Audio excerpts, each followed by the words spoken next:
Good afternoon. This is not the CWC. That's the Crazyhouse World Championship, in case you're wondering.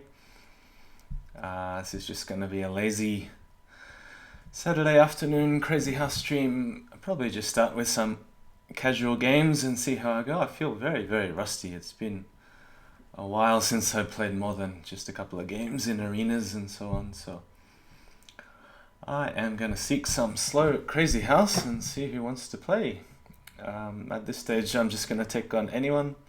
Doesn't matter, just casual games, maybe 1500 plus, and we'll see how we go.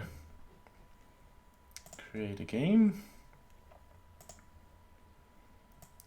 So 5+5 or slower is the time control that's currently being used in the Crazyhouse Team League, which is ongoing.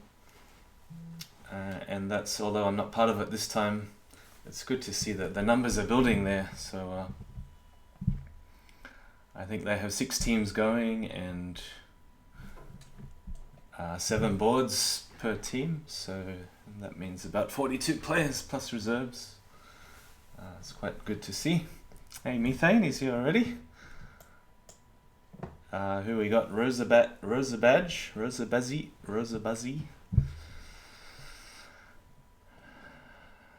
There's Methane Bro in the chat. He must have got a notification on Twitch or on Leeches. I think I'm on the main page. Yeah, Methane, I'm just going to start with some casual games.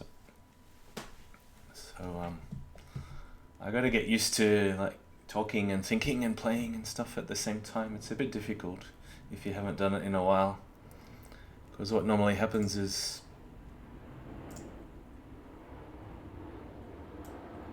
I get too focused on talking and then I forget about thinking, or I get focused on thinking and then I forget about playing, or you know how it is.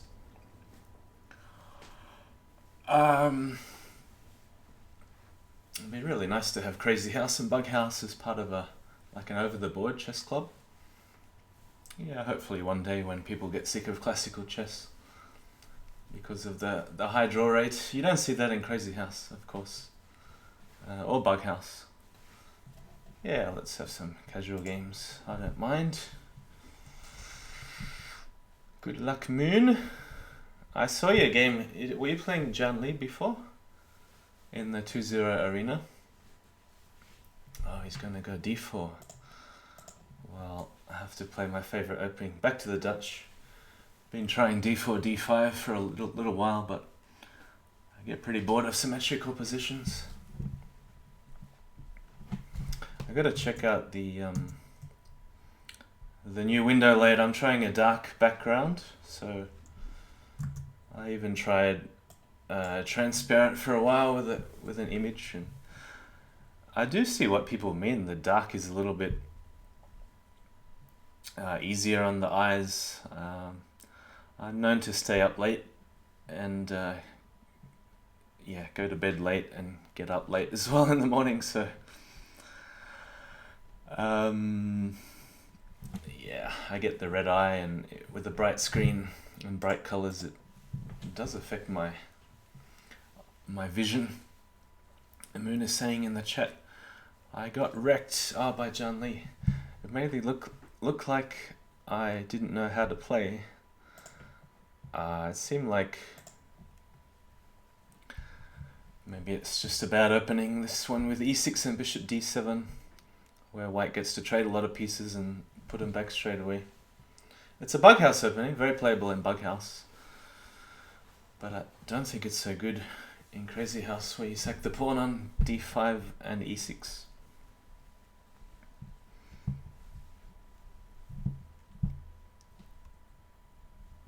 So what do we got here? A Dutch with a bishop f4. If you want to see someone get wrecked, I have a video. Hey, little Plotkin. I haven't done this in quite a long time, so just playing some very slow casual games at the moment. As I was saying before, I find it very difficult to talk and play. And I do really enjoy over the board Bughouse. Like I really love over the board Bughouse. Unfortunately, there's just not enough players in Sydney. Although we have some strong players, obviously, but we just, with John Lee and his family commitments, we just never seem to get the chance to get together and play over the board. But would love to make it happen. So I guess I realized, well, if you want something to happen, you got to do it yourself. So one step at a time. We'll slowly build up the Twitch channel, and then maybe either get some Aussies to learn Crazy and Bughouse, or get some imports in from overseas to make the Bughouse League in Australia.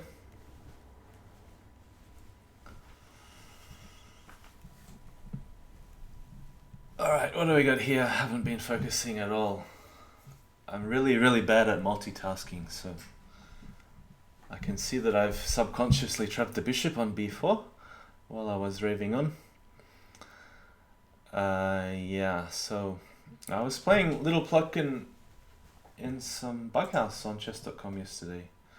That was quite some interesting games. Who was your partner? Some Canadian dude that I hadn't seen play before. And I think I was just in the random pool, so obviously I don't coordinate very well with my partner when I'm in the random pool. I'm often pretty lazy to communicate with it. I just don't like using the buttons at all. I don't mind a voice chat, but I really hate typing and using the buttons. Alright, we're just going to step back, I think. Looks okay to me. Got some slight dark square issues here, but with only a pawn and a knight in hand, I don't think it's gonna do me much damage. Okay, so my typical reaction after knight e5 would be to put a bishop on e8. I mean, also consider moves like knight c3. I just think it's a little slow because I'm worried about queen h5, and then he's building up some serious pressure. So I'm just going to stick with the instinctual move, bishop at e8. It's quite important to cover these squares, f7 and g6. Yeah, I find when I'm streaming and talking, I miss really obvious things sometimes. I was just thinking, because he doesn't have a bishop, maybe it's worthwhile at some point playing queen h4. I guess I'll wait to see what he does with the pawn in hand first. But there's moves like bishop at b2, bishop at d2 check, knight takes c3. I guess it depends. If he wants to castle, then I might change tack, because typically when your opponent castles, you want to attack squares like h3 and f3, and I don't have a lot going for me on the light squares at the moment. So he's dropped his pawn, and now I'm thinking bishop at h4, but I'm also thinking just bring the queen straight up to h4. But then castle seems like a good response. Maybe then bishop at h5. I think it can't hurt to put another piece on the diagonal here, so this bishop is also guarding backwards as well as attacking on h2. And somehow I ended up 2 pieces up, and I didn't know how that... I know I trapped a bishop on b4, but how did I win the other piece? Can't even remember now. It's not so important to know. I'll remember. Bishop at h5, f3. Would then like a pawn for f2, but maybe that's not happening. What am I going to do with the bishop in hand? I could just trade knights, knight c6. Seems like a reasonable idea. If he lets me take here, of course, I'm happy to trade queens and go for the smothered mate with knight at e2 check, and queen at g1 with knight takes f2 coming. Moon's probably listening, so I don't mind. And I don't know if there's a delay or not. I forgot what I did with the delay. It's been a little while. So I think I used to have a 20-second delay. Bishop takes slightly weakens the diagonal. I mean, I'm not too worried about queen h5 because I just stick the bishop back on g6. So I think it's quite useful to bring the bishop to the long diagonal here. So I'm going to be threatening stuff like knight takes f2, and there'll be some tricks with knight at h3 perhaps later on.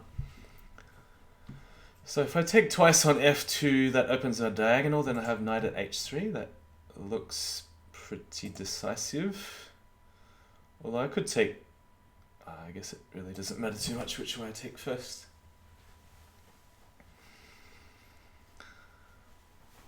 So in chess, normally two pieces are probably not worth trading for a rook and a pawn, especially when the rook is undeveloped, but in Crazyhouse, it can definitely be to your advantage if you can then drop some pieces on to harass the queen on f2. Like, if I didn't have this knight at h3 check, then knight at g4 would also be very strong. But, of course, I do have this trick, and there's a mate on h1. Otherwise, just pick up the queen on the next move.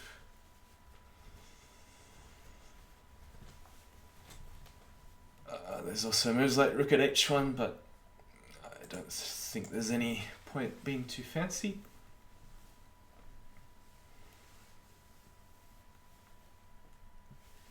Alright, we don't have a knight for g4. How can we do this in a clever way? He's got 4 knights in hand, but there's no check, so queen h4, or maybe just f4, open the f file with a double check. Possibly queen h4 to follow.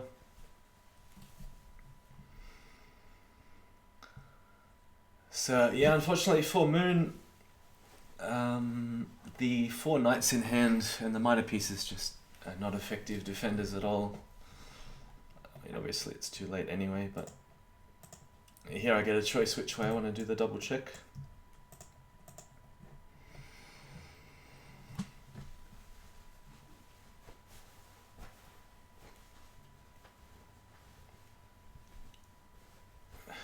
Yeah, I'm really enjoying so far this dark background.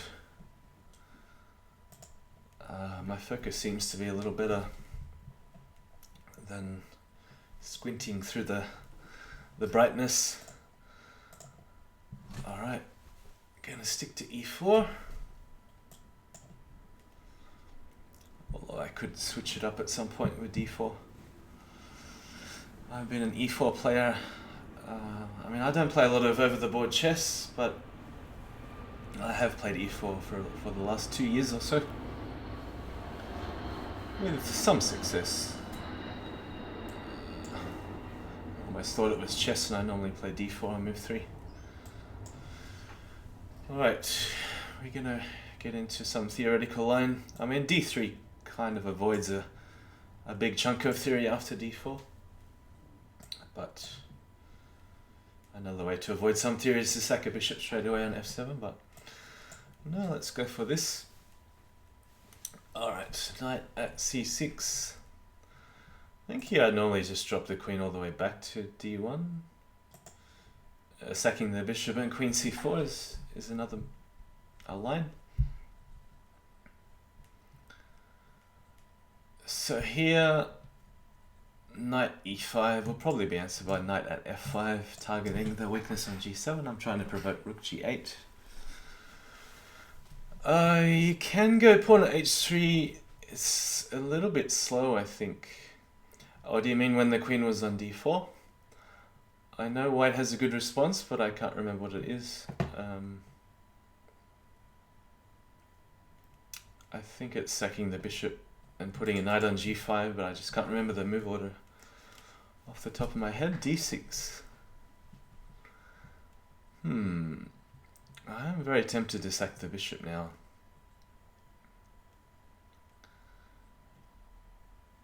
Let's see.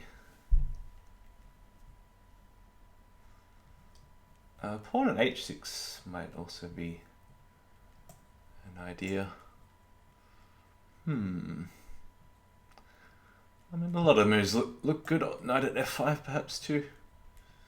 take, and then I'm attacking both on light squares and dark squares, assuming black will castle, then I can attack on both light and dark squares at the same time. Let's just go with pawn at h6. Get rid of these silly arrows.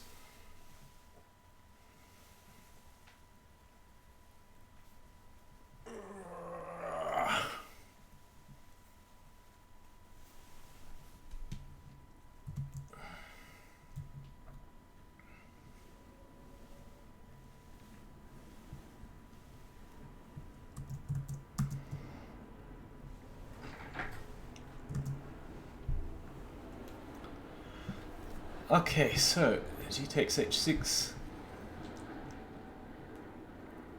Usually I would just drop the knight straight away without thinking. And I don't see any reason. Well, I guess bishop takes h6, but you might as well displace the king first. Bishop takes h6. King g8 is a standard move here just to get out of the double check. In this position, we'd like to get the knight out of the way as fast as possible. So it's either knight f5 or knight h5, trade knights. Queen takes, I guess pawn drops on g6. So then, see, sometimes you can play moves like pawn at g7 and go for the rook, but if you're sacking the queen, you need to be a little bit careful, because I think I'm a pawn short of mate in that case. The other idea is to drop a pawn on e6, and I'm liking this idea because then he's going to have problems on both f7 and g7. And with 3 pawns in hands, assuming that he's going to trade on e6, obviously he can't drop all the pawns at the same time. So he's going to have to decide whether to plug up the gaps on f7 first or g7 first. So take with the bishop first with check, or take with the knight? I mean, I want to get the knight out of the way anyway. It does make some sense, assuming he's going to take that. And then I suppose just pawn at g7 at the end.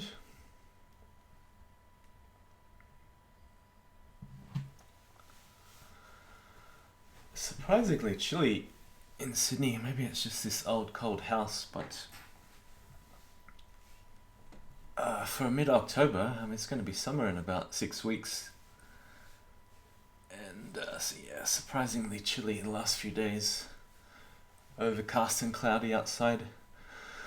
So it doesn't make any sense to sack the bishop here because, well, actually,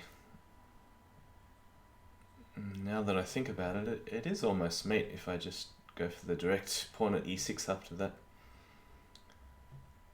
I mean, in 5 + 5, I have time to calculate this out. And the instinctual move would just be pawn at g7, which I think does look pretty good. So bishop takes, king takes, pawn at e6. I mean, the king could also come out this way to g6, because the bishop is on pre. What do I have remaining? Just a pawn and bishop. I'm thinking pawn at g5 threatens bishop at f7. So if he takes on e6, yeah, this is sort of how I calculate. I get halfway through one line and then I drop it and then go back to another line. It's pretty sloppy, actually, my calculation. I'd say my instinct when attacking is a lot better than my calculation.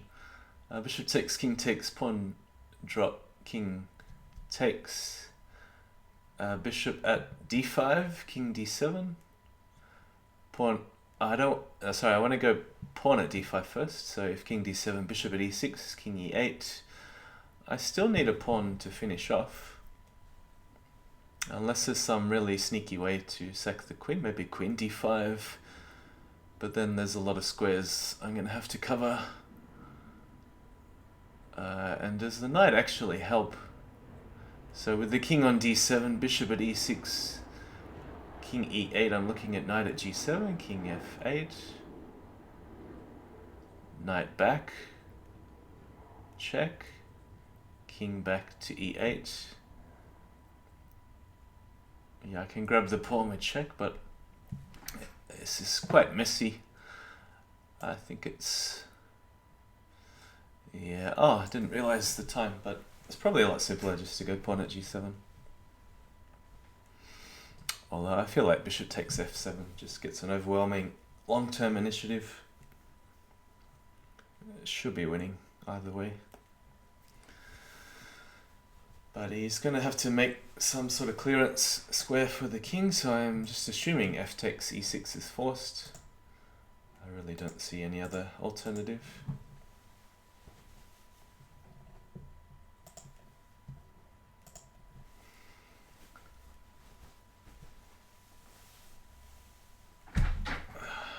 Yeah, okay, he's done it. With the bishop in hand, there's not much else to do except just take the rook. I'd like to trade obviously as much as possible, but I'm going to cash in and put the rook on h8, take the queen, maybe the knight as well, but I don't want the bishop to control these squares here, so that's why I'm putting the rook on first. So now take on f6 first, or take the queen, maybe it doesn't matter too much.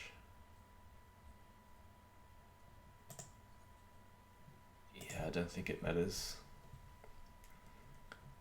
Probably just take f6 next move. Then I have knight at g5 deflecting the bishop out of the way of g7. That's the basic idea. And you notice how black doesn't have any checks. Like even if he has infinite pieces, there's no possible sequence of checks which could pose a problem to my king. So bishop takes queen at g7 is the idea. Although I'll probably end up just taking back the bishop after queen at g7, king e8. Because I don't actually see a forced mate at the moment. If I had a pawn for d7, that would be... Oh, hang on, maybe I can get it via queen h5 check.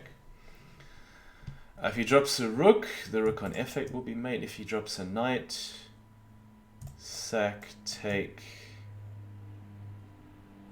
Not quite seeing a mate with a knight. There's here, knight at c5, king back. Still not quite mate. Maybe it's useful anyway, but it's also simple enough just to take the bishop back. So now the main threat is bishop at f7, I suppose. Which way? I know I'm going to sack the queen somehow, but the only question is which way am I going to do it? Probably queen g8 first. Queen h5 was also possible if I want to sack two queens. So yeah, it's getting a little bit messy. Maybe I should just take some material. Still not exactly sure what I'm going to do with it though.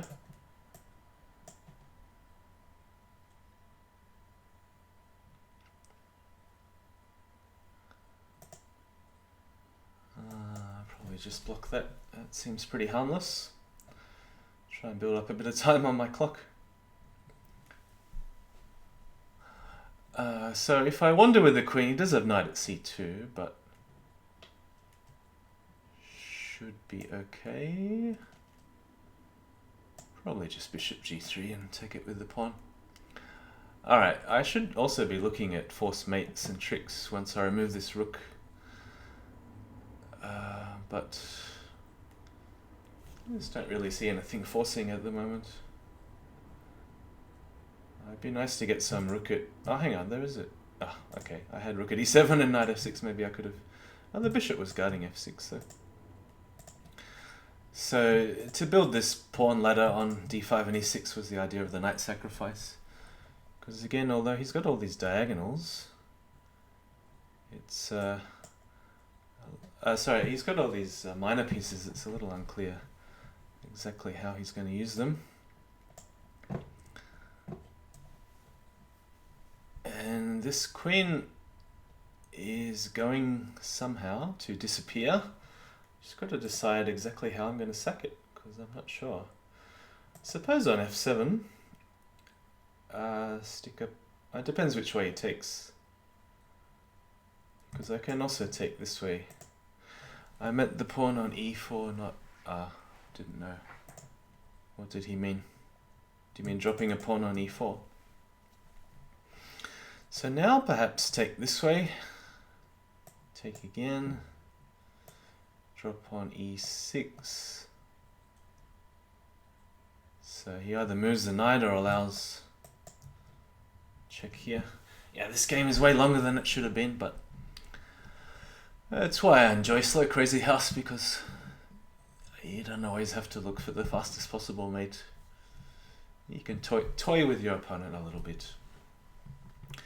Knight at d4, okay. So the knight will be very useful. Also taking here is really tempting. I'm going to go with ef7.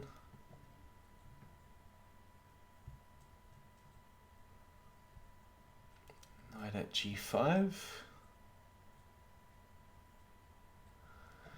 Yeah, Moon's done well to stay in this game.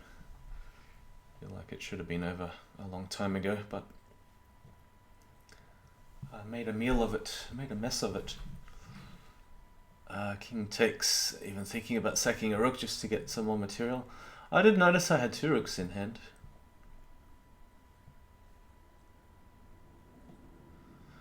I'm just going to have some fun with rook takes h7. The idea is to weaken these squares and deflect the knight away, so he's going to have more problems on the light squares. Once the knight is on a light square, it's only defending the same color as the bishop. Maybe queen g4 would be useful. There might at some point be a queen takes d7 check. I'm moving everything away from the king. It's a little bit of a worry if I don't find a forced mate. So check from the back perhaps. Look at g8. Probably pawn at h5 was more accurate. Alright. The rook does help to defend some squares backwards. So that's a good move. Alright. That probably wasn't too clever. But I just didn't see any... that really wasn't very clever at all.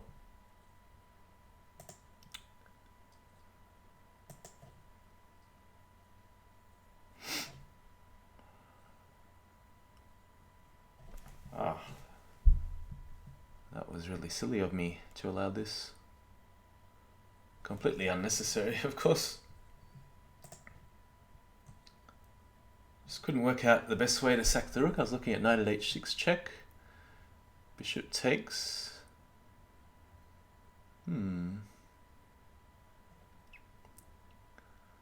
Rook at g7 check before. In this position here. Rook takes bishop check. Yeah, I think I threw this game away.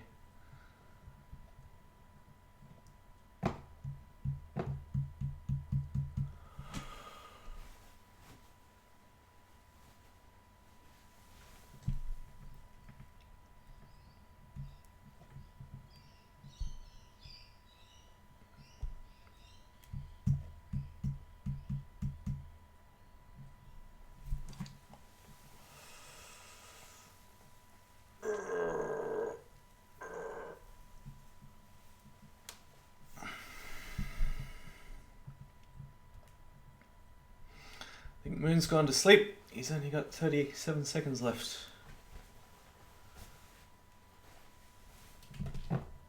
Yeah, I don't know what took you so long, Moon. I don't think I can go this way, but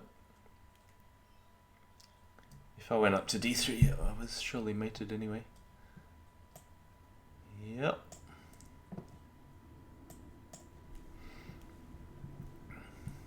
Alright, well done. I don't really know why I relinquished the checking sequence there, but I just didn't want to give you a free rook on g8. Maybe pawn on h5 was a little better instead of this non-checking move. Instead of rook at g8. Felt a little bit strange. He lagged before. So here, while we're doing casual, I'm going to try some new openings as well. It's been about, I don't know, 2 years or something since I played the French in Crazyhouse. And seeing some other games, I realized it's actually not so bad. It's just as good as any other black opening, I think. Right.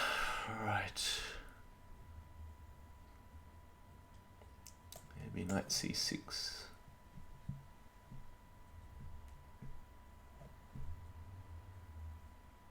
Giving the rook was fine. Yeah, it was fine for you, but wasn't fine for me. If I let you take king takes g8, then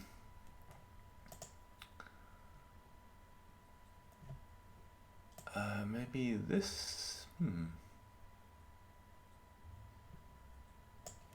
Then he's just jumping into e5. I should focus on the game at hand.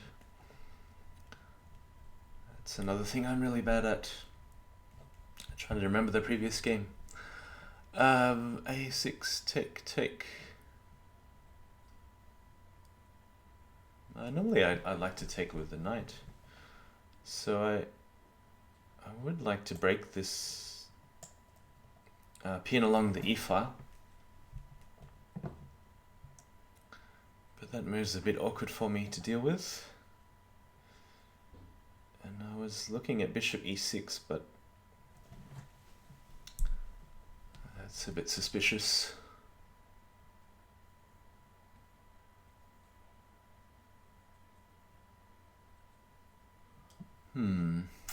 A6 is another move. So bishop takes, maybe knight takes, knight back on e5. Yeah, there's also the sack on f7 to worry about.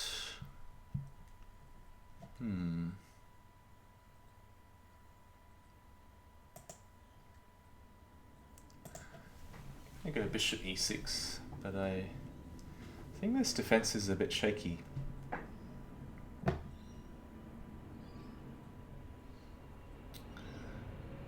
So knight takes, pawn takes. I'm gonna make sure I defend b7.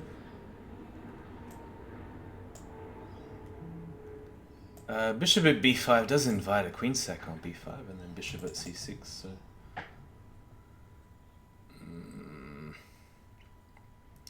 how else to defend?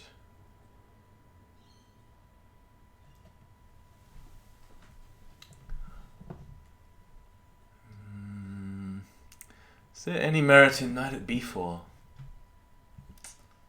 Hey, okay, comes and goes a lot from Leeches. I'm not sure whether he's still here. Knight at b4, a3. Maybe I can then do something like bishop at b5.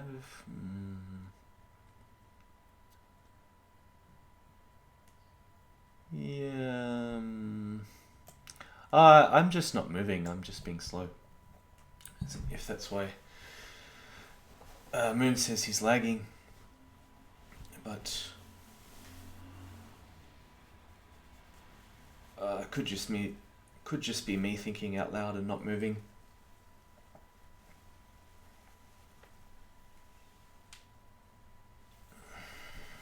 Sometimes in this sort of position you can move the bishop, maybe even with a check, and leave the bishop dangling there and castle just to get safe. I didn't like it here because that would only leave me with the bishop in... Actually, I would have a knight in hand too. So castle, c takes b4. And knight at h4. Nah. It's probably important to defend c6 somehow. And maybe also bishop at d7 was possible.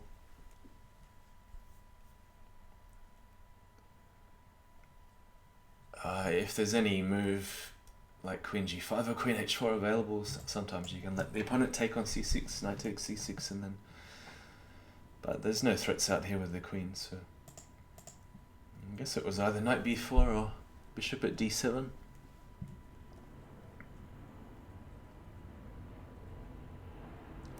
Yeah, bishop at b7 doesn't work much as a defense because... It doesn't work very well because of pawn at a6. So queen d6, he'll just stick a pawn on c5. Or maybe then the bishop check and then bishop takes c5.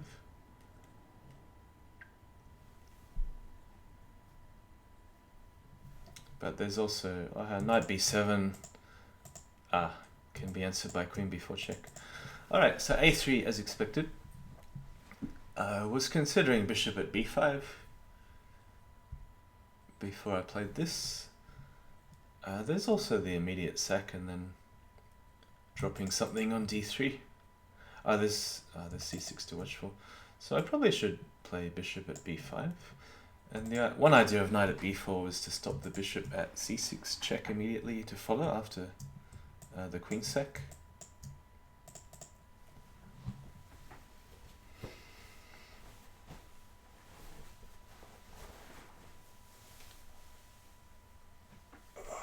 So I don't think the queen sack looks so inviting now for white.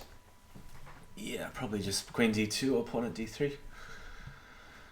So, what do we have here? We have possibly a knight sack on c2, followed by e takes d3. Now that c6 is defended. But when the queen comes to d2, I have very good control of the light squares, obviously, but I'm going to need some more pieces. Like, I really want to hunt down this knight. Maybe that is possible. So it's either knight c2 or just directly taking on d3. So takes. Could I trade everything and then what would I have? 2 pawns and a knight. Yeah, if I could do it, making sure I get knight at c2 at the end, maybe it's worthwhile, but it's not looking like it's possible. So pawn at c4, you just move the queen out of the way. There's a check on d3 with a knight, but don't really trust it. I think this looks a little more promising.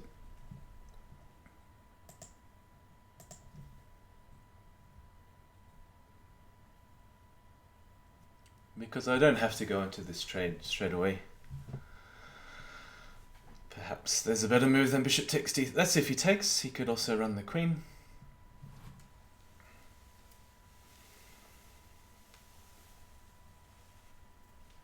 Yeah, queen d2, so keeping the knight on its post on f6.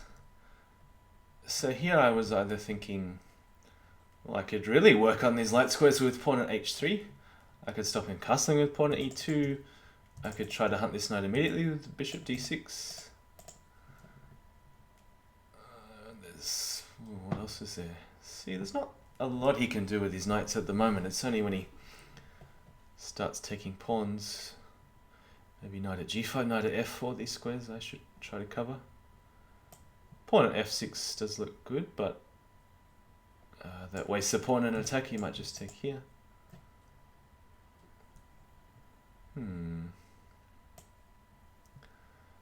And perhaps it's worthwhile defending the pawn. Maybe pawn at e4. So many options.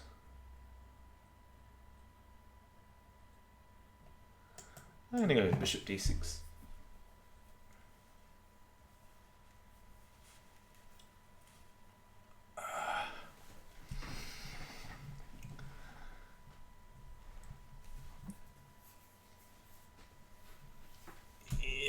So bishop d6, if he is going to take this, it's a more useful move than pawn at f6.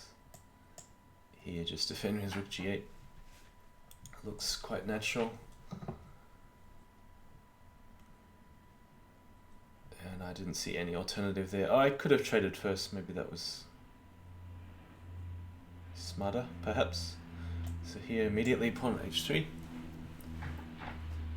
And the idea is soften up some of these light squares. Oh, that's a good move. So that stops me taking here and then putting a knight on f3 once I get rid of the g2 pawn. So I want to interrupt this defense here. There's two ways to do it. Either take the knight and check, or just pawn at e2 straight away.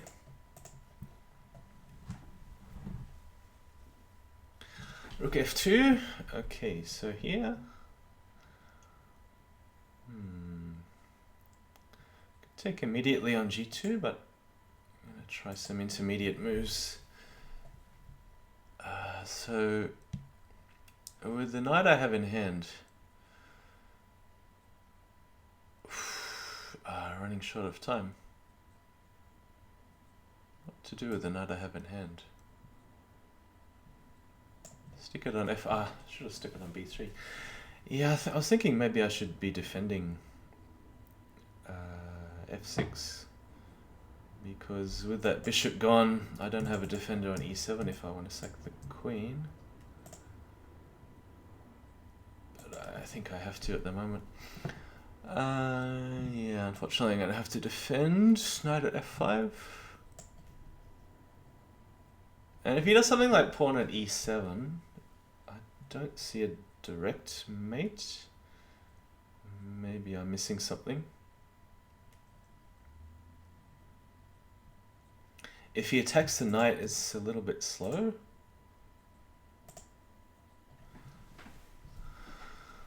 And I mean, obviously I'm going for knight takes queen. I was just hoping that I'd have some more tricks, more threats than just knight takes queen, but that's... all right. Good idea. Just got to move. So threatening queen at e7. Didn't see an obvious way to defend that. So now what am I threatening? I do need some threats quickly. Otherwise he's...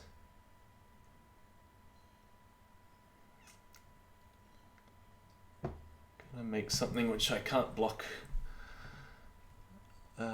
So pawn takes g2. Even that doesn't threaten anything.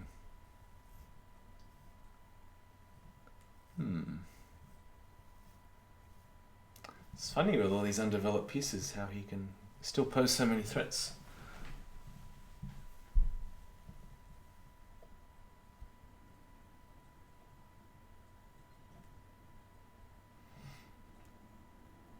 So dropping the bishop anyway here doesn't seem to threaten anything at all. Maybe he should work on removing these knights somehow.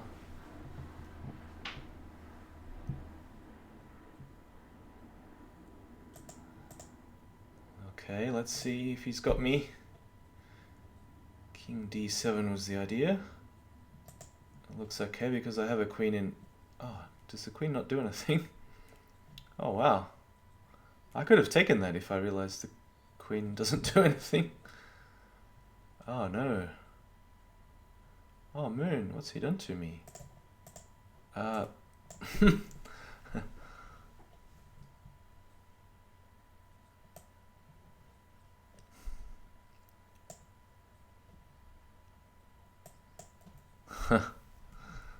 this is a funny sequence if it works, but yeah, he's now...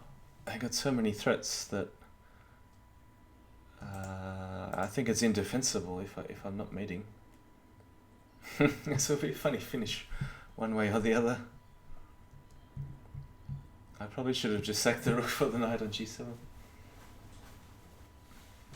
So king f1, pawn at g2. How many knights can I promote to? Oh, this is crazy. There's also d2 check available to me. Which one is more likely to lead to mate? can't really work it out. Pawn at g2. Could promote the g-pawn, perhaps. Ah, this one. Okay, he'll 12 seconds.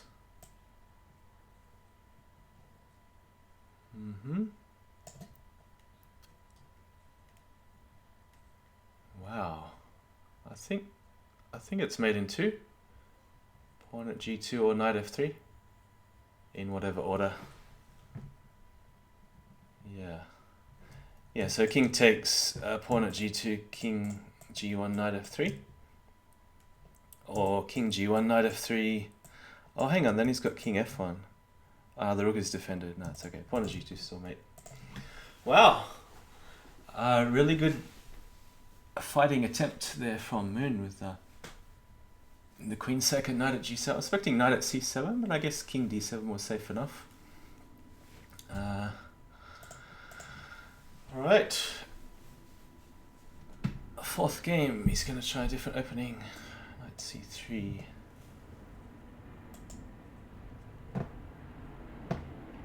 Oh, what is this? He's doing another bughouse opening.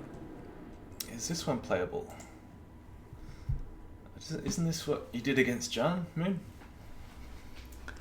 And then John went... Was the knight already on c3? Maybe it wasn't on c3 already. I thought he took here and then played queen e2. Let's see. There's queen e2 straight away, but apart from that, there's not really many other options. I suppose just queen e2. This moves like bishop at b3 or bishop at h3, I suppose. Alright. So white here, I think, is a pretty safe pawn ahead. I don't see... there's some bishop at d5 move, but it's a bit different with a knight already on f6. And maybe I can do it anyway, then take. There's some sort of a threat on c7, but easy to defend. What would I have there? Maybe another knight on b5, but then he's got a bishop to defend with. There's also pawn at d5 immediately. Yeah, they all look good. I don't know. Pawn at a6 also looks good to me. I guess then bishop at c6. We're going to go with bishop at d5.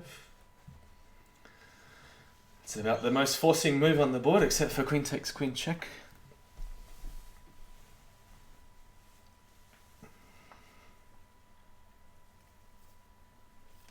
So maybe Moon forgot that he's playing Crazyhouse, not Bughouse. Because, yeah, this opening really didn't go well for Moon against John Lee earlier today. Was that a couple of hours ago? So, yeah, this is what I was looking at. So, we're just going to leave these queens facing off against each other. Bishop d6, so I have a choice which way to hit the bishop. There's 4 knight moves. So this one hits c7 also. And this one hits g7 also.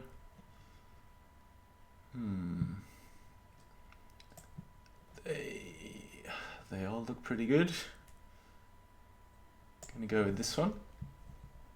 Just in case he castles on the king side, I want some forces in that area of the board.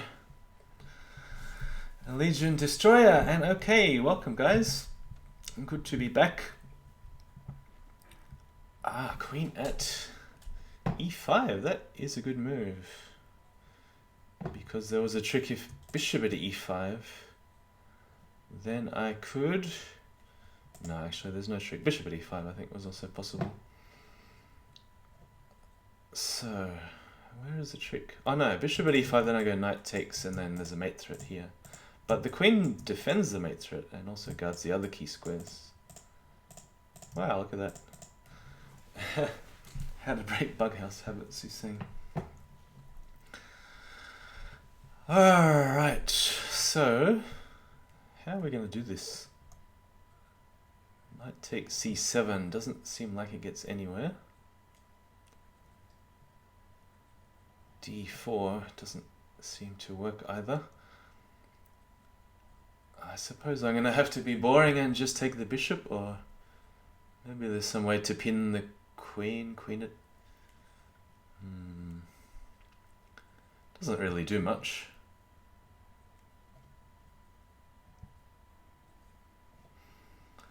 Helm says she might one day, but Mugwort knows ZH better. She might what? Are we doing a Bughouse match in the chat?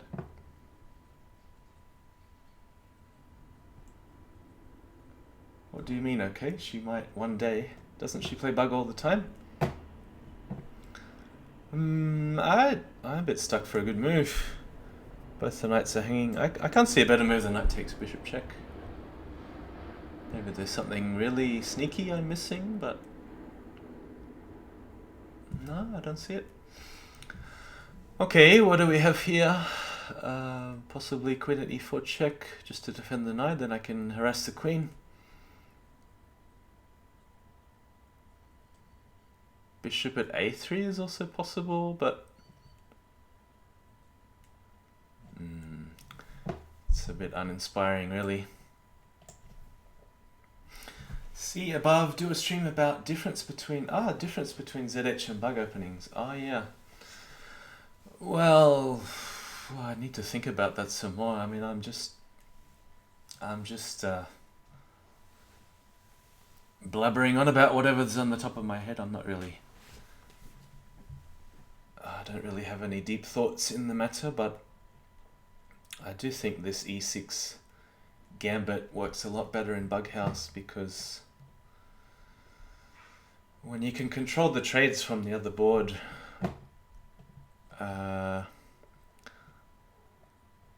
sorry, just have to focus. Trades at the right time tend to favor black, but obviously not when you can trade queens and then exploit the weakness on f7. In this position, white's just a pawn up, and it's unclear that black has anything to show for it.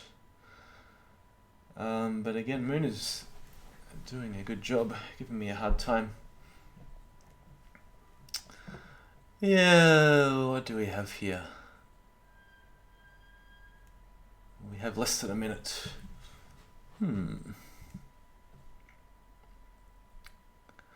I like time to play moves like pawn at h6, but yeah, I think this is kind of a waste of a bishop.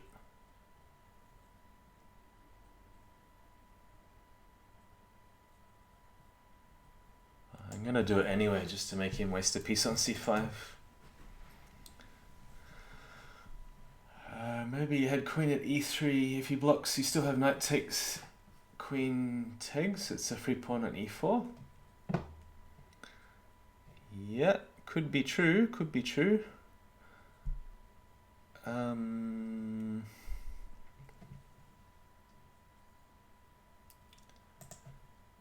You know what? I'm gonna go d4 and invite a queen trade.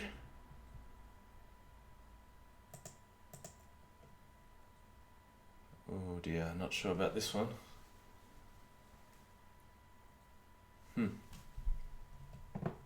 Yeah, just move first and then think about the consequences later. And now I'm tempted to play king d1. Is that too crazy? Is that too crazy? Oh yeah, no, it's no good because of knight takes. He's got knight f2 check in the end. No, just play it safe. Knight c3, I guess, was also playable. Alright, we take.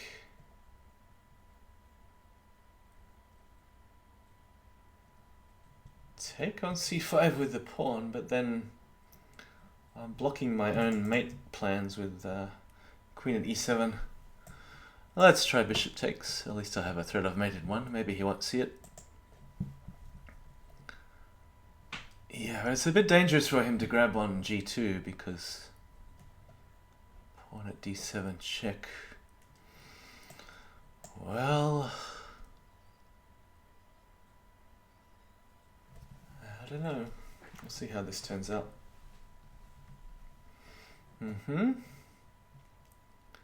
Alright, 2 knights.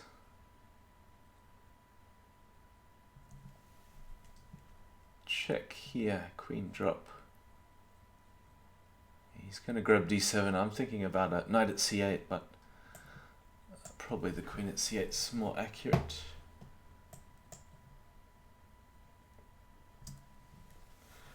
Yeah, so the problem with knight at c8 is eventually he would check and then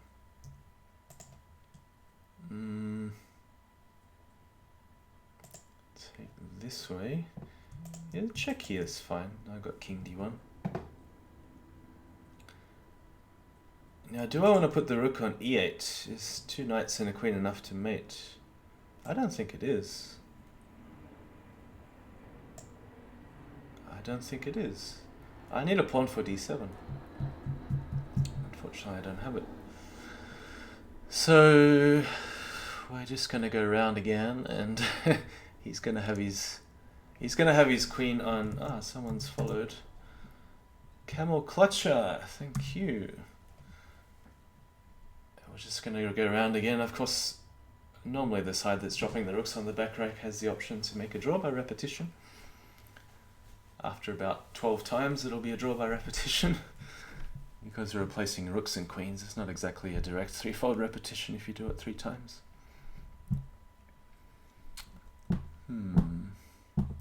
So he's thinking whether he can... Yeah, I mean, you got to put a queen. Alright, and now I have to think if I have anything better.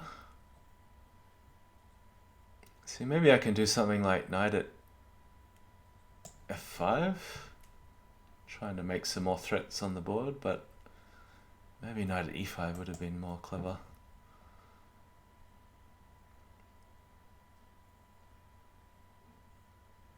Oh, this way. Okay, wasn't expecting that. Maybe I should play bishop h6, so I've got some threat here. Queen at c8, but I should play queen at c8. He doesn't have a heavy piece to block. So queen e8 at c8 immediately would have been good. There's also knight at c8 that he doesn't have a rook or queen here that he can clean up the pawn. That's what I was worried about before.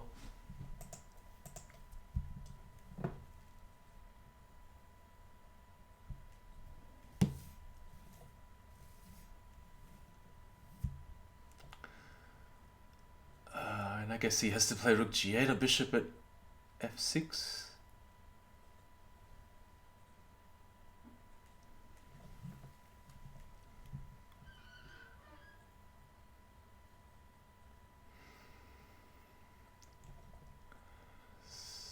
Oh, bishop at f1. I'm going to go... There's probably a number of good moves here, but I'm going to go this way.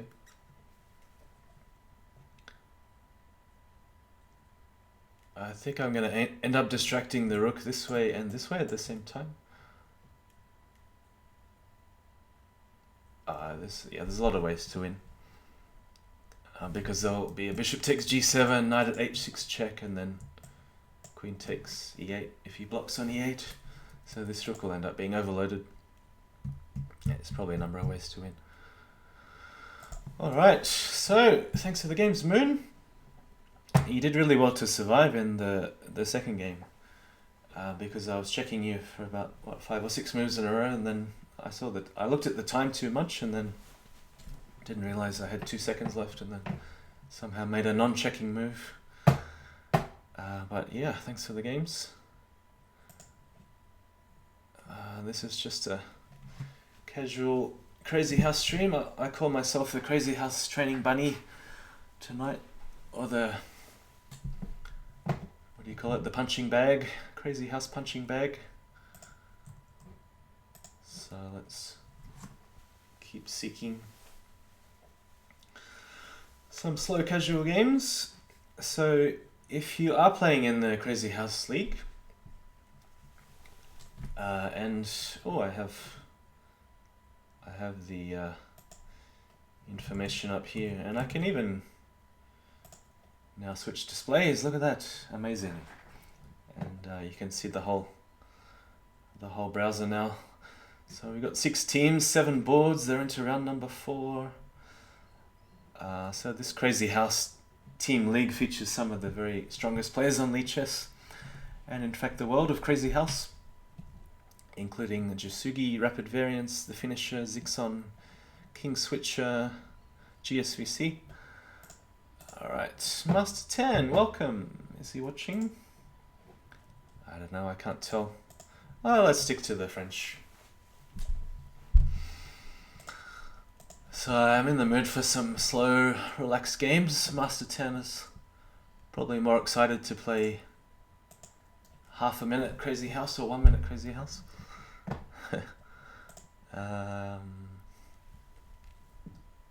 What do we do here?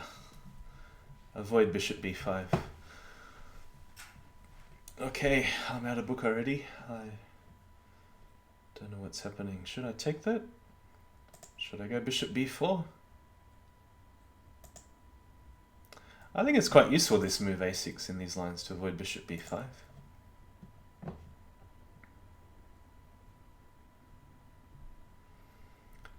not quite sure whether this bishop's just going to sit here. It's a funny position because it seems like the first player to move a bishop creates some weaknesses on h3, h2 or g6, g2. If this bishop comes out, there's weaknesses on a3 as well. Mugwort playing Master 10 off stream. Oh, I thought I was streaming. Am I not streaming? I don't understand the chat. Off stream? What do you mean off stream? So Queen e7, Queen e2. Is that good for me? I think it is good. To block the bishop and keep him a little bit passive. So I suppose I should just take this, unless there's a more forcing move. I don't see it. So now it's either knight at e4, maybe even pawn at e4, knight at h4, pawn at h3. I've only got 1 pawn in hand, so...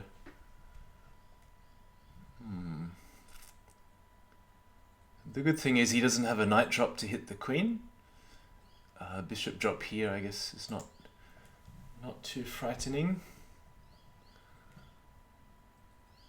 Let's see.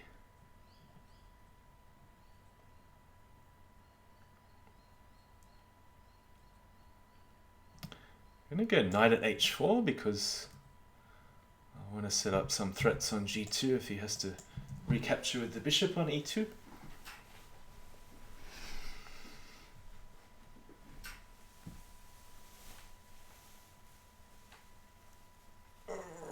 Maybe it's just OK's UK internet that keeps dropping in and out.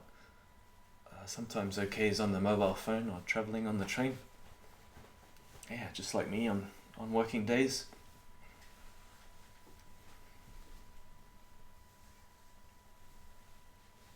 Yeah, I gotta do something on the train, so I often try to catch other people's streams when I'm travelling on the iPhone.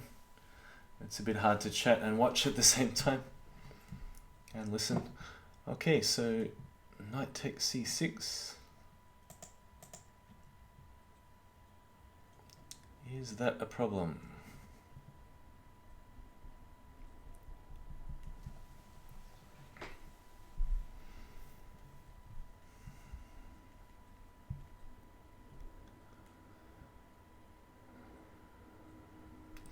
Be useful to move this bishop out of the way so that d8 is covered in case there's a knight c6 followed by a queen trade.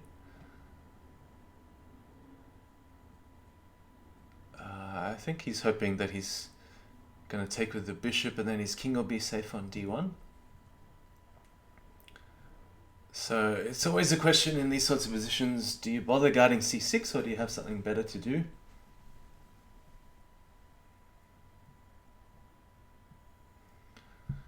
Sometimes it's useful to distract the bishop with pawn at b2, but don't quite have enough firepower at the moment.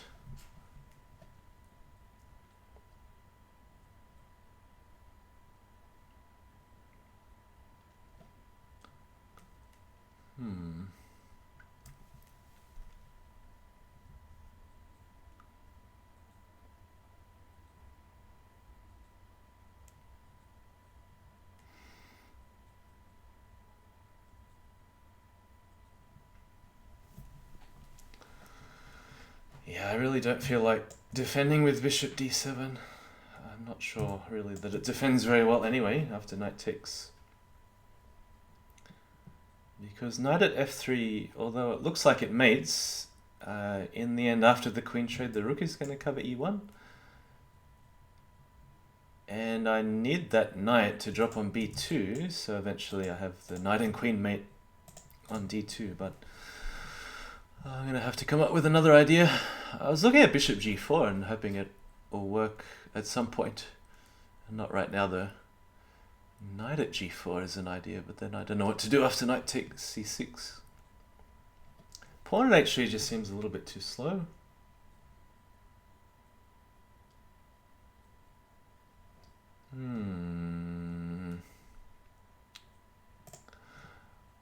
Alright, how about bishop f5?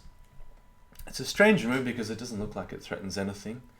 And maybe it doesn't, but I have some ideas to take on c2 with check if his king ever ends up on d1.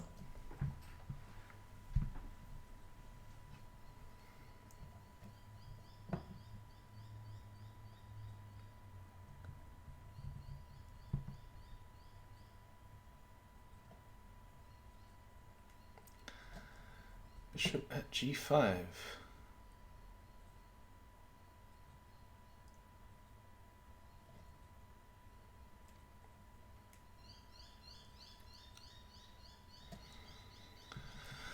Now I wonder what I was threatening with knight at h4 in the first place. This move is a bit painful. I'm going to have to play pawn at f6. Bishop takes knight.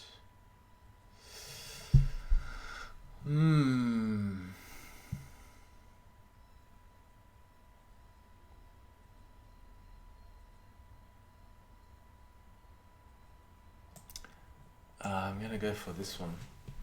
Again, I made several crazy moves in a row. But if I can get two pieces for a queen, it's not the worst thing in the world.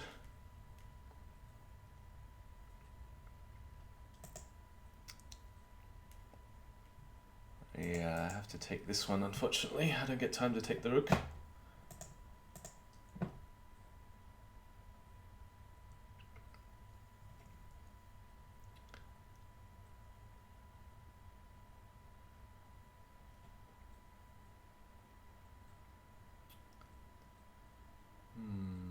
I need that knight.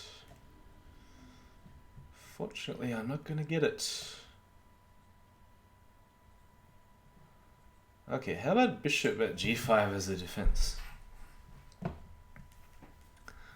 Just trying to defend and attack at the same time.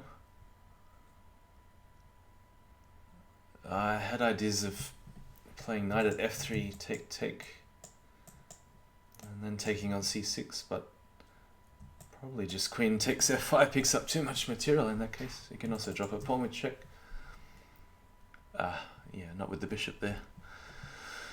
So I'm struggling to make use of this bishop f5 and knight at h4 because it's not tying together very well at the moment.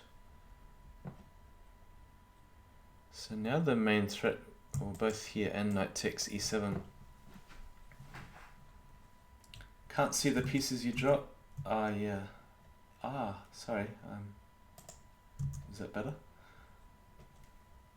Oops.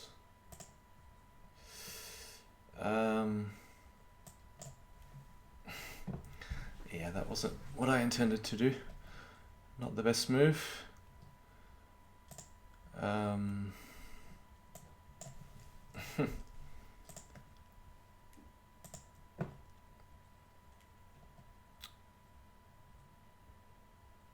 Queen at c6 is the biggest worry at the moment. Yeah, I think I should resign this. Yeah.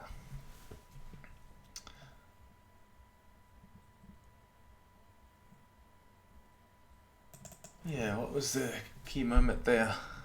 I felt like queen e7 was correct. Queen e2. Knight at h4, knight at e5.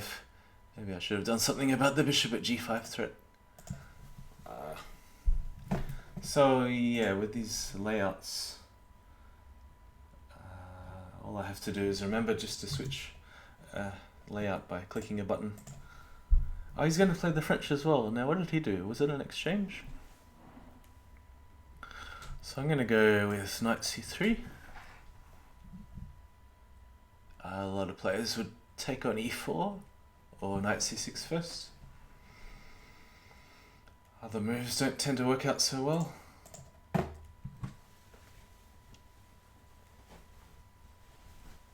Bishop b4. I think it's a good time to play e5 now that he can't bring the knight straight away to e4. Knight e7, bishop d3. So if he goes knight to f5, I would like to chop it off straight away. a6. Alright, what does that do? A mysterious a6. Methane Bros asking. I'm just thinking whether I should castle. Yeah, don't see why not. The picture in the top right, you mean, Methane? It's actually the character called Mugwort, would you believe? Mugwort is from a very old Japanese video game called Xenogears. And I think they continued it with Xenosaga, but it used to be the sort of games I played 20 years ago. And I had an email address called Mugwort, which is still my email address 20 years later. So I think it's not the robot, but it's like a person in the machine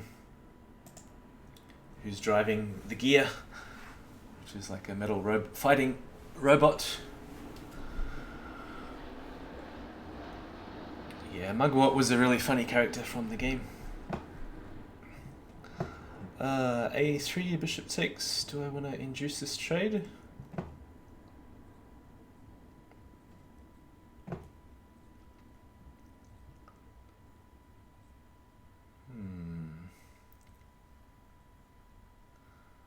Could also maybe play a waiting move. Something like bishop h4 could be good. Even h3. I'm just going to go h3 and see what he's up to. Almost as cool as my panda.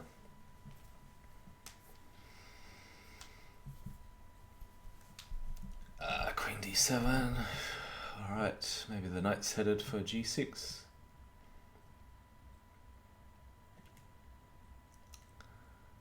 A bit of a strange game, this one. Neither side's making any real threats in the opening.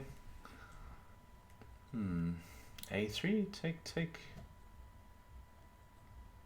Perhaps with the move b6, I should be thinking about just bringing the knight back. Just so the bishop can't trade off for anything.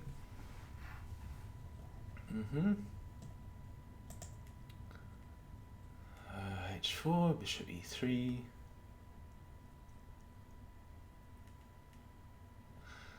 Probably bishop h4.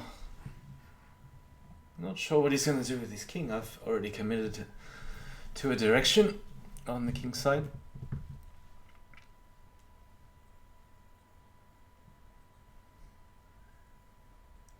Seems like a chess game at the moment. Have we taken anything yet?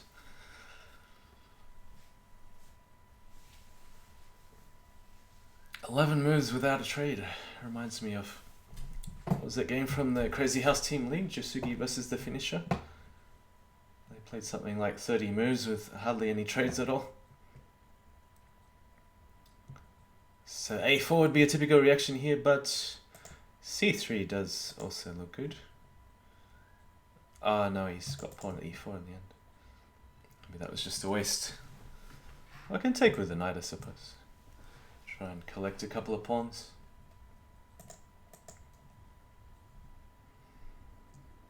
A4 first can't have been too bad.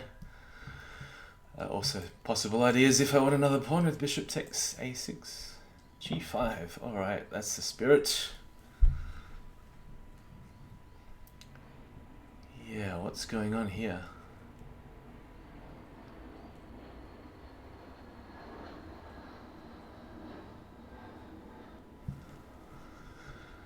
So I'm going to sack a piece. The only question is how. How to sack a piece. Knight takes, there's bishop takes. There's bishop g3, there's c takes b4. Yeah, so many different ways to sack the piece. Don't know which one is the best.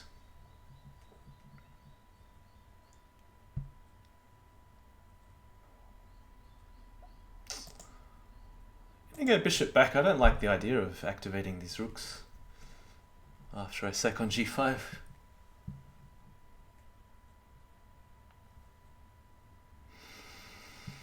So who's defending and who's attacking? That's the question. A bit hard to say at the moment. It's kind of flexible position where I can choose to attack on b5, a6, or maybe this bishop will help me drop a pawn later on d6.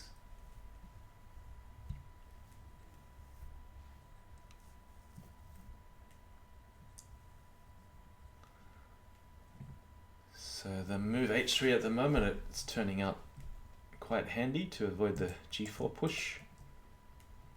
Even if he goes g4, I mean, I think knight h4 is still okay. Maybe he'll go totally crazy with h5.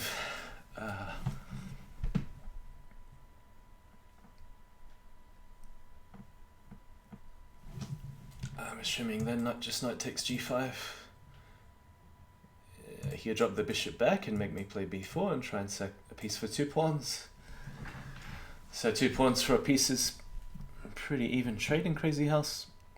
If it's on the side I'm attacking on, which is obviously my queen side, I don't really want to trade 2 pawns for a piece though. Maybe I should be playing a4 first.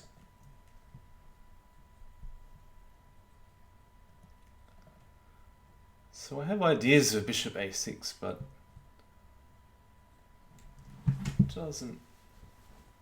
it's not going to be that successful without at least another pawn. Because I drop a pawn, he'll drop a bishop back and just take again on a6. So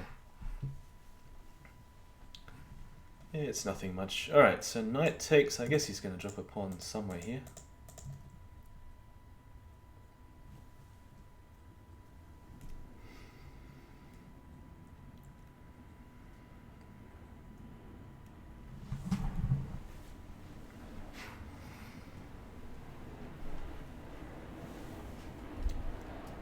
c4, pawn at e4, pawn at f4.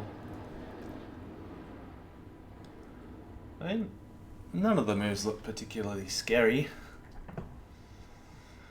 Obviously don't want to activate the bishop on b7 on the open diagonal, which is going to happen if I take either way here. I could drop back to e2, could take on a6.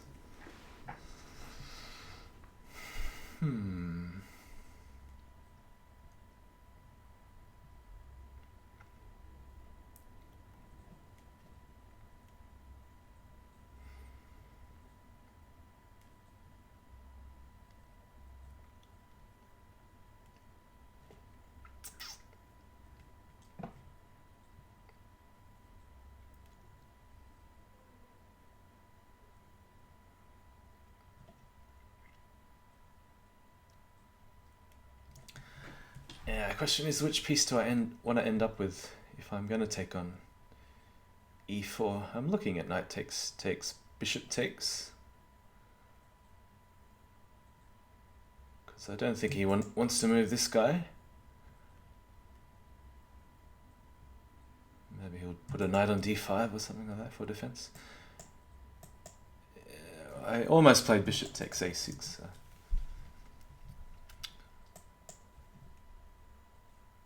I guess I feel a little safer this way. That he has less pieces in the king's quadrant on the first to fourth ranks in E to H.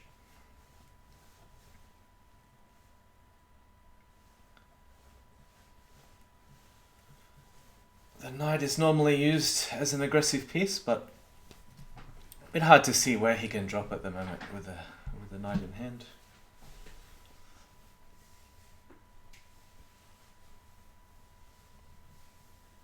But on the other hand, I don't really have anything either at the moment. Knight f5. Maybe I should let him take here. Should I bother defending the e3 square? Or should I find a way to attack? Pawn at b5, maybe.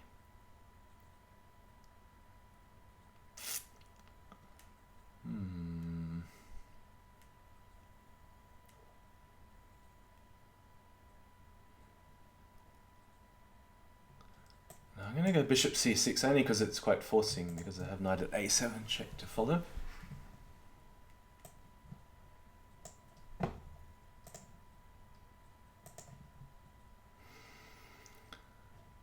So, what do we have here? I need to attack the queen.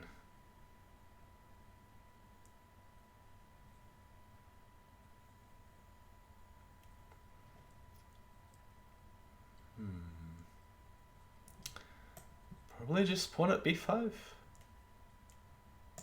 Can't see anything better.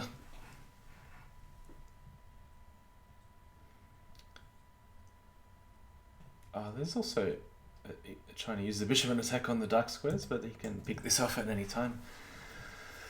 Knight takes g3.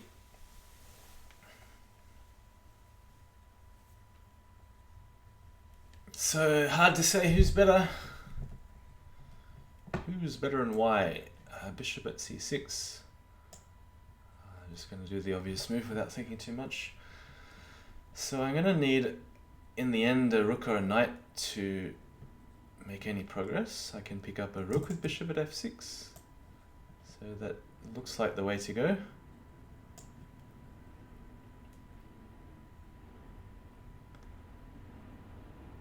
I've got to slow down his attack. He doesn't have a heavy piece, so I feel like the minor pieces shouldn't give me too many difficulties. So sometimes the game is quite simple. Just pick off a rook, put a pawn on b7 and hope to mate with the rook on a8. That's the basic plan.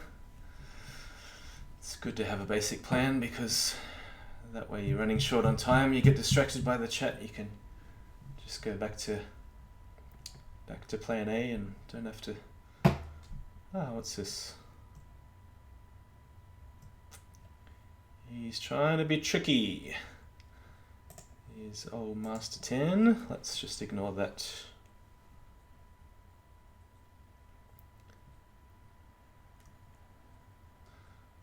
Okay.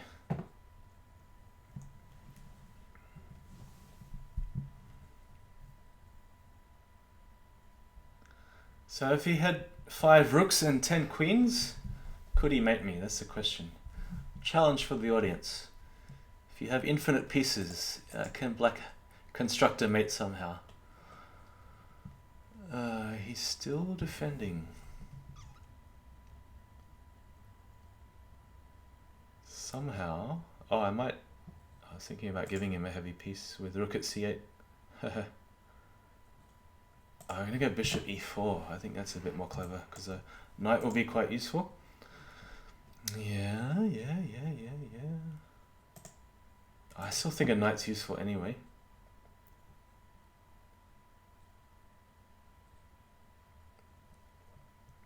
Pawn at f4 just looks so slow. Pawn at f4.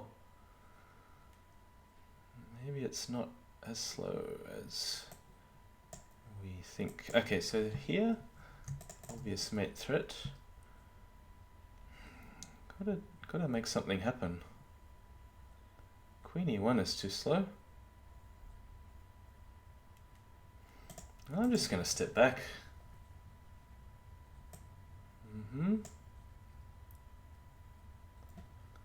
Wow. Can't believe it.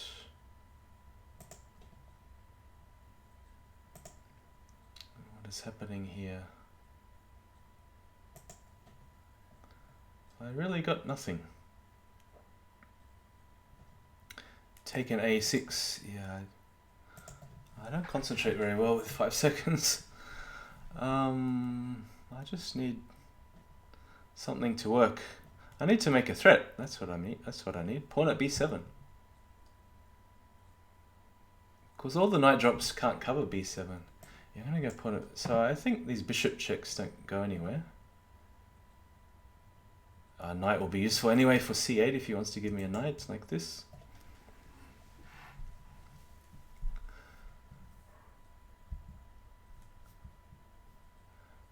So the nature of the game is very obvious here. Just try and slow down your opponent so much that it takes them more and more time to construct a checkmate. And obviously that's what he's doing here with knight at a5. So yes, here I'm saying please drop a knight on f2 because I'd like it for... Oops. Uh-oh. I didn't do that. Sorry. I just accidentally opened up an analysis board.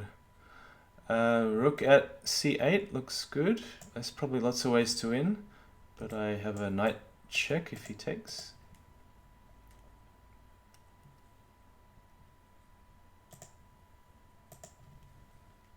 Yeah, this is a funny position. Look at those knights.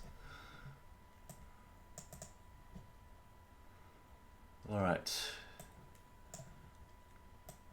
That is the end, my friend. Alright, pretty exciting game. Is it a rematch? Let's see if we can do better with black. We'd like to practice the French some more. I'm gonna, as I said in the beginning, I've only played it a couple of times in the last 2 years. Really not a French player at all. So I'm gonna go with a6 again, because I quite liked the opening last time. After 95 and bishop b4. I think it was take. I can't remember what he did here. Was it a3? Queen e7, queen e2. So I've been thinking about some improvements in my subconscious while I was playing the other game. And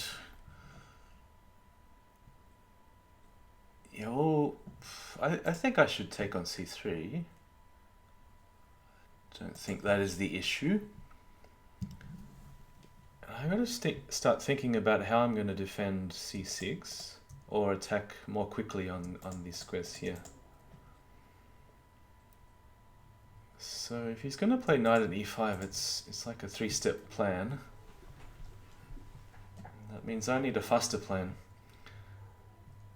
So knight at d3 is an option I've been thinking about. The idea is pawn... I think Oppa did something similar to me in a blindfold game, where he dropped a knight on c2, then took a rook, and I had to defend against all his threats. Because I'm in no danger after the queen trade here, so... The question is, can he do the same to me if he has 2 knights? Can he then go knight at d6, pawn takes, knight at c7... And I'm going to have to step the right way to avoid a mate on e8. So it works out, although pawn at d3 looks good, the problem is after queen takes, he's got bishop takes d3. So that was one idea of knight at h4, it's just a little bit too slow. And the knight here also covers d3. So I feel like a knight at d3... Well, I wouldn't say necessarily it's the right move, but it's an interesting move. I can't really say whether it's good or not yet. Oh well, let's see where this goes.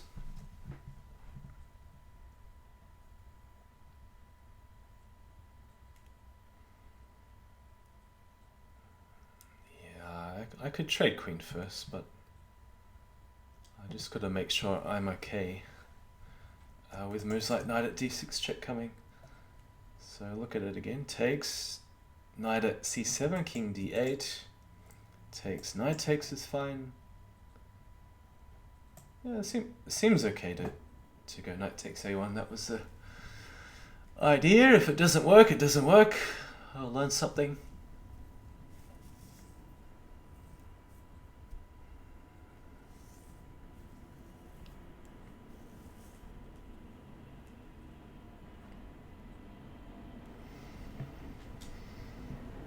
So some key squares I'm highlighting here, b3, c2, d1. Would like to get time to trade queens and put the rook or queen on c2, so obviously he's covering these squares with the bishop, with a threat at the same time. So Crazyhouse is very much about finding ways to attack and defend simultaneously, and there it shares a lot with Bughouse. So, is this a real threat?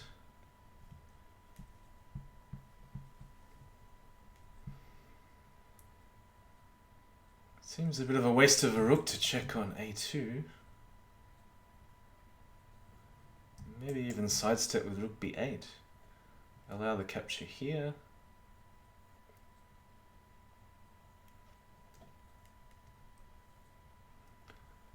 Also considering takes and knight e7 defending.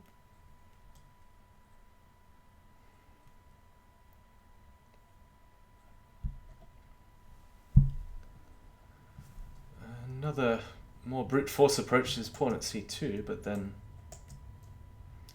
I'm worried about getting mated after a queen trade, because here king d8 doesn't work so well, because then takes, knight takes, he's got knight at b7, deflecting the bishop away from d7. I know how to do a blue, how do I do a red like that? Alright, so I'm now leaning towards a defensive move. Well, either queen trade or bishop d7.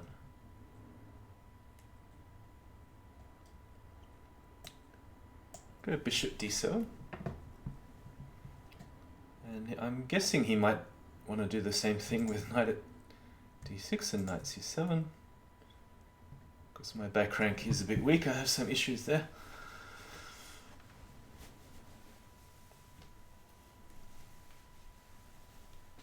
And this bishop is a real pain. I have to get rid of this bishop somehow by deflecting it or offering it some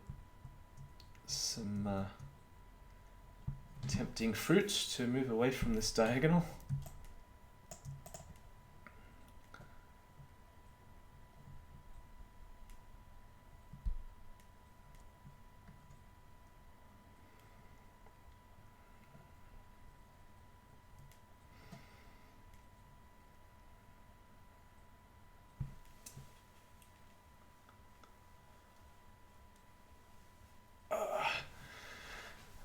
So if you ever watch my games, you'll probably notice that I am just naturally not a positional player at all. In fact, positional concepts rarely enter my mind. Normally I'm just focused on attack and defense and mating patterns and defending against mating patterns, seeing threats, trying to sack pieces to open up the enemy king as fast as possible, trade when attacking, avoid trade when defending, you know, just simple Bughouse concepts. I try to make things as simple as possible. So here, again, he's going for, I think the biggest threat here might be knight takes d7, because I really don't want to take it back. If I move the rook, then he might consider knight takes c6. Not bishop, probably not bishop takes. Alright, so what do you want to do? I'm even looking at king f8. Don't laugh, it's not so silly. I'm waiting for him to drop all these pieces so I can go rook at a2 check. I think there's some merit in playing rook b8, but then just trying to calculate knight takes c6. Rook at b2 check.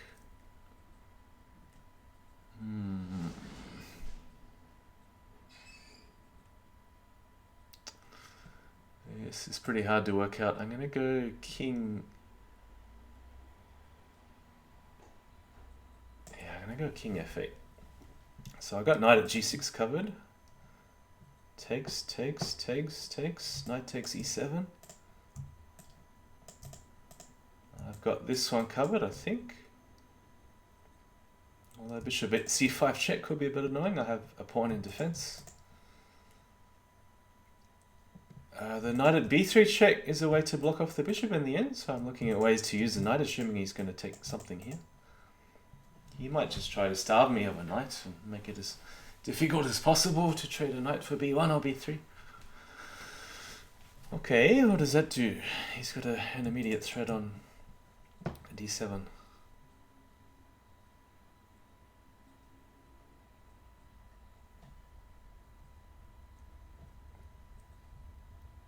Maybe I should step back. Step back with bishop e8. Seems reasonable. Bishop takes. Well, it does again remove a defender on c2.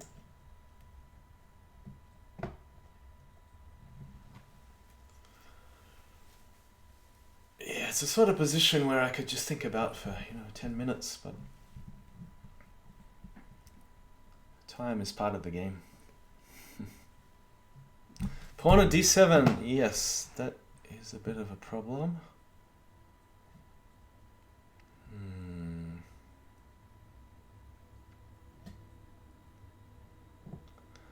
He's used up all his stuff. Can I play queen g5? Or is that too outrageous?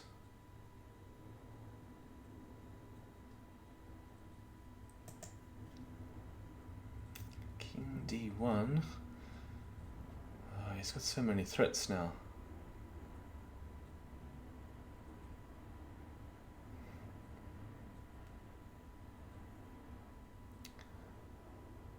Yeah.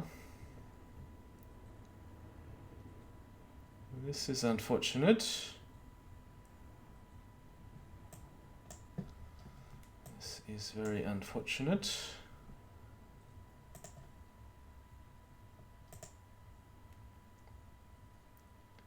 Interesting defense, but I think he might have a way out.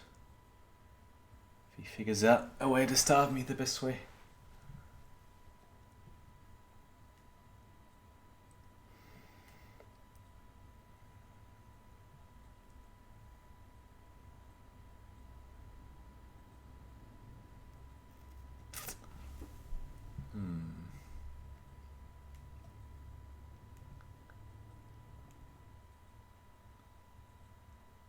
He's got to do some fancy footwork and figure out a way to starve me of pieces. Okay, so bishop there, king a2. He's got the queen defending the second rank. Oh dear.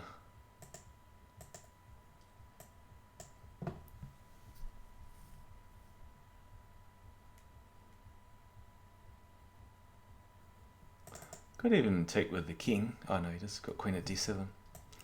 I'll have to take this way. So I didn't see any sequence of checks that led to anything. I could sack the rook, but... what? This is mate. I have to go here.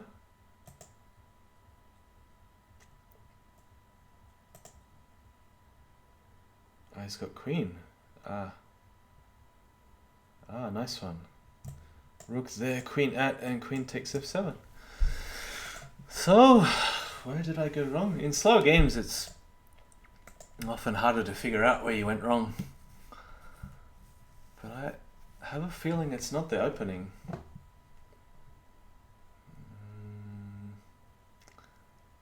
Maybe I should have done more about the bishop on a4.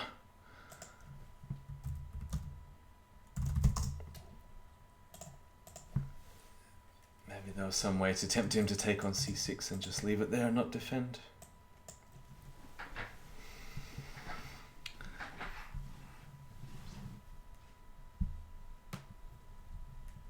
Okay, two knights defense. Now when you play Stockfish on level 8, it pretty much always plays this two knights defense, and then it will either sack its queen ridiculously like this, or knight d4 is a move, bishop c5 is a move, like a Traxler in chess. Even a delayed Traxler after e takes d5, it sometimes still goes bishop c5, and they're tricky lines, but Objectively, of course, if you know what you're doing, it should be good for white. So here, queen a4 check is the move. I'm expecting queen d7.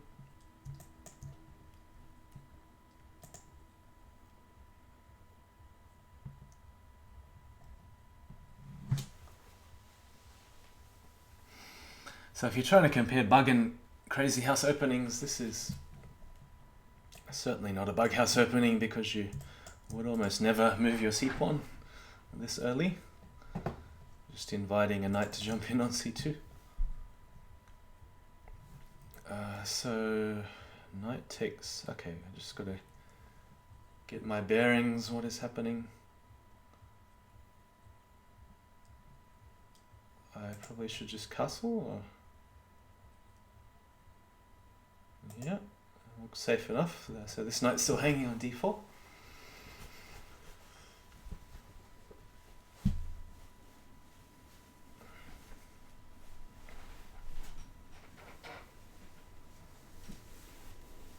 Bishop e7, right. Let's go pawn at e6. Yeah, I think this is the move. I could be mixing it up with another line. So knight takes f7 does allow some knight f3 check, and bishop takes f3, and it gets a bit scary. I mean, I think it's meant to be okay, but certainly does look very scary. So if I take on d4 next, again he'll have some sort of knight checks, but I think there's just enough resources to hold it together. So there's moves like knight at h3, pawn takes, bishop takes, is threatening all kinds of stuff. So again, same thing. Now what's he intending after king h1? What's his next move going to be? Maybe queen at h5 or something. It's a bit hard to defend the h2 pawn. So I should take this, bishop takes, and then hope. No, I think knight at e6, well, it certainly means he can't take this. I just got to work it out. There's knight at f5 check to follow, but then is the king going to be safe on f6? And if this doesn't work, there is a bailout move with queen at a3 check. It's a nice little pattern here, long distance fork. But I'm looking for a forced mate with knight at e6 check. King e7. There's possibly even a d6 move.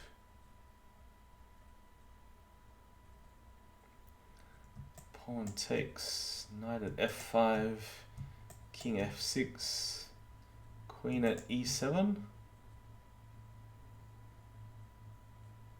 And then the queen comes back to g5. I think I'm going to go with it.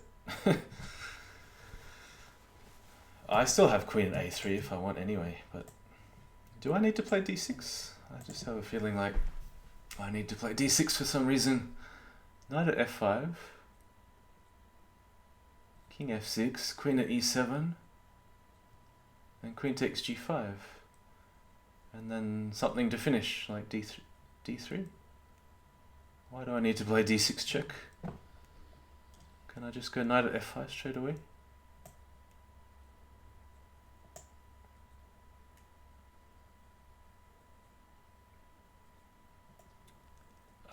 Maybe in the end the king runs back somehow this way and it's more useful.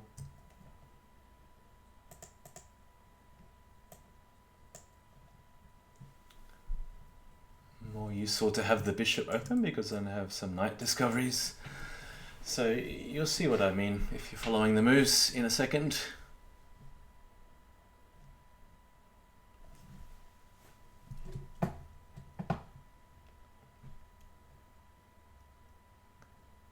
so the idea of throwing the pawn was to open up this diagonal here. And then... Oh, can you really do that?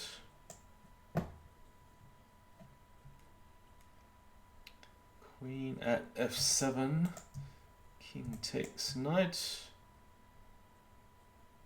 h4.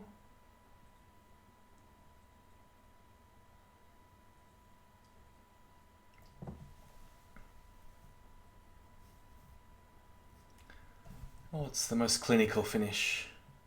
I don't think I should waste the queen on f7. Maybe I should go bishop f7.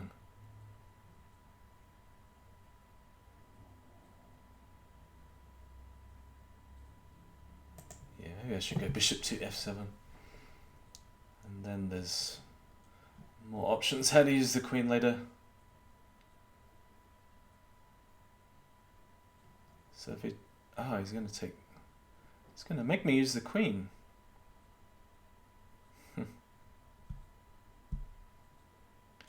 I don't want to use the queen, I want to use the bishop.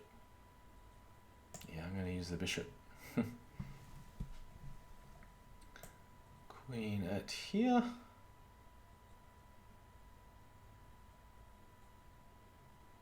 King f4, pawn g3. What's the problem? Oh, there's no problem. I can also play d3. Yeah, okay. GG's Master 10. So, yeah, long forcing sequence. There's probably many ways to do it.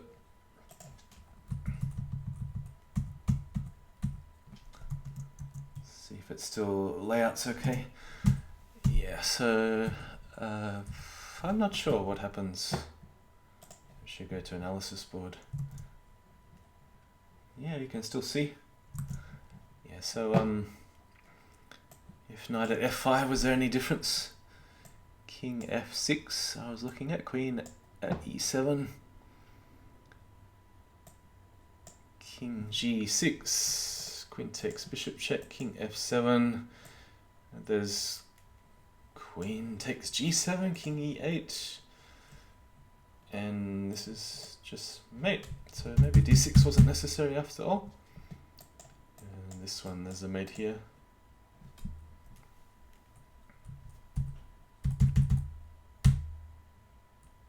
What I was thinking of. This one takes... surely you can't run backwards.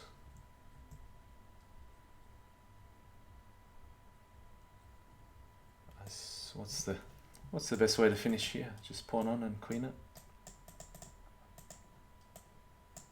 And then rook drop here, rook drop here. Yeah, maybe it was unnecessary to play d6. Okay. We shall continue.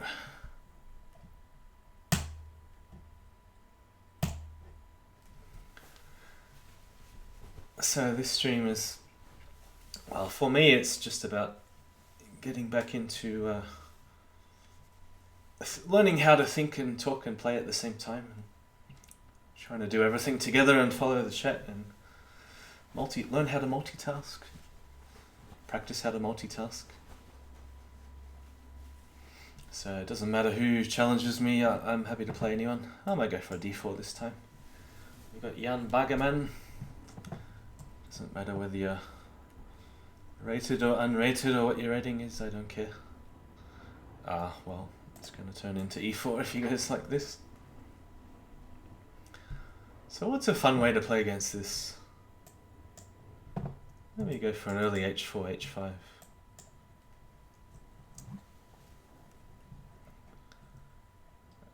Do I want to play bishop e2 first, just to give this pawn some more support?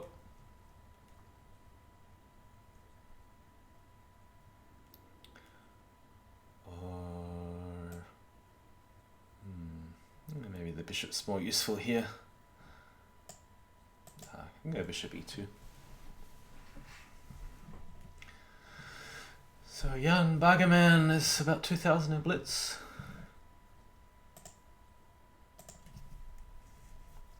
How many Crazyhouse games has he played? Only 2.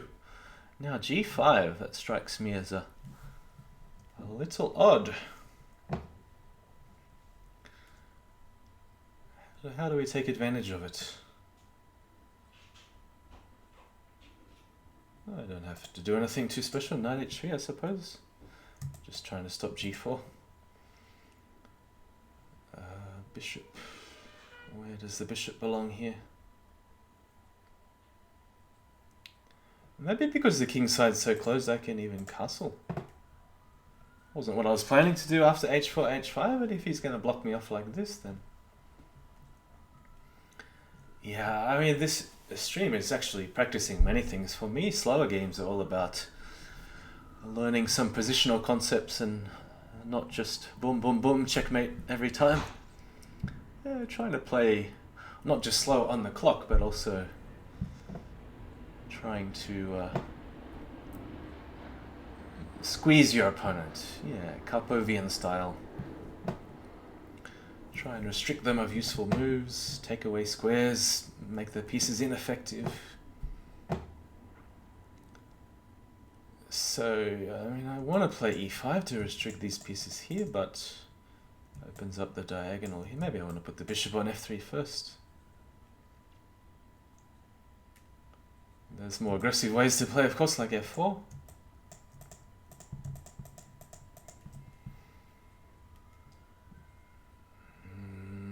There's moves like d5. Does let the knight come into c5 though. All depends on which piece I would like to restrict. Yeah, just go bishop e3 and see what he does. Don't really think his knight has any useful squares at the moment, even if it goes to e7.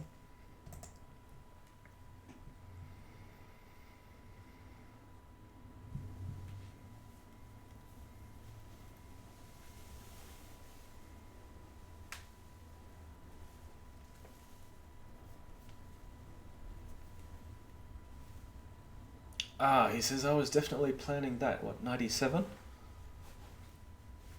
But then, the question is how to improve your pieces.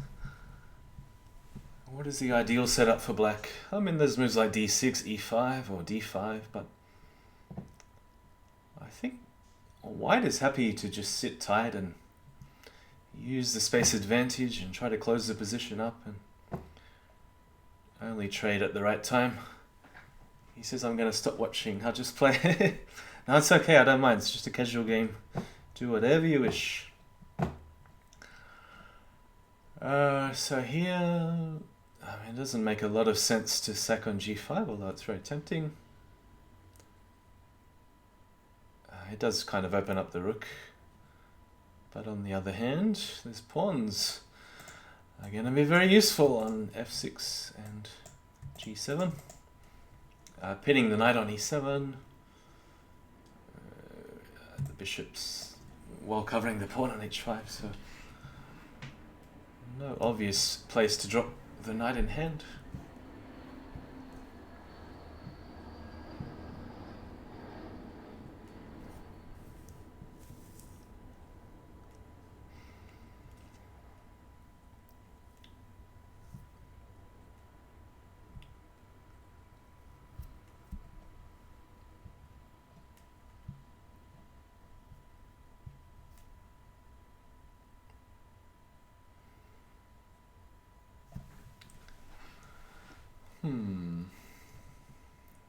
Yeah, there's a few pieces I could put question marks towards. Where is this knight going on a6? Is he ever going to see daylight again? Bishop h6.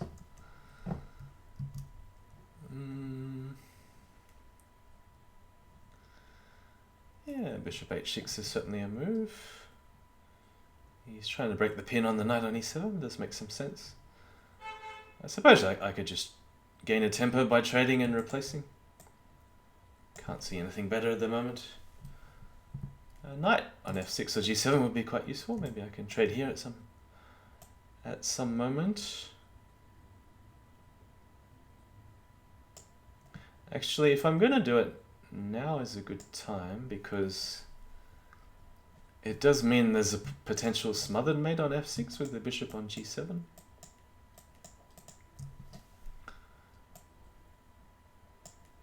And means, well, this rook is looking like it's going to drop off the board. Bishop at g5 is a possible defense.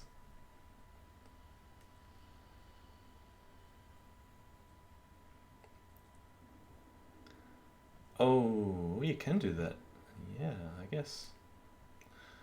Does he have any immediate threats? I haven't been paying too much attention about all the pieces he's collecting over here. So if I go bishop takes h6, there's a rook at h1, takes bishop g2, takes, what does he have there? Knight, two bishops and a pawn. I don't think that's enough. There's moves like knight at h3, but I think that I'm escaping, so I'm just going to not think too much and, yeah, take here. So the most important thing is that I'm threatening several mates in one, and I don't think he can checkmate via a checking sequence.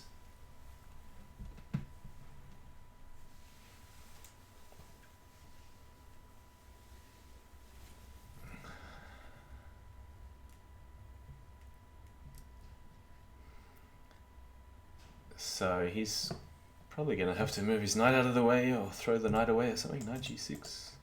I don't know, how else would you cover all the squares here? It's pretty hard to find a move.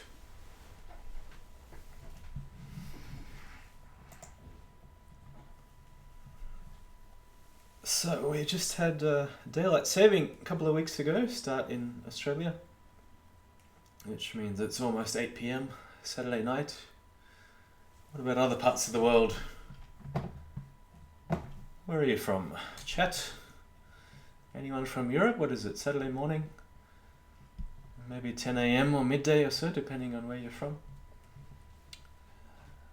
Would it be 9 AM in London? Or 10 AM? Maybe 10 AM. The US it would be much earlier, of course, like 4 or 5 AM. Yeah, knight g6, I mean, what else? I suppose I should just take. I mean, he's got the queen coming out. Is that a problem? Possibly. Maybe I should think a little bit before taking this. I could put the knight here, check, and then force the king to block the queen.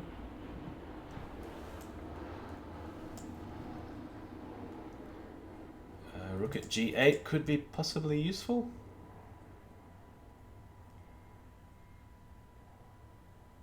Yeah, I'm going to go with knight at g6.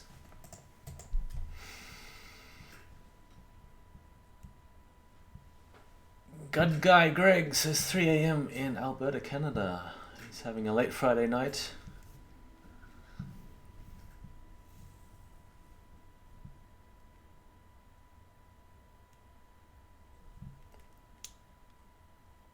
Yeah, I find it really hard to sleep at night, especially with the Isle of Man streams going on. It's pretty exciting to follow such a high-level tournament. So mission accomplished. I blocked the queen. I could look for checks like pawn at f6 or whatever, but there's no real need to at the moment. I think I'll just take the knight.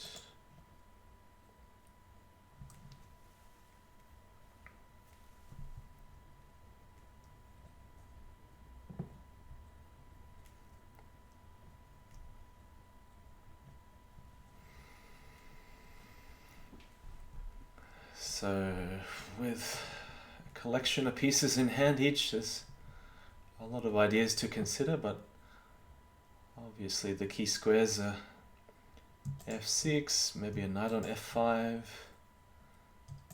The king could potentially run out this way, and if I have time to collect the bishop on f1, that would be useful both in attack and defense. He might throw it away with bishop takes g2. Ah, he's running, okay. So I think I should just collect the bishop like this. And then the queen also helps to cut off some squares. What? Shall I miss something? He's got a check, I know, but...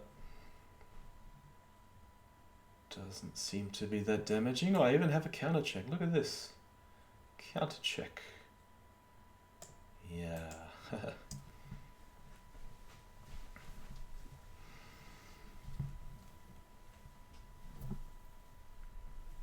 Oh, he's got a counter check. How many checks in a row is that? Can't I just take that?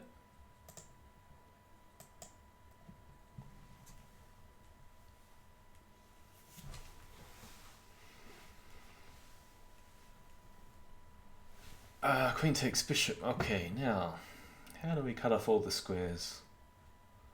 I could play another check with g4. That's pretty useless. How do we cut off all the squares?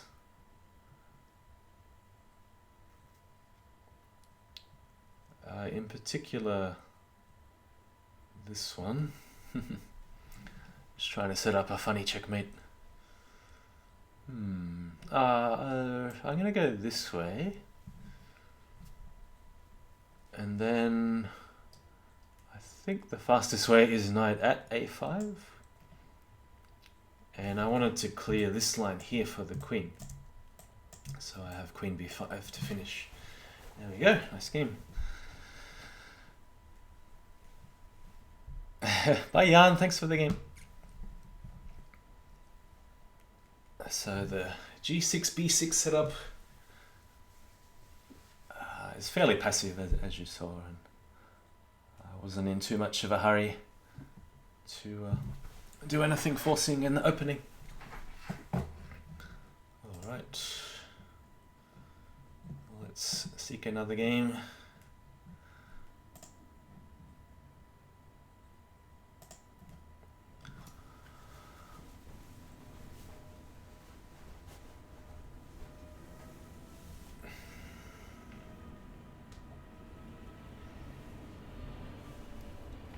So what's the stream title? Not the CWC?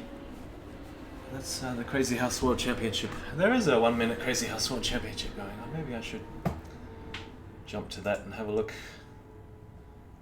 what's happening. So here's where I can go to the browser display and we can see a bit more. So we had 8 of the strongest 1 minute Crazyhouse players playing in a round robin with 30 games in total, each pairing. And it's almost finished, just a couple of blitz bullets matches to go. We can see the standings if I scroll down a bit, and you can see that Zhang Li has just taken first place by only 1 point. It was decided in his match against Little Plotkin where he won, I think it was 21 games to 9, and only in the very last game of that match, otherwise it would have been a tie. And I was joking around saying that in the final between Zhang Li and Opperwiesen, that the winner gets white in the first game, and because it's a 100-game match, it's not much of an advantage to have the white pieces when you're just alternating white-black for 100 games. But what else can we make the prize as first place? What's this? From Germany. Oh, he's a pretty strong blitz and rapid player. We have an Italian, Gioco Piano in Crazyhouse.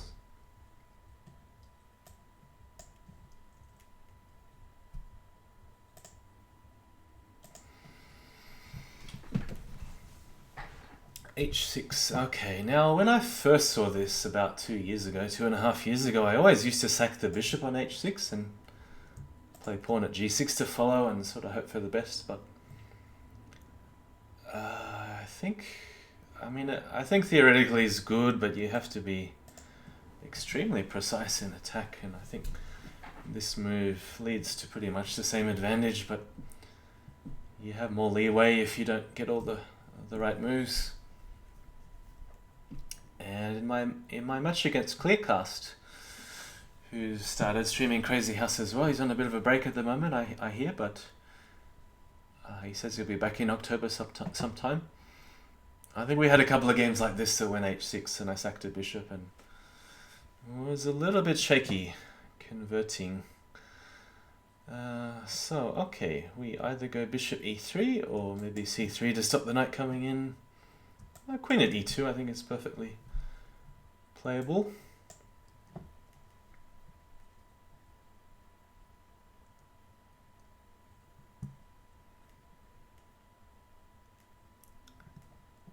So here the black's main idea is to attack obviously on f2 and to keep trading and harassing the queen when she eventually recaptures on f2. And white does best by avoiding trades if black sacks on f2. But apart from that, the basic plan is to set up a blockade with c3, d4 or bishop e3. And once white achieves either bishop e3 or d4, then it should be a fairly comfortable game after that.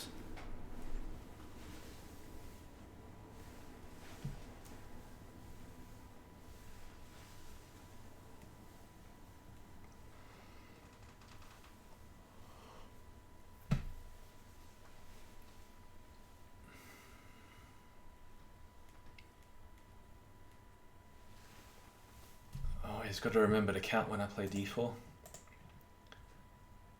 Ah, okay, he's got knight a5. Because sometimes you can play d4 anyway and then allow black to take finally with the bishop because you have some pawn at e7 at the end. Alright, now I have to think a little bit.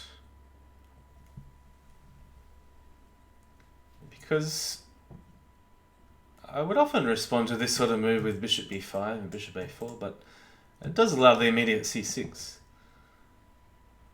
And although I can get a pawn, the problem is that the knight comes back to defend e7, where I want to drop the pawn. There's many other moves possible. There's b4, there's bishop e3, looks like the safest move. There's also a sharper option with bishop takes h6 and then pawn at e7. And that's looking very tempting to just drop the pawn. Now, that was a lot better than taking a pawn this way with knight takes e5. The problem is then that after d takes, that the bishop is opened up to guard the square on e7 where the pawn is going to land next move.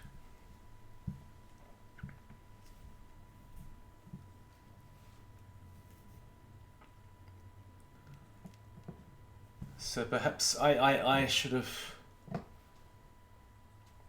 maybe put the bishop on e6 and try to trade the knight instead, because he's always going to have problems with this square on e7.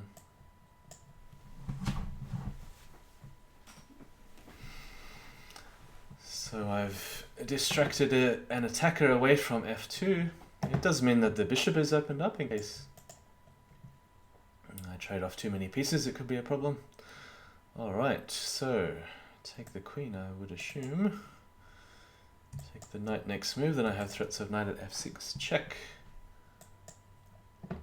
So he's going to have to cover either this square or this square, where there's a big hole after the sack on h6.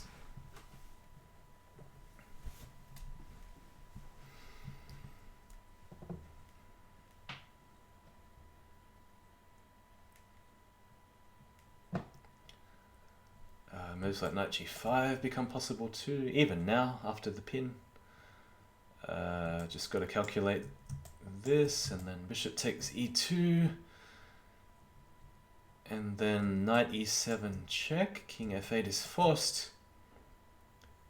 I still have another knight in hand, but if I drop it there, he's escaping via e8 and d7. So that's with knight e7 after knight g5. And knight g5 also allows just a defensive move, like defending by putting a pawn or bishop on h7 or putting a bishop on g6. Maybe that's not so good because of knight e7, but at least putting a pawn on h7. So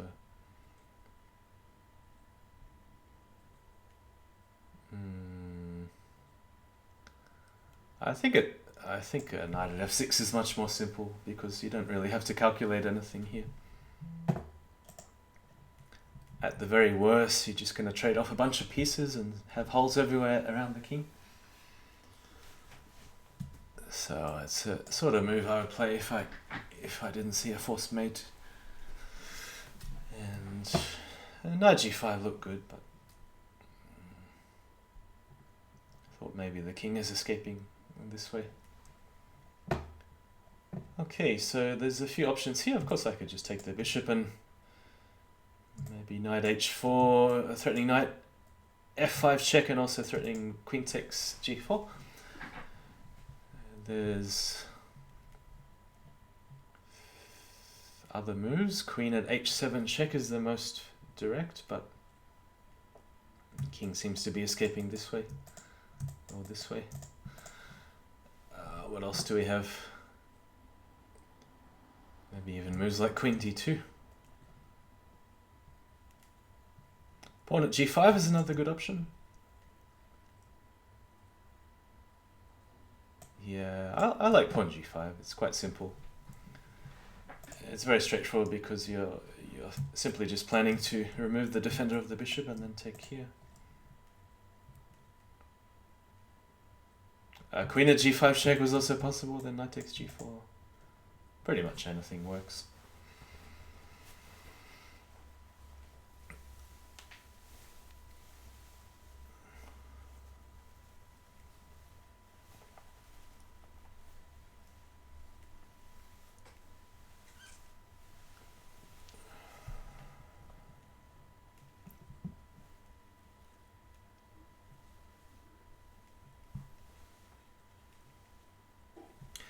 He's defending with bishop at g6. So could possibly just take this one and then pick up the bishop on g4. If I want to try and cut off some squares, maybe knight at d5 first. And then I've got the queen at e7. So this triad here for my checkmating pattern. Alright, thank you.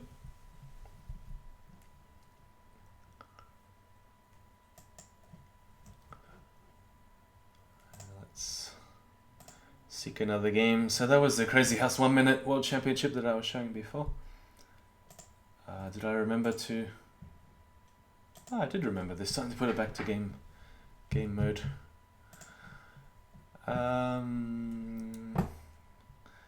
Also talked a little bit about the Crazyhouse Team League, which is still ongoing. So just in between games I can give it a bit of a plug. Where are we? Browser display. Yeah, so this is a very nice put together website, which is the Crazyhouse Team League, up to season 6, and quite a number of players with all ranges of ratings taking part, including some of the very strongest like Jasuki down to 1600 and 1300 rating. But the idea is to match up someone who approximately even. So they have 7 boards, teams of 7, and 6 teams are playing, so 5 round robin. 8:05 in Melbourne, says Methane Bro. Yeah, of course it's the same in Sydney.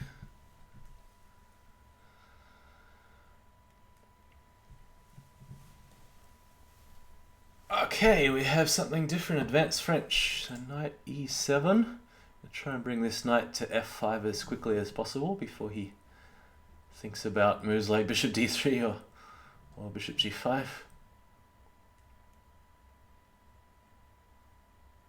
Actually, one game I had during the week, must be in my last 20 games if you look at my history, is a game where I played out the French for the very first time against Andre Timer, who's about 2200.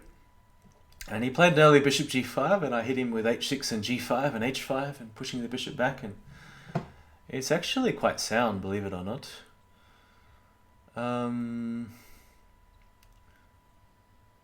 Not sure here. Should I go for knight f5? Bishop takes, pawn takes. Or does the knight belong on g6?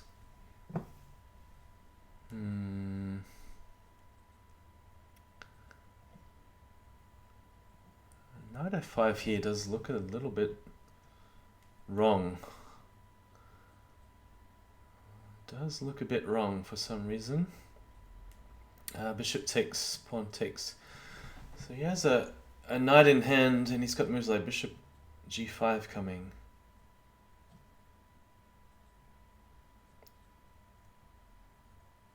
But what does the knight do on g6? So you really want the knight to pressure d4 and to threaten tricks like knight takes and pawn at e4 and stuff like this. Knight g6. Maybe there's some idea to play knight g takes e5.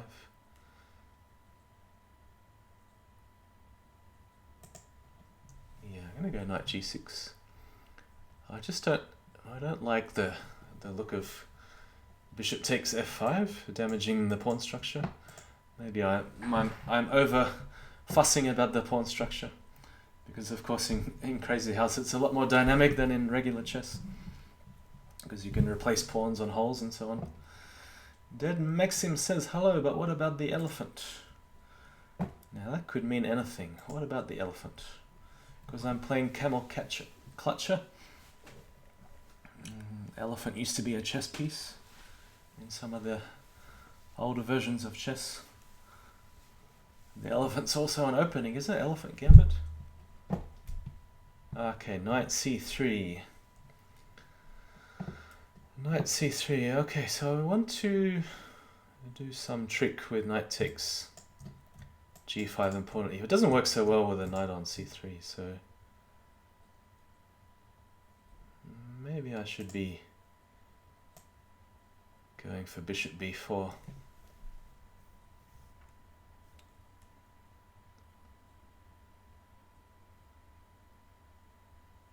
Yeah, I'm just not sure what happens after bishop g5 in response. Because f6 is a bit loose. I mean, that's a similarity there between Bug and Crazyhouse. I mean, f6 is always a little bit loose. Take. You can grab a knight at any time. Knight at g7 seems to be okay, but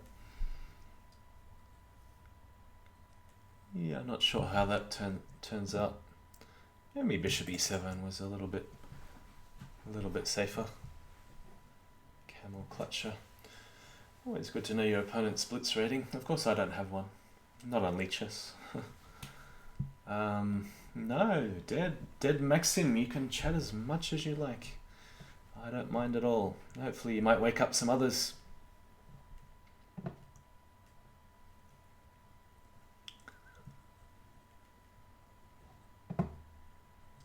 So I think bishop g5 is quite a natural move here.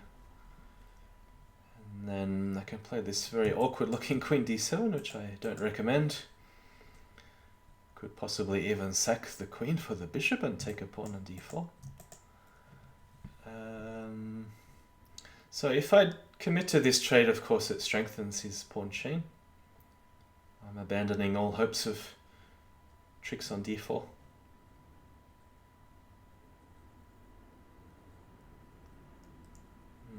What are the options? Got a totally dead bishop here on d7. How do I use it?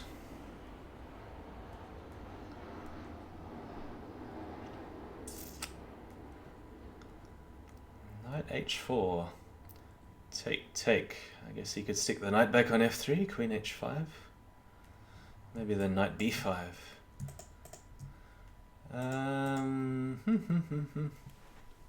I wonder if a6 is any use, just to see what he does. I guess bishop g5 is coming. So I should perhaps trade here and stick a knight on either e4 or f4. That seems to make the most sense.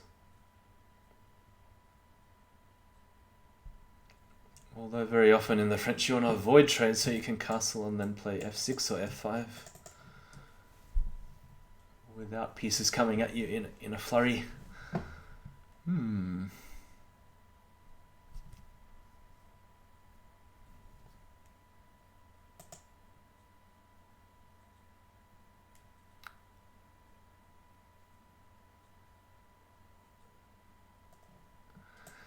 Yeah, I'm going to take...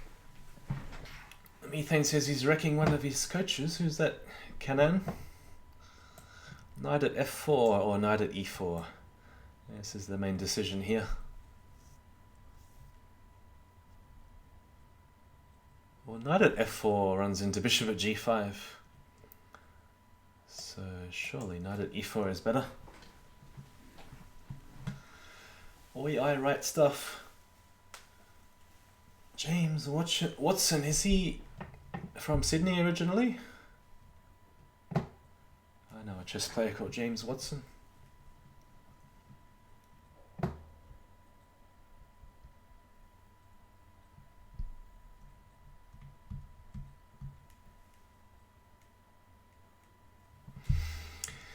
Well, I guess knight g5.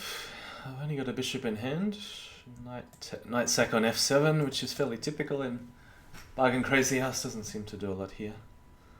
But if I castle, there's knight g5, queen h5 stuff to worry about. And there's also the pawn hanging, of course.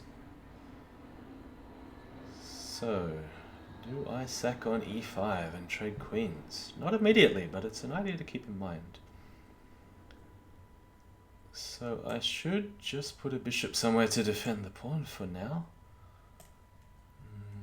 Bishop at d5 kind of blocks the d file, which I'm hoping to take advantage of a bit later. But the bishop is safe. He doesn't have any c4 moves, so the bishop is safe here. The bishop is also safe on f5. Knight at g3 could be the problem. Yeah, then I don't see a great response.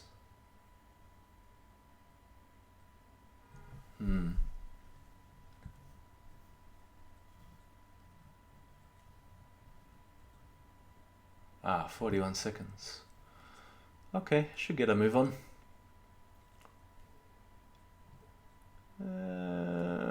Hard to decide. I'm gonna go bishop at d5.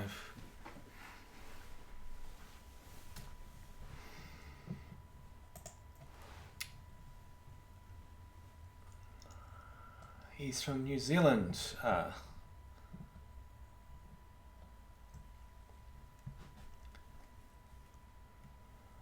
I don't know. I think the James I know might be about 2,000 strength. Something between.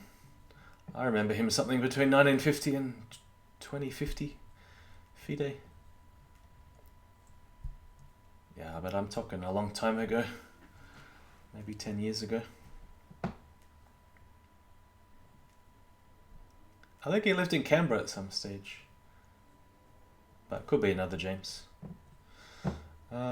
So I've got a bit of a weakness here on e4, and I'm not quite sure what to do about it.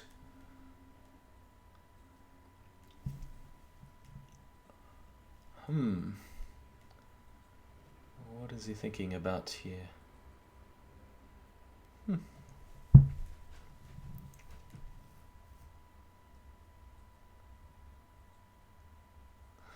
Yeah.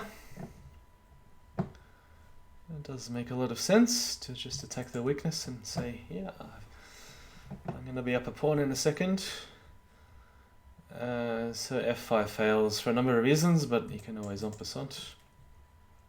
Castles is very dangerous due to queen h5. I'm very tempted to sack this queen, you know, but just don't quite have enough. If I had two knights, maybe, but what else was I planning to do? Sack here. Yeah, so I'm going to try and get this pawn ladder going before he just takes the free pawn on e4.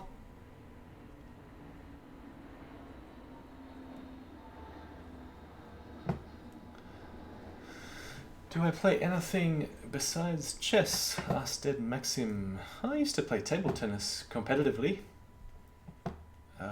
till I got a neck injury from holding the racket too stiff. My whole body was a bit stiff when I used to play. I wasn't, you know, the Chinese players, you watch them play at the elite level, they make it look so effortless. Probably pawn at f3. Maybe leave this capture till after he decides what to do here.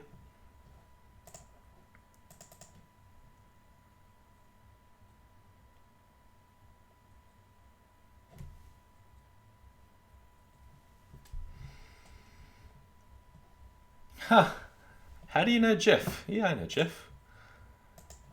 I think I played him at the New South Wales Country Championships. He's from Canberra, isn't he? Or somewhere near Canberra. But that was a long time ago. Like really a long time ago. So how about we Trade queens now. Ah, he's not trading. Okay, so here, 5 seconds. Knight h4. Yeah, but 10 or 15 years ago, I'm talking. Before you were born, buddy.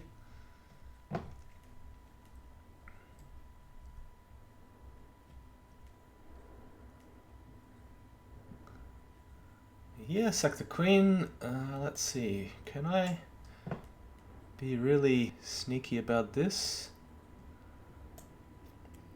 Does that work? What am I doing? I thought I had some trick where there's a smothered mate, but I just did the moves in the wrong order. He had king takes anyway. It was not a forced mate. Queen d5 is just a waste now. Yeah, alright, we'll come back. No, Jeff Plummer, I know the name from 15 years ago. He'd be in his maybe late 40s now, mid to late 40s, I guess.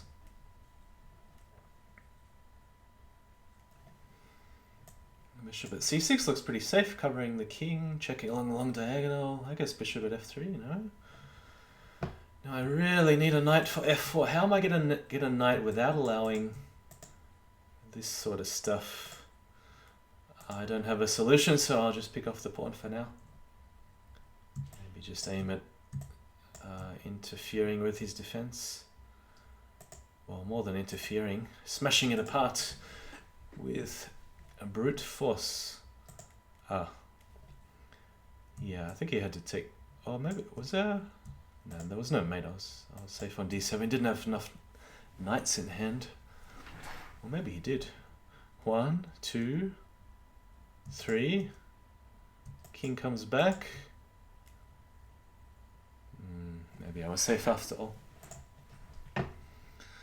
I was expecting knight takes. Oh, that was interesting. Have a look. What kind of pets do you like most? That's an interesting question. I used to have a pet cat when I lived with my parents, but that was 20 years ago. The first one was a bit wild because I wasn't trained. So, I don't know, I might be more of a dog person now. Not sure, I haven't had a pet in ages. Hey, come on, Clutcher. Interesting game. I'm just going to analyze it. I'll just go back to the critical moments. Well, there's lots, but obviously I was expecting... actually, I was looking at knight f6 check. Maybe this is what you are playing for. Knight g7, knight c5 check, but then I can step back. There's a pawn check, but I'm not sure there's anything more than just a check. You can choose to go wherever you like. Maybe knight e6 check just to get rid of the pawn here. This is interesting. Because then you got the other knight coming in. Of course you can take back the queen though. I don't know whether it's mate though. Crazyhouse is too hard. Yeah. This is really tricky stuff. I mean, this just looked way too dangerous because of the... You got no defense on the light squares, so... Maybe you can escape this way. I'm not sure if there's a forced mate.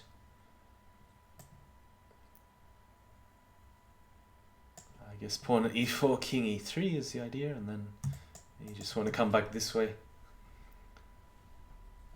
So if I didn't see a mate, I'd probably end up doing a move like bishop at g5 just to cover the queen mate threat. I don't know, f4 or pawn at f4 or something. And then decide what to do with the queen at f3. Doesn't seem to lead to too much.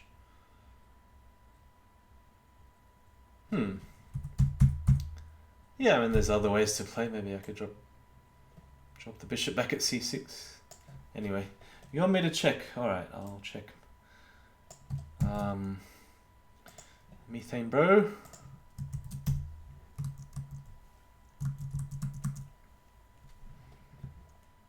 Ping skills. Yeah, he's talking about Olympic Games. Yeah, that's the guy. I didn't know he's an Olympian, but table tennis at the Olympic Games. Yeah,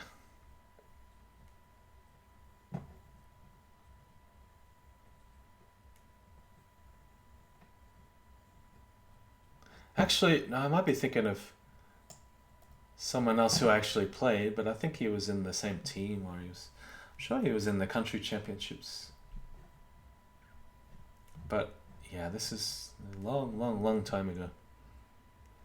No, I'm not quite at the Olympic level. I never was, but no, he wouldn't know me. I don't think he would know me. He'd know my friend Adam. I used to train with him like 20 years ago from Newcastle. So he would remember Adam for sure. So if you say Adam from Newcastle, like about 20 years ago, I used to play doubles with Adam. Adam went to the Czech Republic to train and then was playing in the Bundesliga in Germany. I think he was pretty close to top 10 in Australia at one stage. Yeah, he would remember Adam for sure. Alright, what are we up to here? Let's seek another game. Oh, there were quite a number of interesting moments in that game, Camel Clutcher. I thought you did the right thing with knight at g3, hunting down the loose pawn on e4. And I tried to make it complicated by sacking a knight, but yeah, it's very hard to work out with your light squares falling apart what the best defense is. Maybe just grab the e-pawn and hope for the best. Yeah, it's really hard when your opponent's building a whole chain of pawns against your king.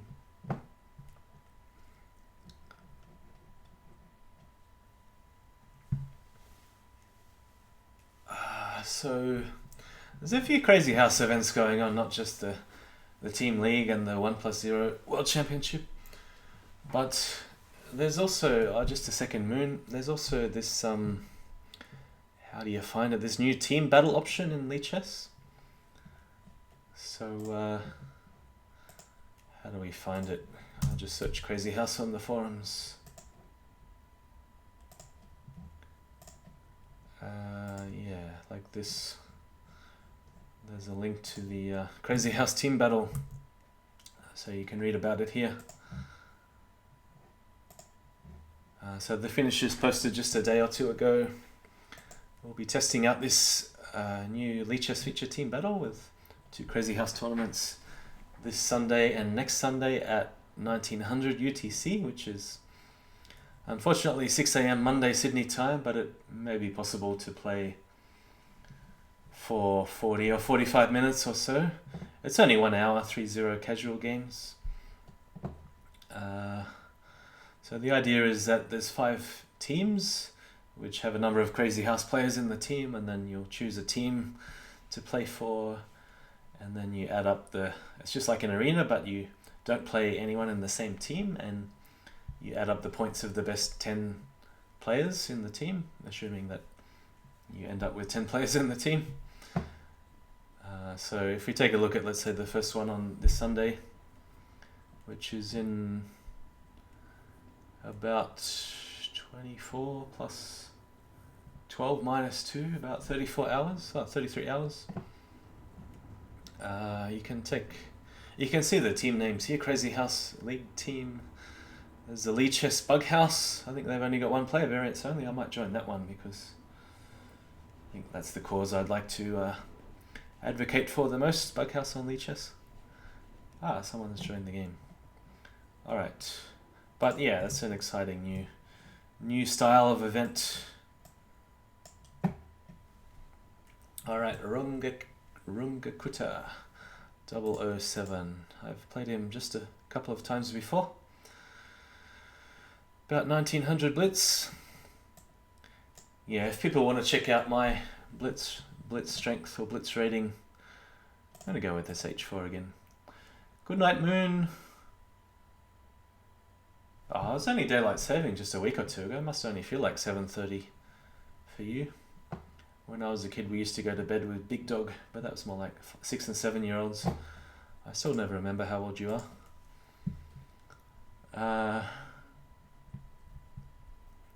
What was I talking about? Yeah, if I played Blitz on Lichess and took it seriously, I don't know, I guess similar to chess.com, about 2300. Maybe I could somehow work my way up to 2400 if I played a lot, but probably something like 2300 Blitz.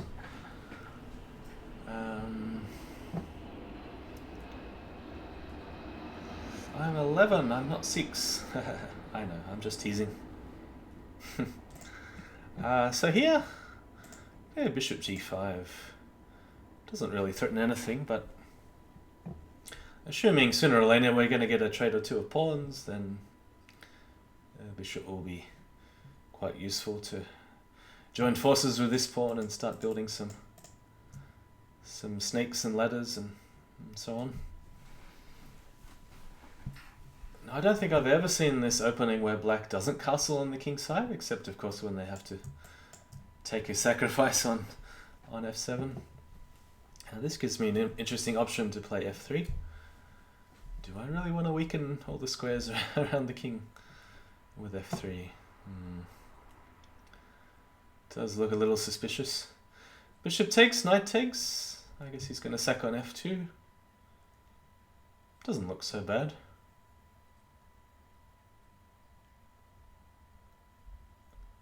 It does awaken the bishop to hit d4. Oh, what about a nice solid option with knight f3? So we get another funny opening where there's no early trades. Moon killed me in ZH Bullet a while back. Yeah, you should see Master 10 playability. He's really good. He could just about match. Is he in the 1-0 championship? Oh yeah, he came 5th overall. So who did he beat? Number 4. It's a bit Plotkin, variance only, blitz bullet. Had pretty close match with Penguin, pretty close match with Chicken. Knight bd7. Alright, so let's take this slowly, and I mean, of course I could go immediately in with e5, but let's not complicate things, just go queen d2 and see what happens.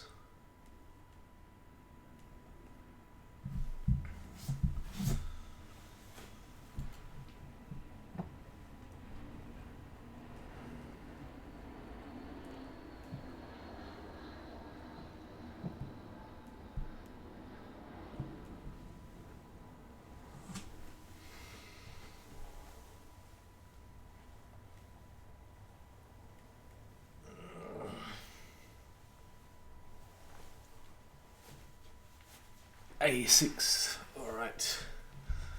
A little bit hard to find good moves for both sides.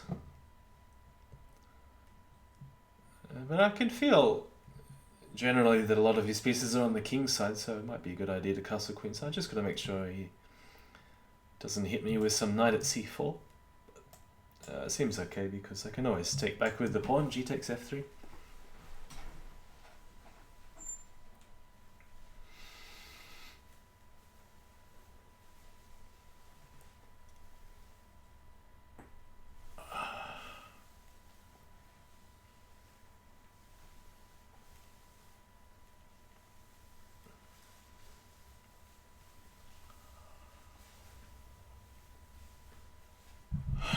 I think every game with black I've played the French defense so far today in the stream. Yeah, I mean, I need to look at it more closely if I'm making any mistakes in the opening, but I felt like the first, even against Master 10, this opening where the queens got into a steering competition, I feel like it's okay. I'm not sure whether the knight at d3 and knight at c2 check is the most accurate way to play.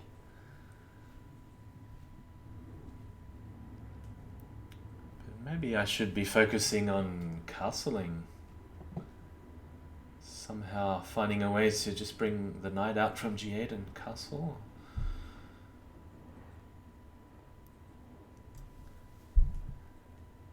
Yeah, so I'm talking about an exchange French kind of position where the queens are on the e file, neither side's castled. He's still got a bishop on f1. And generally, if you're forcing queen e2 and your opponent's still got a bishop on f1, it turns out okay, but he's finding a lot of resources in both defense and attack with this knight at e5 and then his bishop at a4 in the last game is very disturbing. Okay, this looks very much like a chess game. How do we make it not into a chess game? I guess we've got to go e5, but then c takes d4 could be the problem.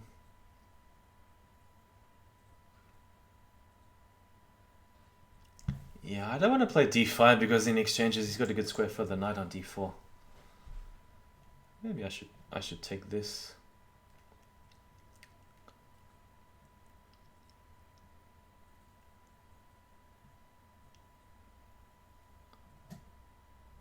How does bishop takes end up?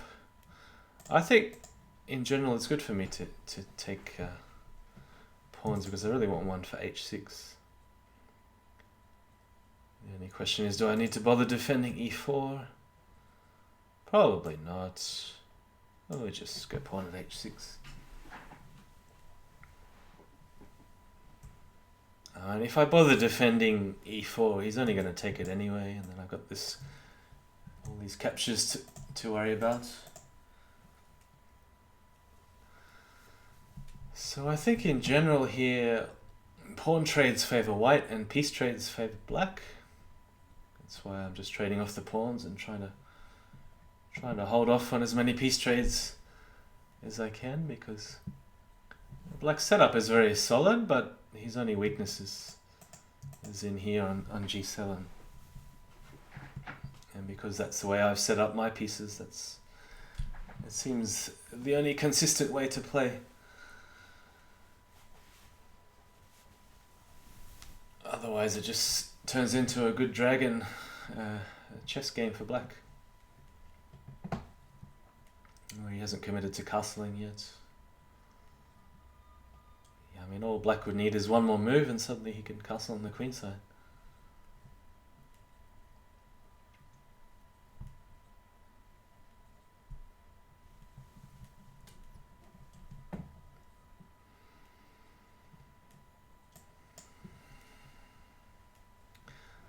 Alright, he's taking his time, he's looking at all the captures, yes. I was looking at this and seeing if there's a way to take advantage of rook takes, queen takes, some bishop drop along the diagonal, but it doesn't seem to be. So, trying to avoid piece trades for the moment. Unless I have, yeah, I have knight at g7. I think this is good for white. Should I bother playing a move like check on a4? Doesn't seem to do anything. So knight at g7 is the obvious move. Maybe I should take my time here. See if there's any other options.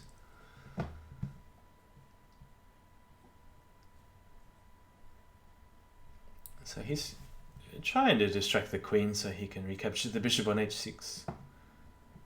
Does make a lot of sense.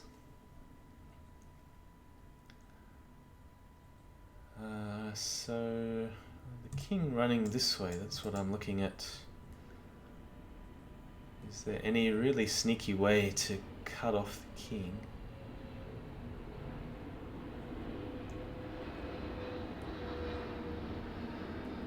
A move like knight e5 looks very interesting, but it's a total disaster if it doesn't work. Knight at g7, king f8. Isn't the king going to be safe on e8? That is the problem.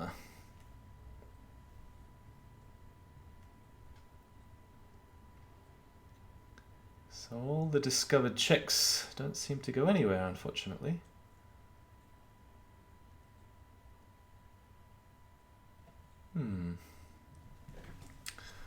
Okay, well, what else do we have? What else do we have on offer? That's a shame because I really like knight e5 to work.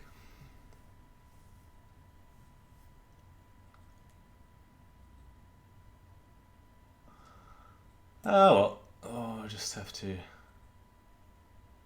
one last look to see if I can find something cute and clever, but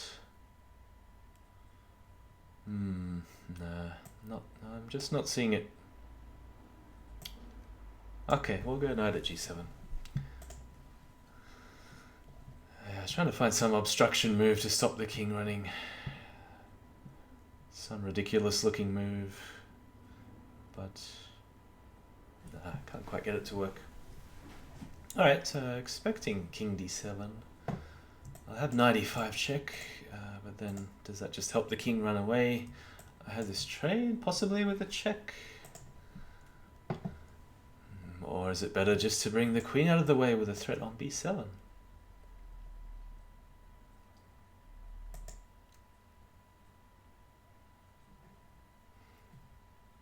Two, one, come on. Has he forgotten about his time?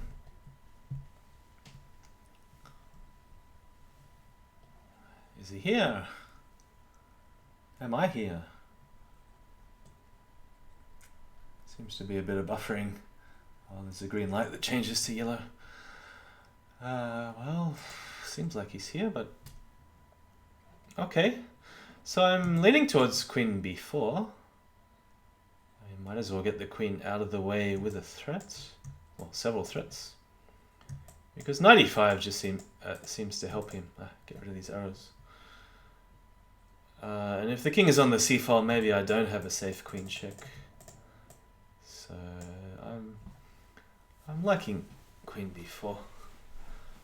I'm not so concerned about the bishop on h6 hanging, because there is a mate threat with queen b7 and bishop at... I meant to give him more time, sorry. Yeah, so I think this is the main threat that needs to be guarded. What would happen next? Something at b6, maybe knight c5, or knight at c5. Let's go to the analysis board. Chess lad, yo, I'll be right back. I don't know who you are. Did I just play you? Knight at c5 maybe? What would happen next? Knight e5 check. There's bishop at b6 perhaps? Yeah, this looks good. Just a double attack like this. I think there's too many threats. So there's a nice mate with a knight at b6, forcing him to take, and then a knight at e5 to finish. So just opening up the c-file completely. Anyway, just some moves I made up.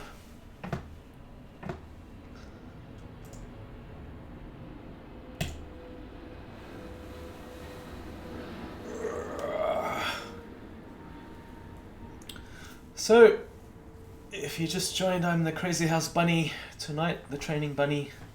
So I'm just taking on anyone. Just casual, slow games. Gives me plenty of stress-free time to commentate on the games and follow the chat. And just explore avenues of Crazyhouse that I don't normally. I like trying out some new openings and just some more positional, subtle concepts.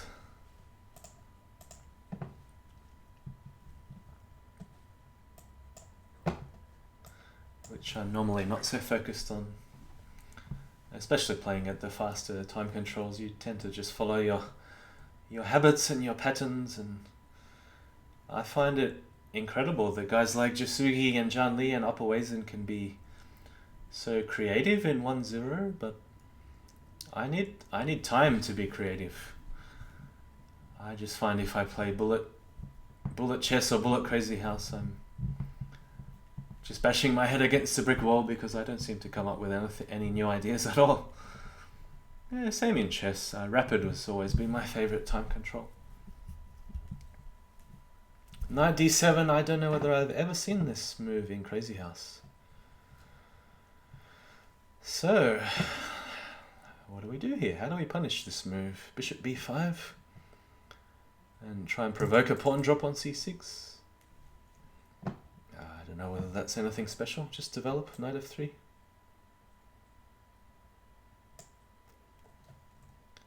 I'm not sure whether bishop b5 is the right move there.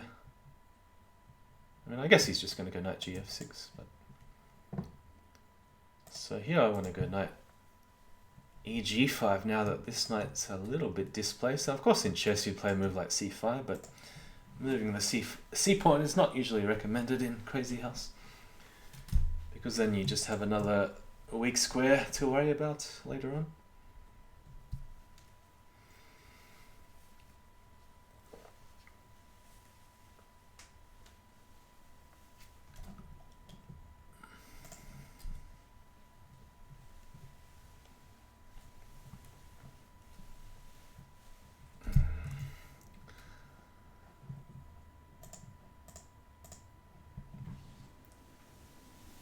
Queen e7, okay, trying to keep as solid as possible. Hoping for bishop b5, queen b4 check. Perhaps now is a good time to play bishop f4, but still queen b4 check could be a little bit bothersome. Maybe just knight e5 and trading off the knight with a tempo here. Knight d5. Probably should just move out the bishop somewhere or play c3.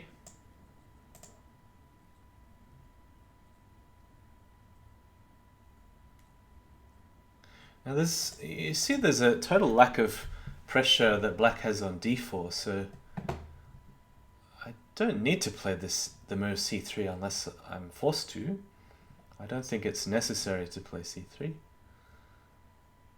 Maybe a more aggressive move. I mean, it does help to stop the tactics with queen b4 check. Maybe I should just castle as quickly as possible. So bishop d3, well, one problem potentially is that the pawn could land on e4 after chasing the knight away. It's just that h6 often gets black into a lot of trouble after the knight sacks on f7. So in Bughouse, this would be a real disaster for black if you play h6, because all white need was either a bishop on g6, using the two bishops together, joining forces on the white squares, or a knight for e5 would also be quite deadly for black.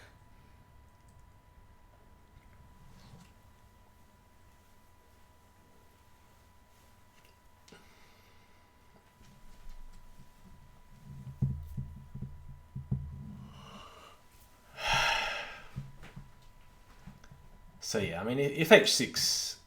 I didn't see this. I was just going to sack without thinking. Okay, so it's a way to free the knight, open up the bishop, free the queen. It does seem like a very logical move. So castles e4, I guess, is the idea. Can I then go take, bishop takes, queen takes, rook e1? Why not? Why not? Could also take once here and then possibly castle? Well, it's inviting some pawn at h3 later on. What did I say? What was the first thing I said? Castle? Knight takes f7. No, it's no good because the v takes check. So I think castling makes the most sense to me, because I think with all these captures on e4, rook e1 is... I mean, of course in chess it would win material, maybe not so much win material here, that's not the point, but...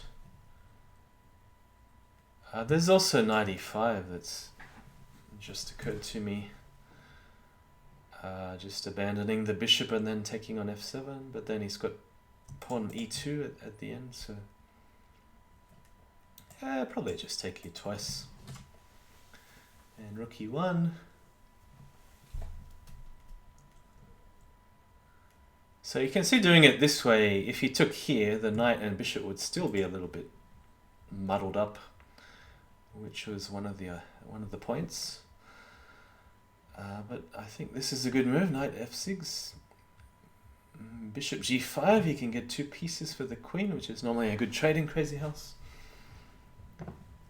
Otherwise, I suppose I'm just moving the bishop somewhere, or knight at d5.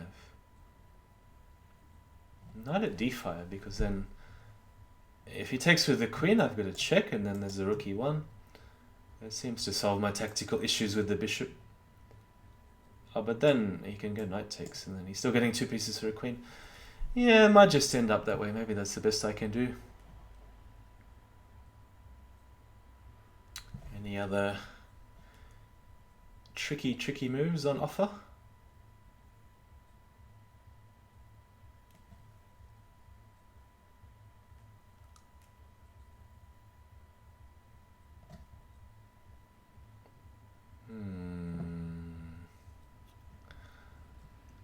I think I do need to hurry here because he's now opened up the c8 bishop, so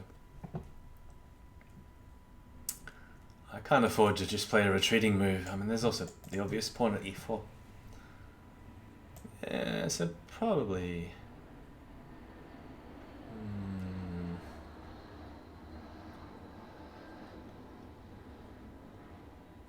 yeah, probably this one. I'm just considering about the other way to get a queen for 2 pieces with bishop g5 and which one's better. I guess this is more forcing.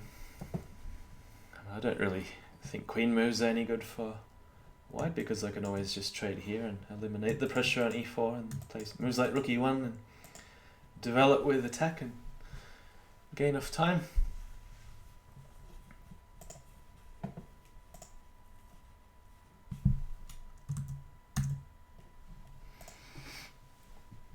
Knight takes, bishop takes, as expected. Now rook e1, of course there's knight sack on f2 to watch out for. But then I may have some counterattack with rook takes, and at the very least I'll have bishop drop and then can take back on f2. So, unless there's something obvious I can do, bishops do keep black very well defended.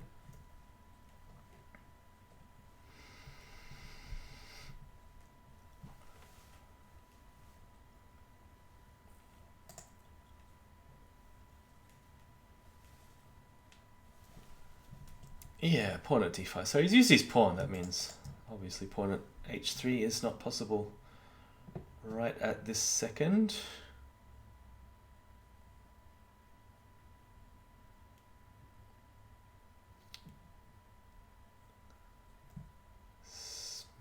I mean, pawn at h6 is possible. It's not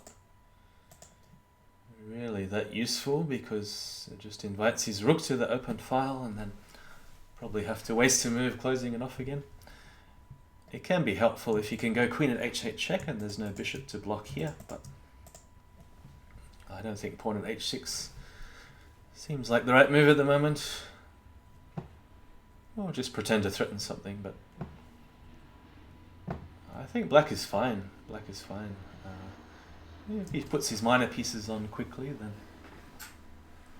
just the main thing is keeping all the squares here defended around the king, so I can't use the queen in hand to much effect. One thing black has to be careful of is a lot of trades in a hurry, so I mean there's rook takes knight to consider if the position opens up a bit more and there's less defenders around the king.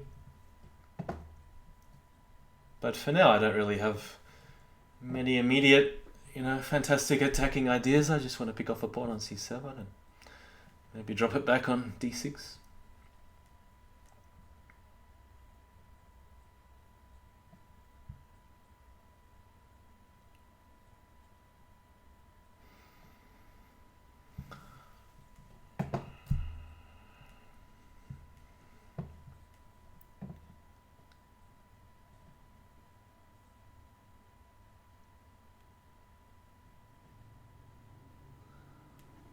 So I'm asking the question which way, if he wants to attack me, does he put something on h3? Does he try to increase the pile up on f2?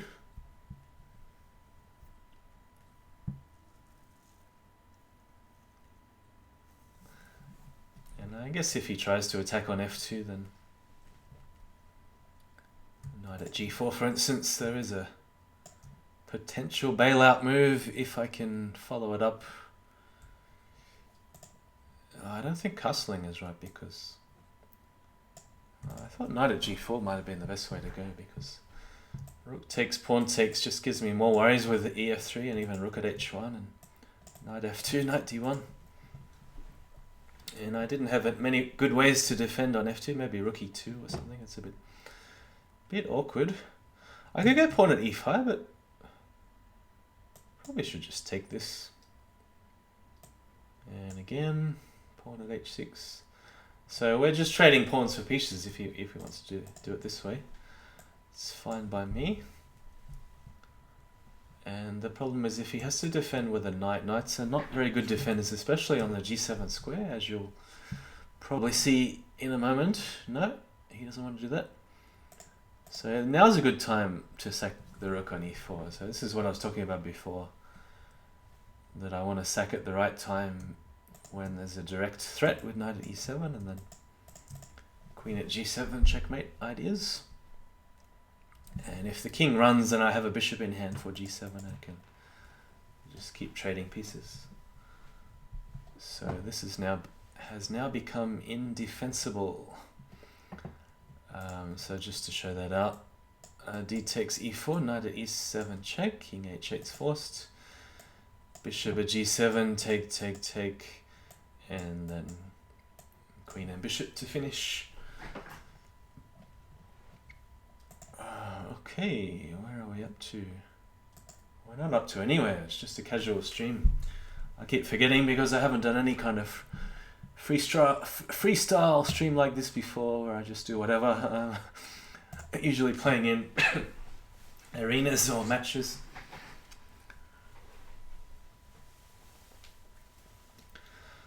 But not in a super competitive mood right now, so it's a good day just to do a casual stream where I have a bit more time to talk about the games and discuss all the blunders I make and all the ways I could have been in trouble and should have lost the games and so on. Legion, what's my record? 20-4, but you notice 3 of those 4 games that he's won are in the last... Can you see? Yeah, you can see. In the last 7 games, so he's won 3 out of the last 7. C4. Alright, maybe Legion is going to make a new club for C4 players. The English opening worked pretty well on the Isle of Man so far, from what I saw. Was it Iranian who played C4? And... oh no, maybe I'm thinking of someone else. Oh no, it was Jusugi who played C4 and E4 against the finisher. And the finisher put his bishop on B4, which I was quite surprised. I think it's more useful on C5, but maybe he had some idea I haven't seen. Okay, so normally here D5. Take. Pawn at H6. Maybe that's not so good. We'll just play a wedding move first.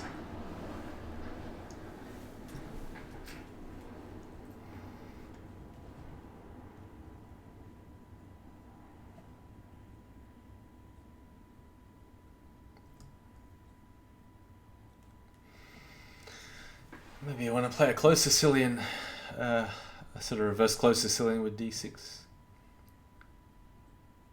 We don't trade the D for the C pawn. I'll take another look at D5. Take. So the queen ends up on D5. He's got pawn at H6, trying to make me take, and he's got knight at F6. So maybe he just wants to play D4 on the next turn. I don't think that works tactically though, so I think H6 will be quite useful anyway. Maybe I should have played D6 first.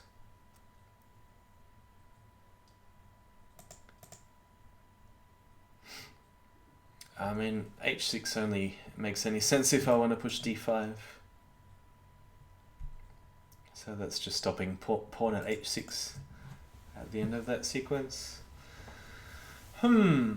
Yeah, that's the move I was expecting, and made me think I probably should have played D6 first. Oh well. I think white should be fine after this sequence of trades, because I don't really see any good way to to proceed.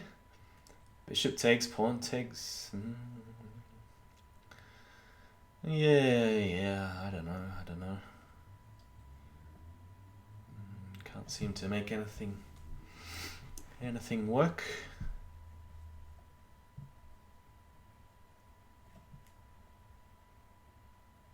D6, I guess he'll just trade queens. He's got a bit of a weakness on C2 in that case.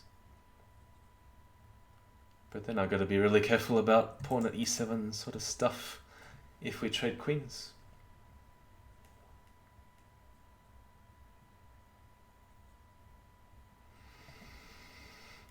Okay, what are the other options? Bishop D6 I don't like. It's just too passive. The bishop gets kicked around by the pawns in the end. I could sack a pawn, maybe knight EG5 and then knight F2. It's kind of tempting. Well, let's see if it actually works and makes any sense. Knight EG5 takes bishop, takes F2. King takes, maybe knight. I still have a knight in hand for E4. I would like to open the bishop up though if I'm going to sack pieces on him.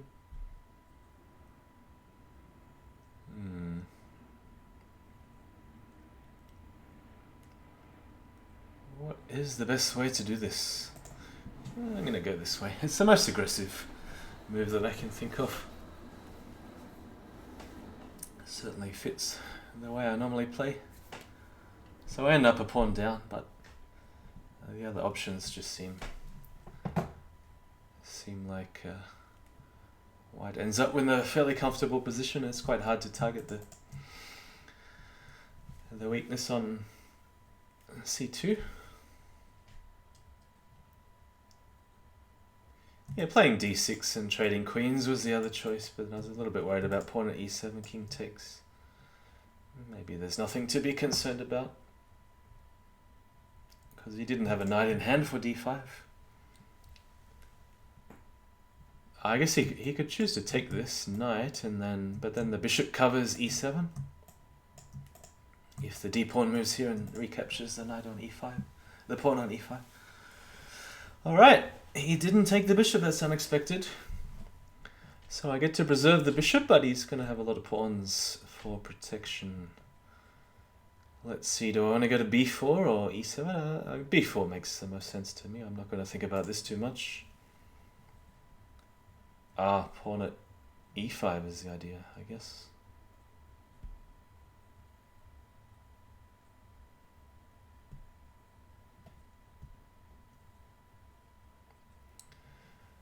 Now with two knights in hand. Oh no, don't do that. Just thinking with two knights maybe I can create some sort of havoc. Pawn at e5. Okay, I really need a pawn for c2. Should I just take it here and then pawn at c2 and rook at b1 sort of stuff? But then he's got a knight for c1 to defend.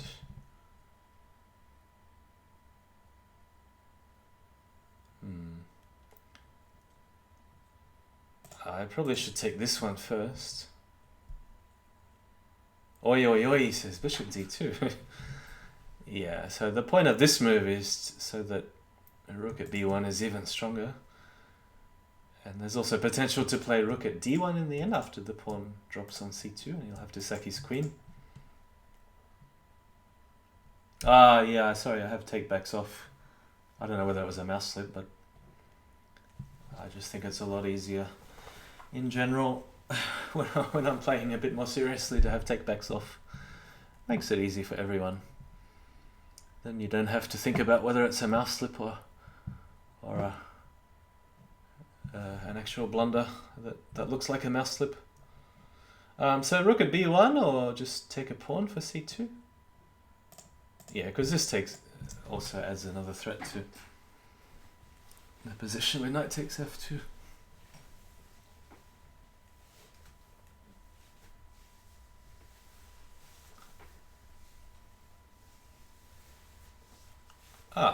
Didn't see that, but I didn't think that was playable. Maybe I am mistaken. So what do we have? Pawn at c2, king e2. What do I need? A bishop for d1. Need a bishop for d. How do I get a bishop? Could maybe promote to a knight check, bishop takes, and then rook at e1 check, king d3. What do I have left? Don't I still have a knight? Oh, I'll just play it anyway. Must be good. So I'm looking at c1, bishop takes, rook here, king d3, knight at b4, king takes bishop, knight takes a2 check, king back to d3. Where's the knight here? And then I can go knight takes bishop in the end. So, all right, we'll see if it plays out. Rook at e1. Unless there's a better move, which I often miss when I'm calculating long sequences, but I think this is the way I want to play it. I can also go rook takes c1, but I think this is a bit better.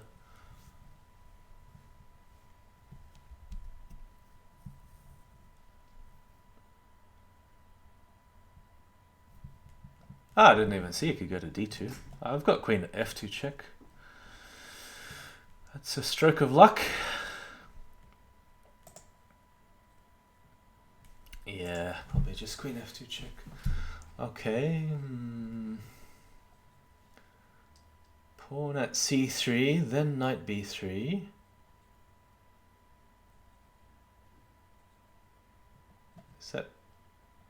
Is that too crazy? I like it, just close in the king a little bit, but he's getting out to c2 and b3 maybe anyway. He doesn't have any direct threat, so I can play a non-checking move here. Can play a non-checking move like rook takes c1 perhaps. Sneak in the back door with queen e1. Threatening all sorts of mates with bishop at c2 in the end. So I'm also looking at knight b3, king c2, rook takes, king takes, I guess. Do I have enough?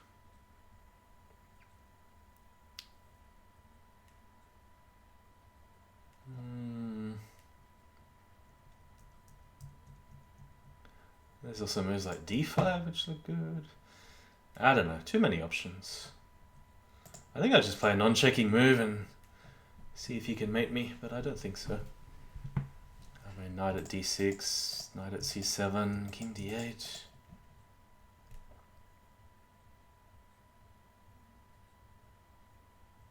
Ah, he's covering some squares. Like b3, master 10 move. Bishop at a4. Alright, sneak in the back door and see if we can set up something. Maybe bishop at h7. I just forgot this queen move was check.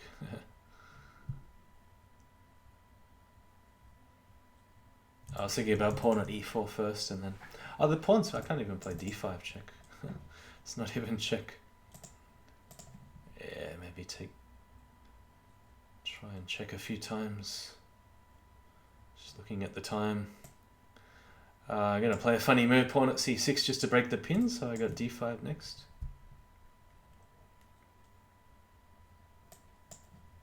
Because I want both the bishops hitting f5.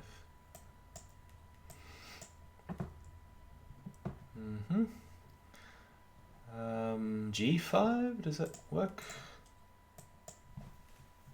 Oh, I should have played queen f2 first maybe, but doesn't matter.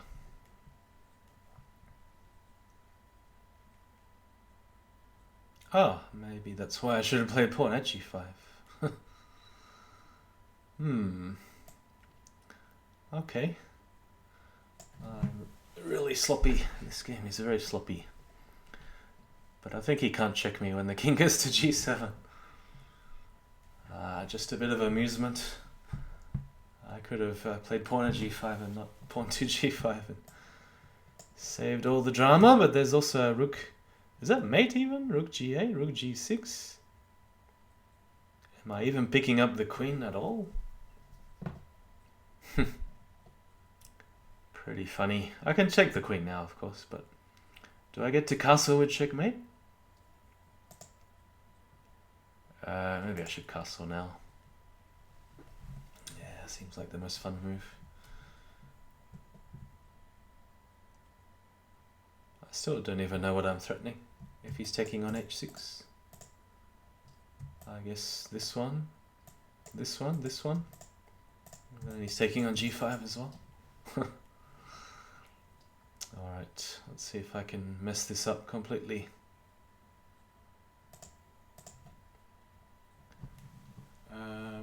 Yeah. So bishop there, is that still not mate? King takes g5. I got bishop takes knight. There's also f6. This is probably... Okay, we've had enough chases. It's going to be mate soon.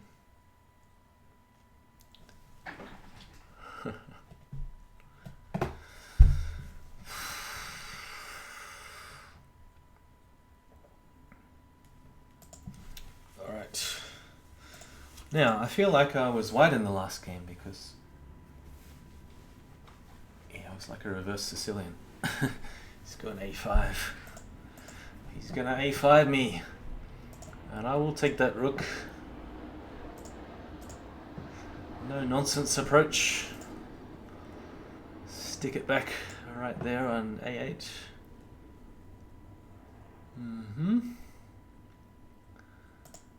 And probably eventually I sack the rook back.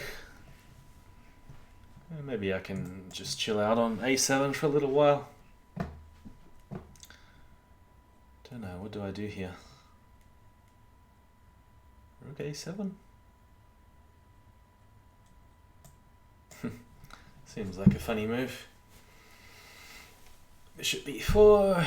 Okay.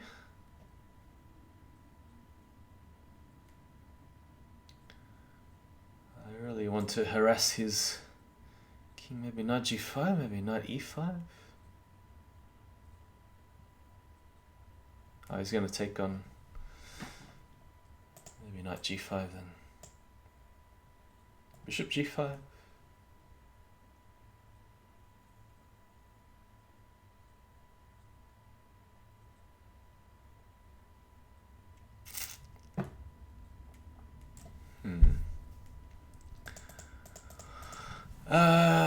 Okay, so bishop takes e4 is coming. Is it a problem? Maybe I can allow it and go queen g4, but then the bishop will drop back here. Maybe I want a bishop. What does it do?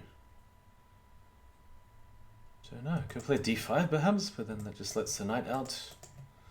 Queen e2 is another move. This seems like the most aggressive. Knight g5. Oh, covers e4. Could call it a defensive move, but I don't think the knight's going to stay here for too long.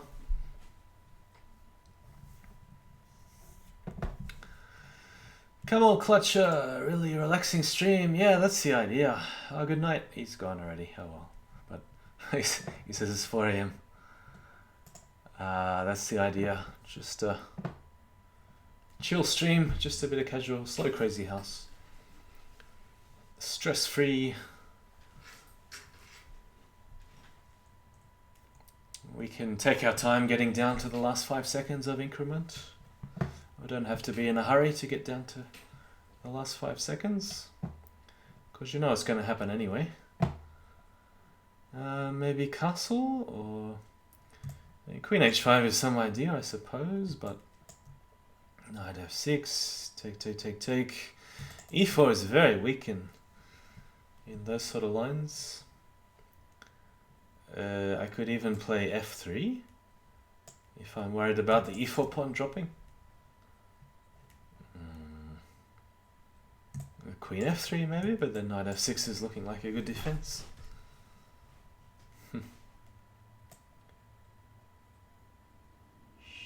Should probably just castle, but then h6. I'm gonna have to abandon the knight, maybe, somehow. I guess at some point he's gonna take here. So I'm trying to keep as many of his minor pieces shut out as possible, like I'm pointing to the c8 bishop, the a6 knight. One way to tell who's better in Crazyhouse is not by counting the material, but by counting the number of active pieces on the board. Queen h5 is the idea, but then knight f6. Queen can step back. You can grab another knight in hand, or maybe just take on e4. Take you first and then on e4, maybe bishop takes.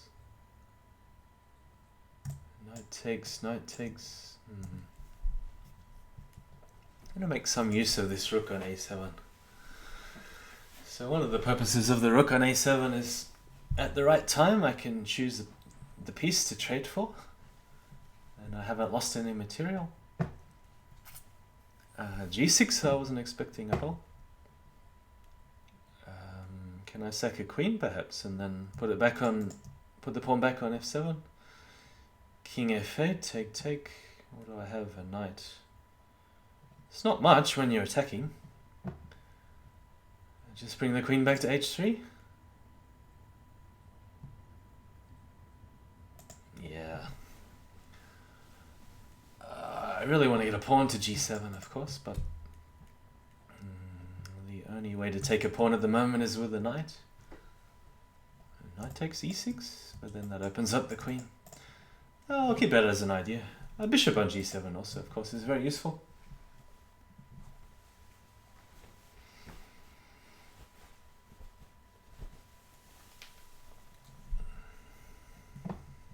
Sometimes d5 is an idea just to shut out. I think I mentioned that before, but it allows the knight to come to c5. Okay, so pawn takes. Didn't even see he has a check, but I guess he might be able to take here, and then he's got the threat of queen takes g5. Oops. So now what do we have? What's he trying to do? Just h takes g5. So could I annoy him with bishop at a3? Is that annoying enough, or is he just going to defend with d6?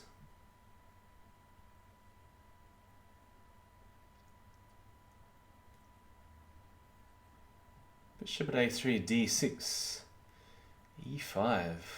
Very risky.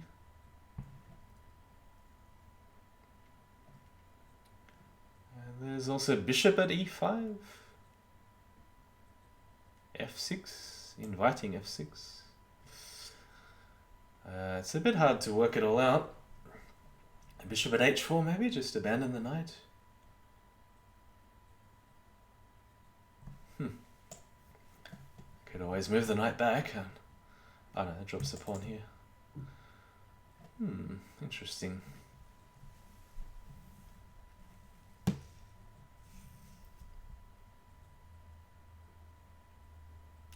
Sack the queen, how about that? Yeah, still don't quite feel like I have enough bishop at g7 to follow, but queen is a good defender here. I think I have to harass the queen. I'm going to go bishop at a3, expecting d6.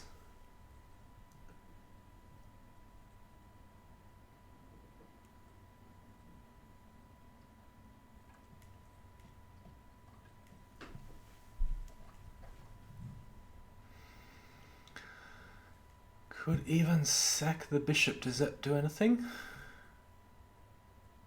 I guess not. That loses the bishop.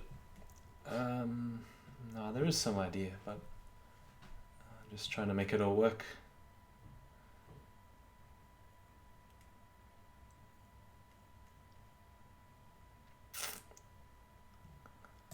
I'm gonna go this way.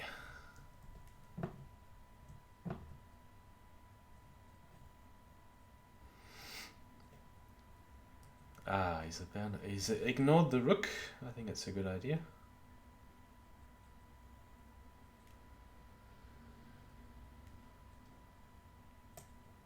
Maybe knight at g7. You can just, I suppose you can just ignore all of these moves and leave the rook hanging, move the king.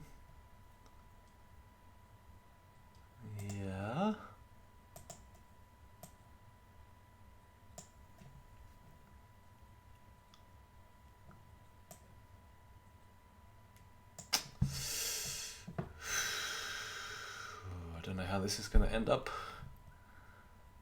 Bishop takes or knight takes? Maybe knight takes.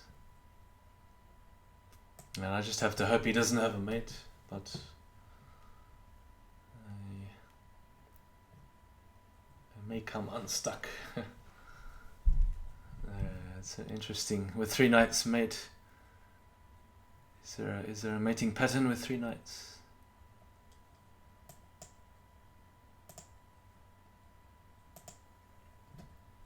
He's just gone for the safe option.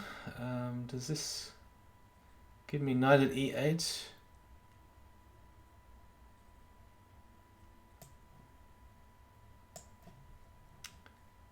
Drop the queen first or the pawn?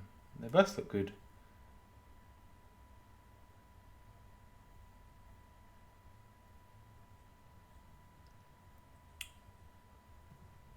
There's also bishop takes here, which might be useful later on.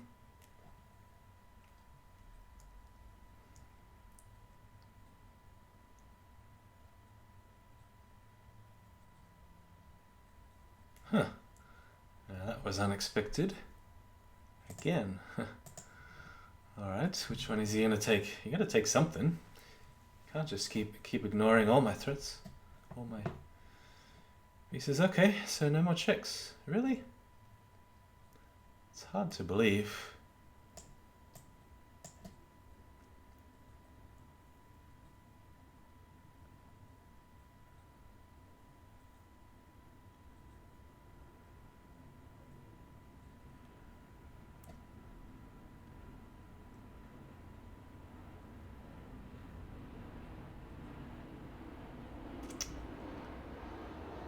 Hard to believe.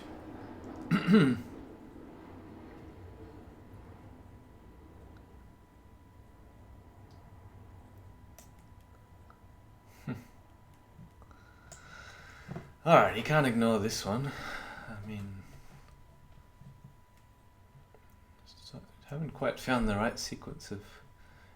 if I burn all my pieces, then I'm going to have nothing less left to defend with if I need to.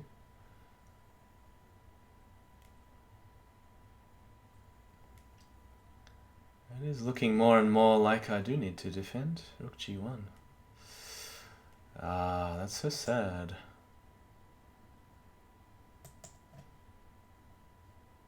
Ah, I didn't see that one coming. Ah. Mm-hmm.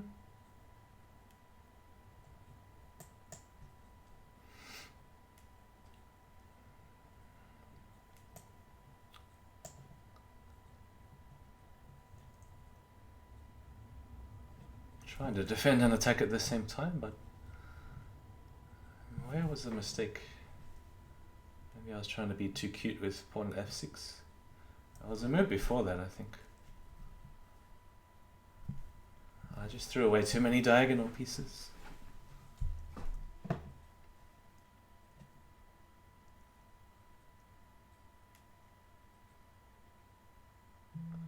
I really wanted him to take it with the c-pawn at before, because that would open up some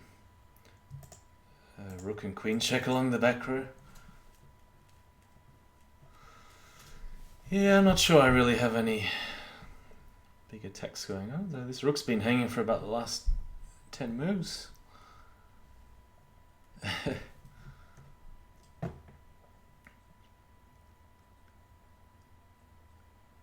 So the knights are hanging here. I've managed to cover g2 and f2.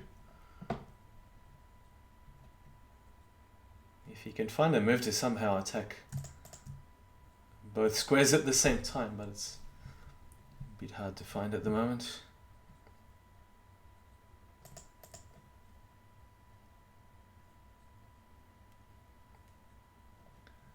Yeah, pieces hanging all over the board, but I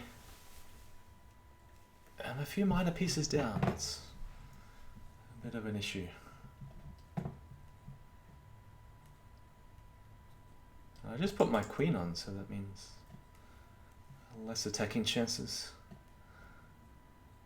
I really don't know what to expect here. The unexpected. That's about all I can offer in terms of a suggestion. I mean, some knight move to attack f2.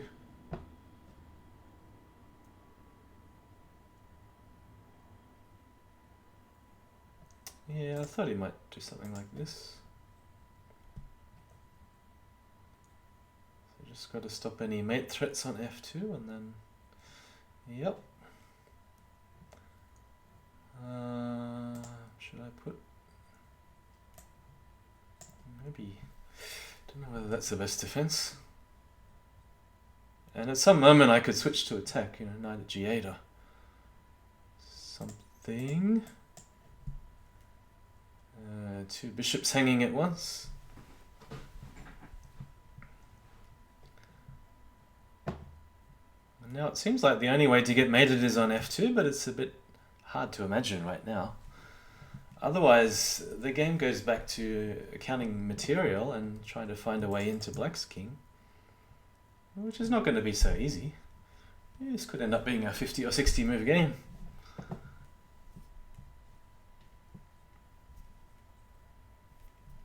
Yep, I thought he might.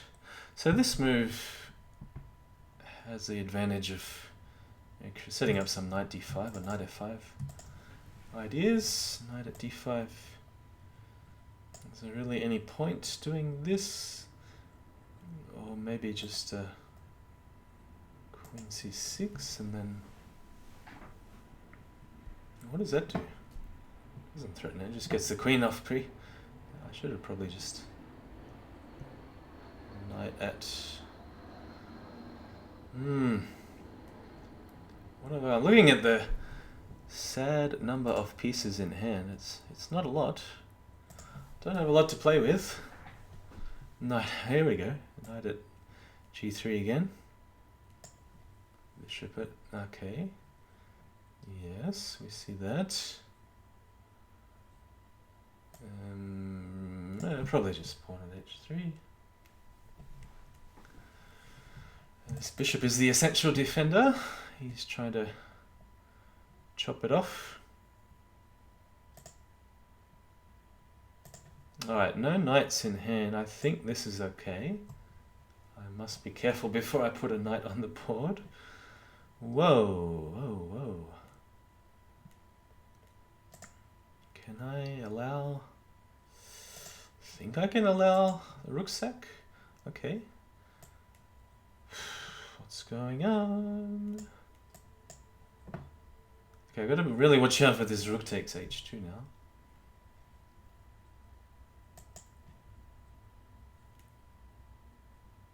The rook is still hanging, 30 moves later on a6. He hasn't taken it yet. We've got better things to do. A little bit distracted. Trying to mate me on f2 or h2.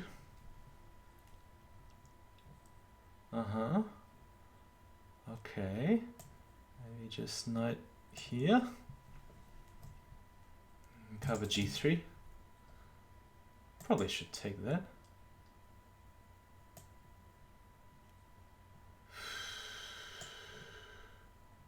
Make sure f2 is very well covered. And g3, of course. Alright, here it gets critical. Because I'm going to have to go for it. The move I was thinking of doesn't work at all. Yep.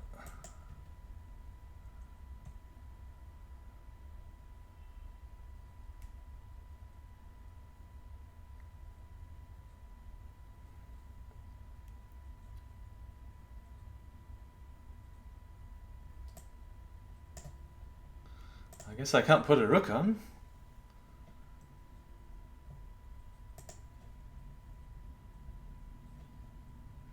So if I don't have mate, then I'm busted. Alright. The last hurrah. This is the last hope. I don't have much hope here. Yeah, he's going to hide there. No more checks. Well, there's a desperate one. And I have to cover, unfortunately, g3. It's got too many pieces.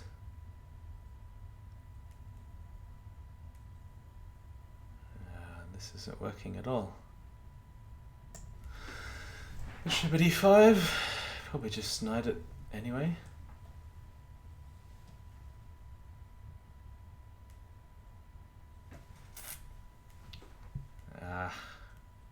I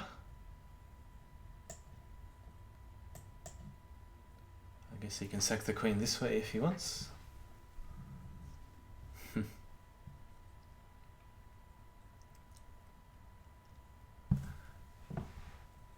Pawn at h4. Okay, we're gonna go rook here at least.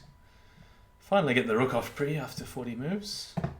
Bishop at b7 as expected. I make a queen. Uh-oh. Can take with the king, I suppose. Oh, I didn't see that.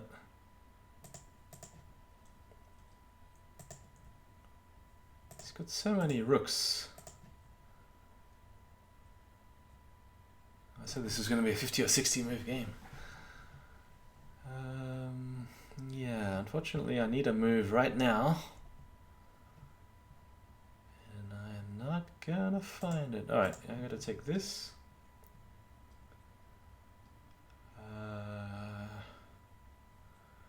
Yeah, it's close to something, but just not quite seeing it.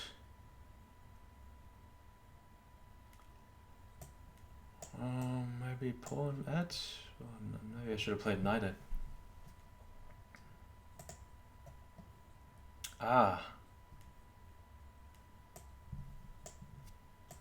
Yes, we'll play it out. Very nice. 68 moves. Well, yeah, what was the turning point there? It's probably dead for a long time. I felt I was worse all the way. Good games, Legion. Well played. I like these 68 move games. Whether you don't know whether to attack or defend.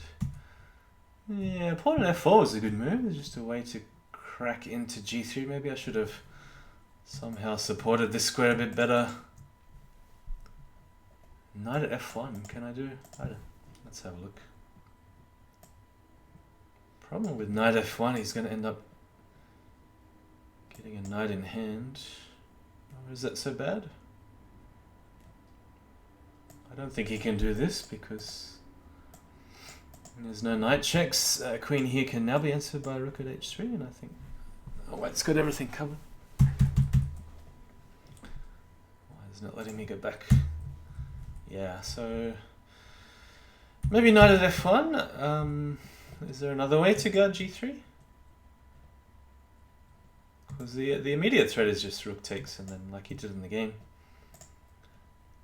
So knight at f1 seems like the best defense. Or what about queen takes f2? Maybe that's the problem. Here and then no, you still got knight takes. And then this pawn attack is very slow. Maybe I can conjure up something. Although it didn't work for me very well before when I tried to attack. So okay, obviously my chances were back here when I wasted all my diagonal pieces. So do I have anything if I just do the obvious pawn at g7? King takes, or maybe king e7. So if I want to play bishop d6 now, it's more forcing. I think he would, maybe he can even still avoid it with king d7. Knight f6. King takes. So bishop takes, and the whole idea of this is to try and make him take on d6. And then I have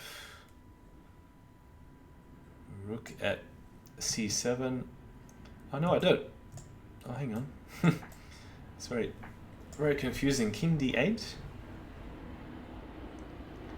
there's rook takes bishop and he has to take this way. But then finally, no. Bishop here, king here, queen at, king c8, queen takes, and we end up with mate on a5. So that's the whole idea of bishop takes d6. And here if he, well, he can't take that because it's a queen f8. If he blocks with something, no. Hang on, this is tricky because I have a discovered check after queen d8, queen f8, king d8, but as soon as I move the knight, he can go king takes rook. So I've just got to find the right move with the knight, or maybe I can throw it away, throw the rook away somehow. What about rook takes, queen takes, king. Okay, how about this? Rook takes, if king takes king e8, then pawn here, and then mate on f8. And if bishop takes, then pawn at c7, saving the bishop, because after the double check, I was going to say bishop at b8, but then he can still run this way. But then, can I go bishop at d? At least this cuts off the king that way, so you'd have to go back to b8. And then I have something, bishop p6 maybe? And then next move is mate on c7. So that seems to cover most of the options.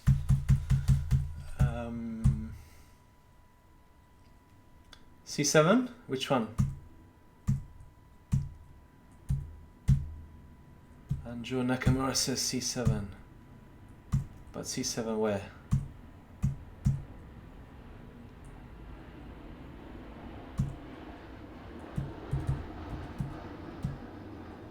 Just go pawn at C7 you mean? Okay. Don't need to bring the bishop back at all. Okay, just backtracking. So I think rook at c7 here would be winning.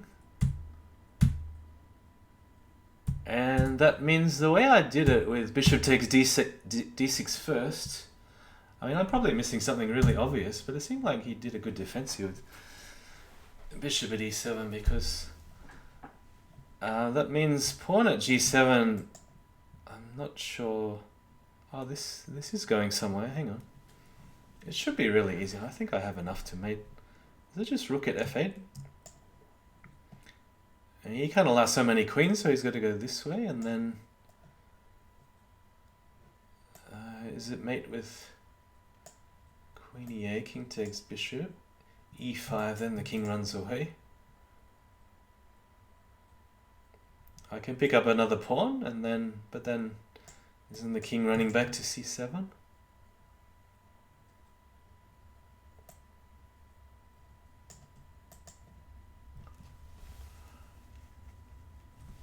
Oh, I have this one, and then bishop at...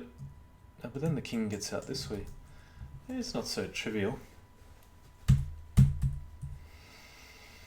Pawn at c5. Yeah, I'm not looking at the chat much, but yeah, that does look like a better move, doesn't it? So it does look pretty forcing with rook at f8. So I missed a mate in 5 or something there. Yeah, the move I played in the game, bishop takes. The problem is now it's harder to use the diagonal pieces. And the idea I had was to distract the knight so it's not guarding e7, but I'm still finding it hard to get in because I only have a pawn and bishop left, and maybe my last chance to get in is bishop at f8. Maybe this works. Because again, he can't just ignore me because the knight takes knight with check. And if king takes, I guess I drop the pawn first.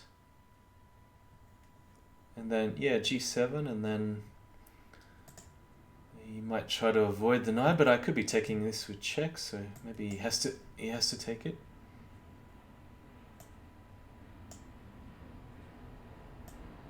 Do I want the queen to cut off this diagonal here? Because this way I don't have a pawn in hand.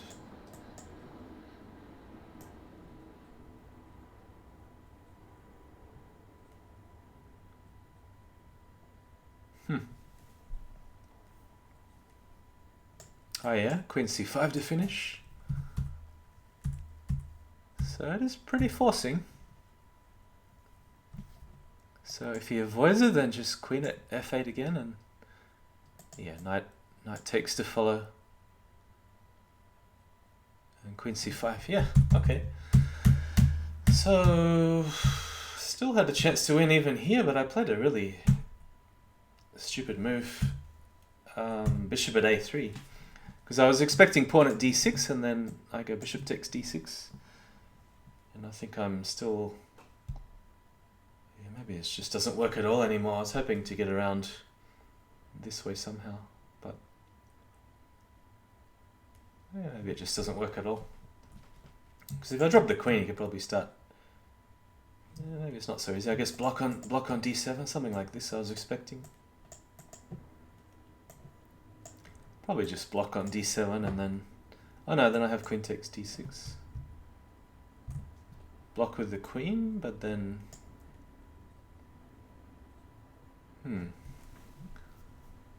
Yeah, I really need the bishop again, but I just wasted it. Here, bishop takes, and I think black is reaching some safety.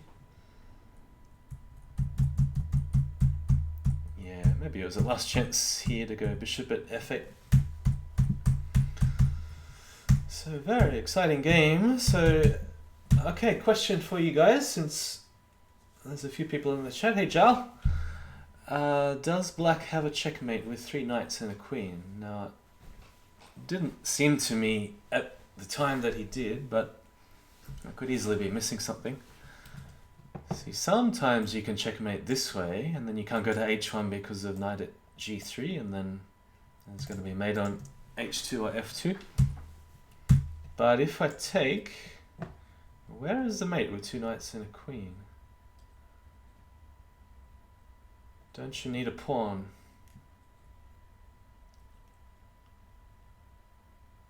The bishop's also useful to cover the squares here, even if it's necessary. Maybe it's not. So I don't think knight at f3 leads to mate.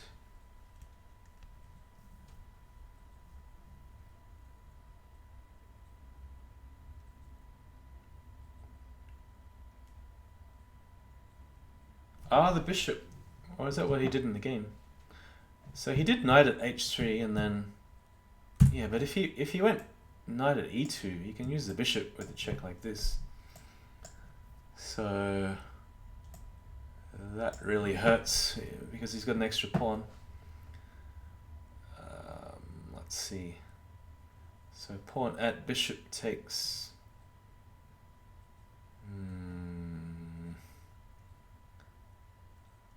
I can also go f3.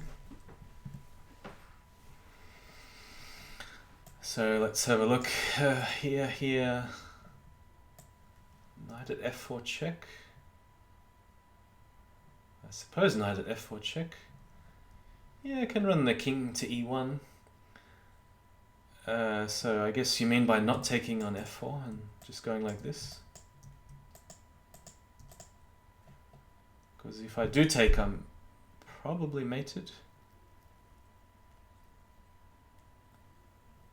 Although I still... because he could end up... If I do take it, I'm just looking at this. Ah, no, there's queen at g5. No. It's not so obvious. But I guess if he's got bishop at h4, I have to come back this way, and then there's a big problem of... bishop at d2, and then... I was just thinking it's going to end up in a position like this where he's got, even if the knight wasn't there, he'd have a bishop check and a rook mate. So, okay, so yeah, I'm looking at king f2, knight h3, maybe king e1, or check here, king e1, here, rook, king f2.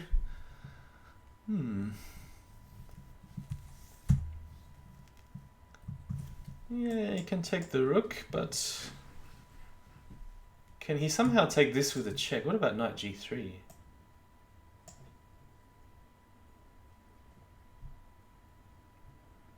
Probably have to take it, or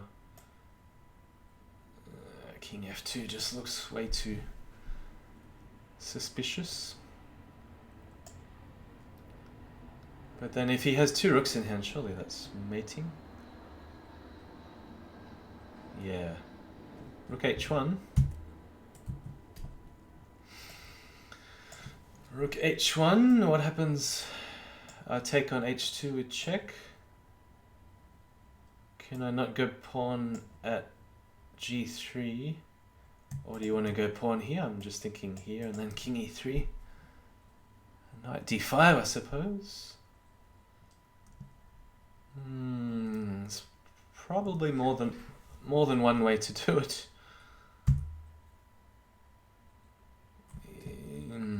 Yeah. Probably knight d5 is good enough. King d2, knight d4. Yeah, it's going to be checks. The problem is that the knight's going to end up on c3 like this, or knight. Is there some knight f3 mate? Bishop here. Maybe knight c3 was faster. Knight f3. And pawn g2. Yeah. Probably. But I also like the look of knight g3 here. I'm not sure how I get out of this one. Bishop takes a6 with check. Because the two rooks are going to mate here, or if I block, he's just picking up more pawns with check. Yeah, two rooks are going to be enough for sure.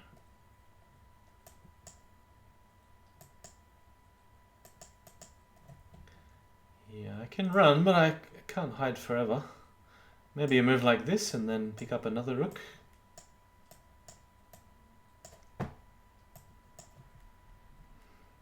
I don't know. I'm just making up moves.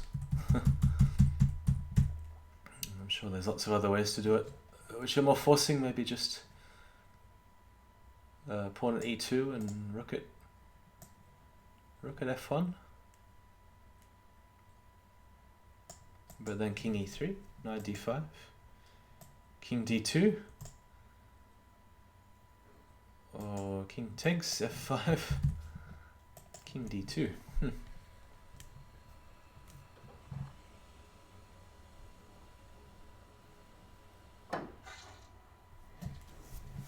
Rook at d1, the king keeps running out this way. There's got to be something simple here. What about just promote? Here takes. All right, that's got to do the trick. All right, so yeah, there's a number of exciting moments in this game. Just go back a bit further. So I played knight takes g5, but maybe I just didn't have enough for the queen. A bit hard to know what to do here, because there's a knight at f4 threat to deal with. Although maybe it's not a threat at the moment. Maybe I should just move the rook out of the way. Rook a7. But then there's this one as well. Too many pieces hanging. Maybe it's just wrong to take on a6. Should just leave the rook there for the moment, and I can't move the knight back because the pawn's hanging again. Hard to know what to do.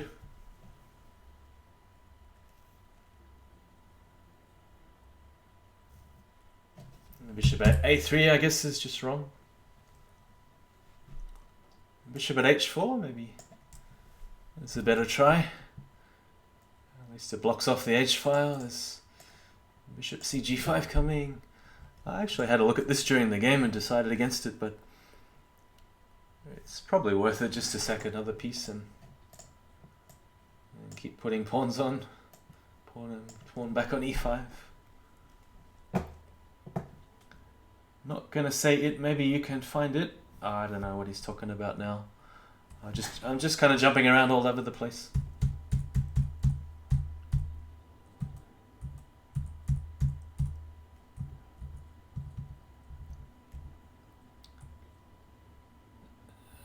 Here, I didn't think queen takes g6 was enough. Let's just come back a bit.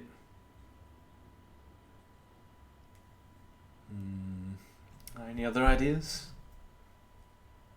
Instead of pawn at g2 and the 3 knight attack, instead of pawn at g2, didn't white play f3? It's a bit hard to know what he's talking about. Just coming back. Maybe I should play queen h5 here. I just had a little bit of a look at this and didn't think it was worthwhile because e4 is so weak and I need a knight in hand to make progress. I guess I could take this. Is it actually mate? Whichever way I go, let's say this one. King e8 is what I am looking at, and I don't see mate because the bishop covers e7. Yeah,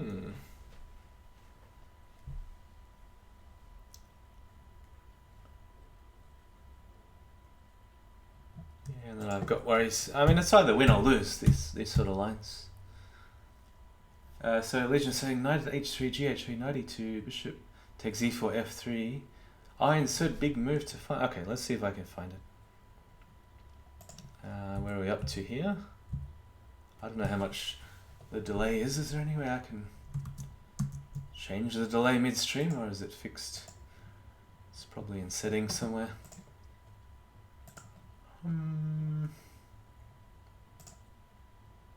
Yeah, it does say no delay, but I just feel like the chat's a bit behind. Okay, so let's see if we can find the big move. Here, knight e2, bishop e4, f3. Okay, there's a big move here apparently, and it's not pawn at g2.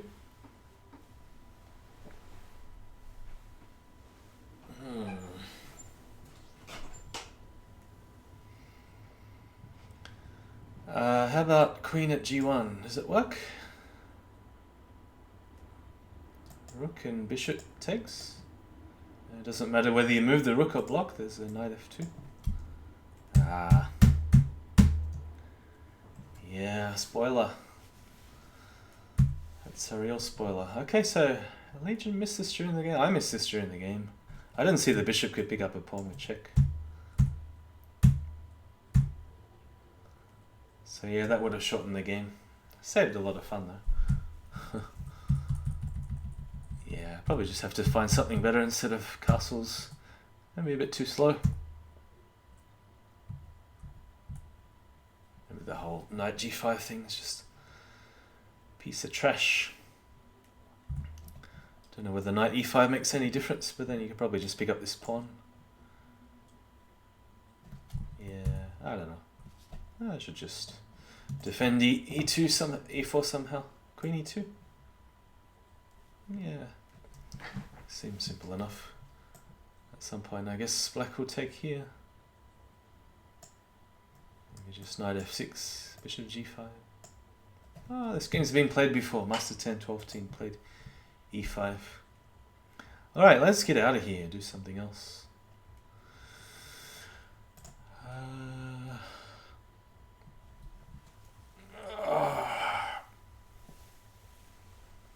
Shall we try a bit faster?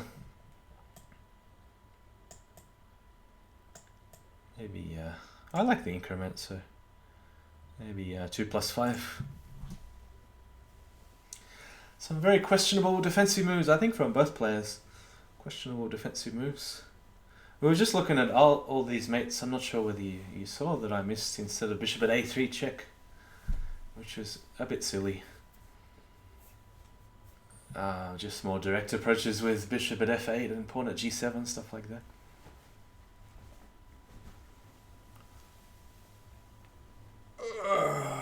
Alright. And Joe Nakamura, he's beaten me a few times.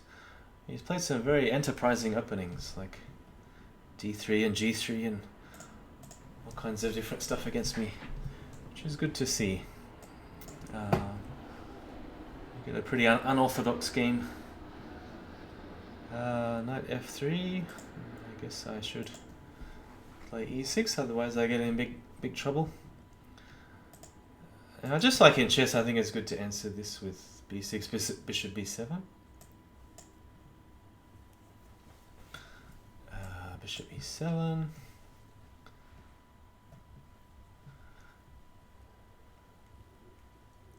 Alright, A4. Am I worried about A5? If so, I can always answer A5, but maybe I'll just leave it there.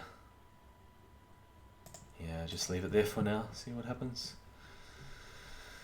Maybe I'll let him take me and just develop knight C6, maybe even knight A6 if I want to avoid the rook trade.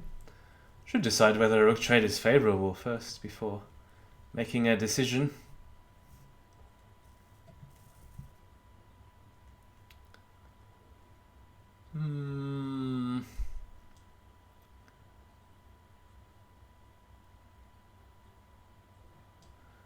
I think D6 at some point is going to be useful, so yeah, let's go with this, and then can't see any big danger with the rook trade.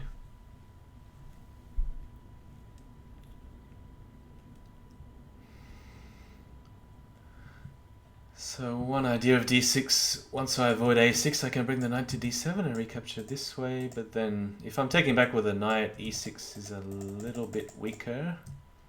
Moves like knight G5 coming. Knight C3, okay. D5 is a typical push in these kinds of positions. Do I really want to bring the rook to A5? How about just go knight E4? So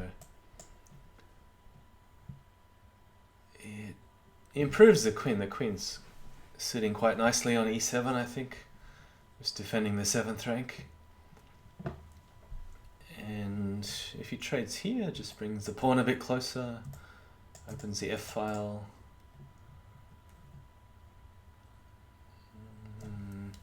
So black's main strategy here is to somehow get rid of this main defender on G2. And the pawn trade is going to help me because I can just start building with pawn at G4 and something will land on H3 eventually. Oh, very tempted to sack the queen. Unfortunately, G6 is just too weak after knight takes. So, queen F7, but then there's going to be a knight G5 hitting the queen. What about just queen E8?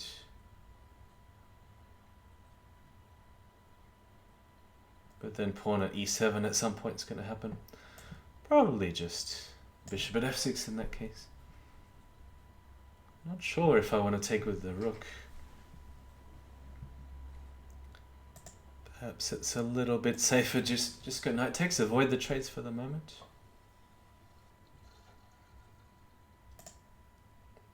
Yeah, alright.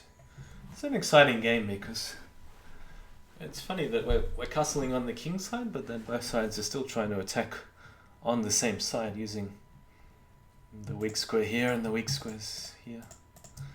Got rid of the pre-move.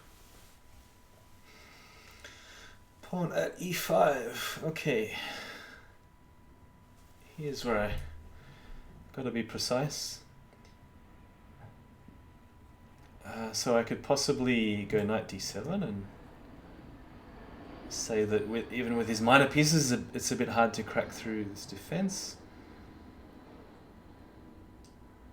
I could just leave the knight there and go for the attack with something at G4.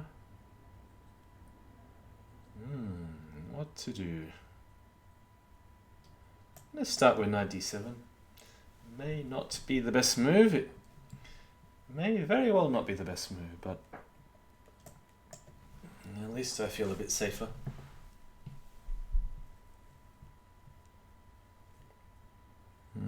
Okay, he wants to get rid of the bishop maybe, or... I should probably just build up, because I really got to work on this diagonal It's white's only weakness. H3, G4, G2.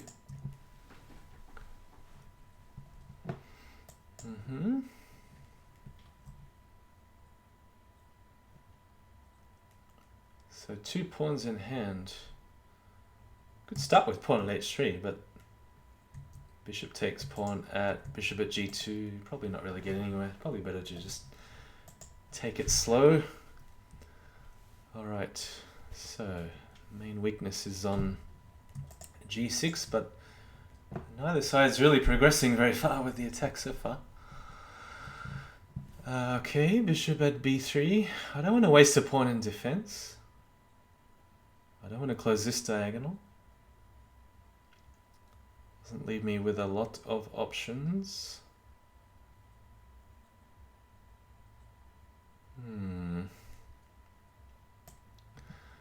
Gonna go for it, although it is quite risky. Knight at F4. So now I will play pawn at F7 because his attack, I think, is much faster than mine if I try stuff like pawn at H3. E4. Okay, I do need another pawn. Did he mean something else? No? Maybe I can try take back casual settings or something. I'm not sure what the intended move was. How do I change this stuff? Preferences?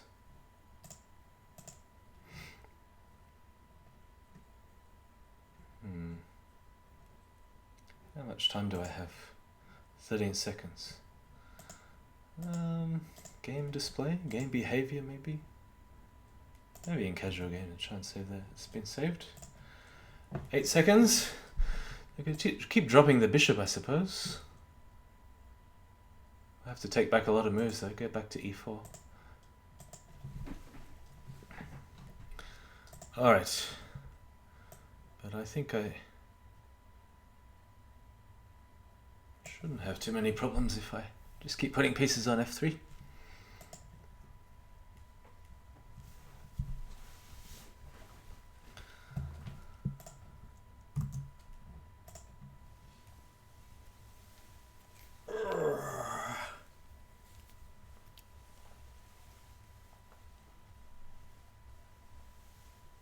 Okay, I need a knight. Give me that knight on G5. How do I get it by force? Oh, attack several knights at once. Now here's where your bughouse partner says, plus N, give me a knight. Knight good, knight wins, knight mates. And in bughouse, of course, you normally have a number of seconds, like you have 5 seconds, you're ahead on the clock, and you have 5 seconds to pick up a knight for your partner. So I want to take this one because it's the one defending H3, of course. He plugs up the hole. Can I make another hole? What about knight C3, threatening this one? And just to be funny, I'm going to play rook at C1, although there's plenty of other moves as well. Could even play queen C1. So going for the mate on E2. But of course, if I were just to play by normal means, I should just be taking this one. And so any tricky ways to create more chaos on the board? What about queen takes G4?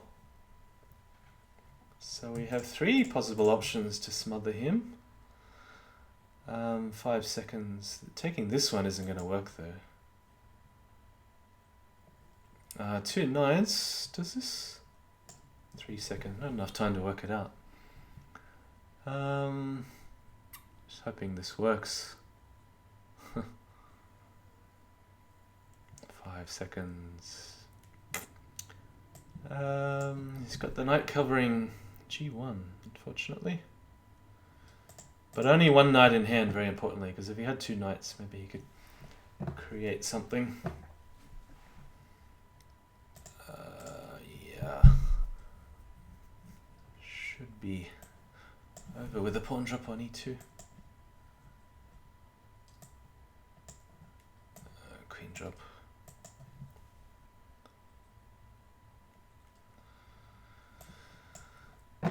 Alright, yeah, sorry.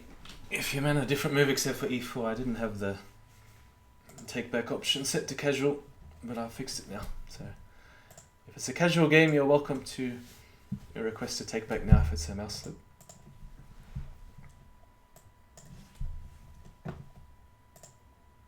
Okay. Probably e5 and wait for the bishop to move from f8 before committing to any trades. Chuck is back. Have you been streaming today, Chuck? King f1.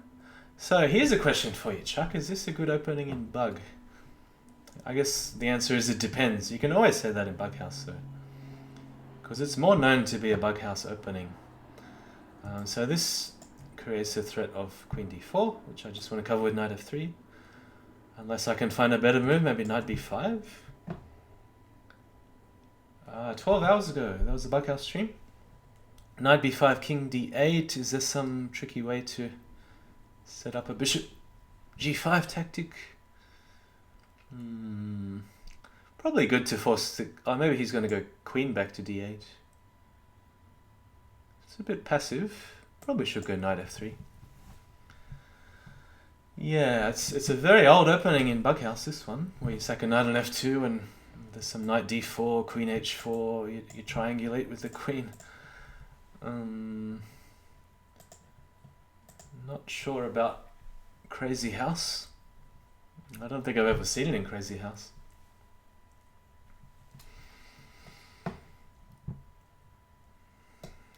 But considering that white moves first in Crazyhouse, I mean, it's a safe bet to say, oh yeah, it's good for white. You know, it's a good opening for white if you've never seen it before, because that's just the nature of the game. Most openings are good for white in Crazyhouse, with very few exceptions. Okay, so do I need to worry about pawn at e4 or pawn at h3? Maybe I should be moving this knight, or preparing to move it out of the way somehow. I could do that with knight at g5 perhaps, or bishop g5 also looks good. Yeah, let's go bishop g5. Just got to watch out if he ever takes the bishop that he's got some knight at e3 business.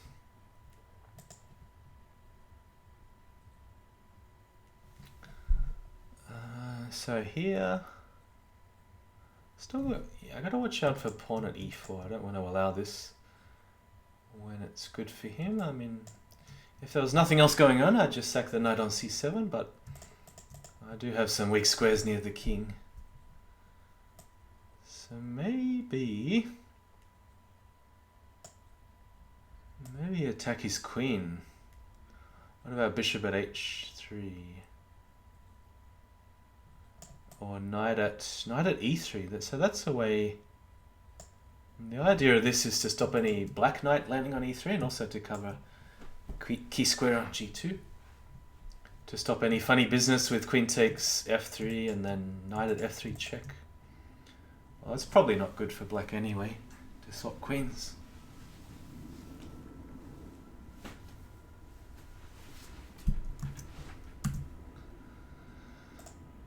So, who used to play this sort of opening? J-Killer, Firefly? Or, I don't know, probably everyone's played it. Ganesh, Viboris. It used to be very popular. So, bishop at d6, or maybe just take here first? Oh, there's still this pawn at e4 issue.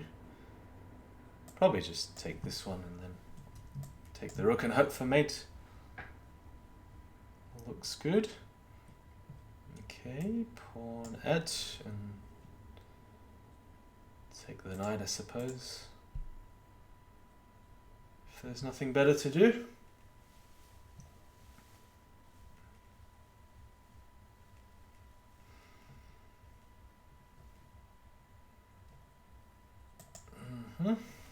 So, is he finally going to go pawn at e4? I mean, I have several resources, including a check, and even bishop e2 doesn't look so bad. Just take back with the bishop on f3. So you can see now, it was a really useful move, knight at e3.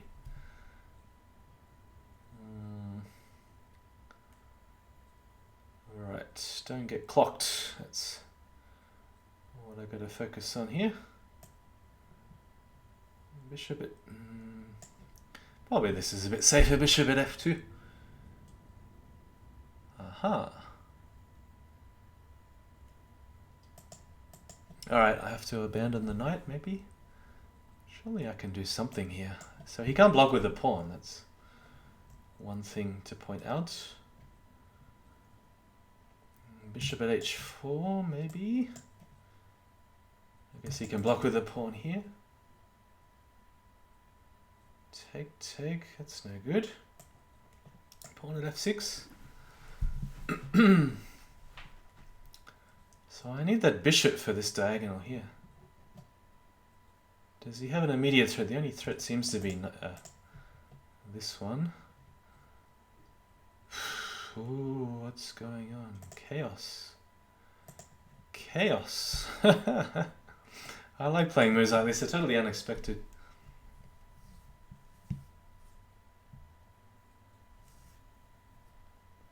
So yeah, of course, noting that the bishop is covering f2. He can take the bishop, but it's pretty risky with pawn at e7.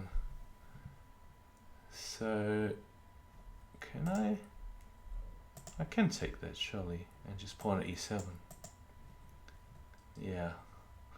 So yeah, I guess a lot of players would have just gone pawn takes g7 check out of habit because they see a check, but knight takes g5, very tricky move. Unless I'm missing something obvious. Alright, let's just mix it up. Play something different. Let's go d6.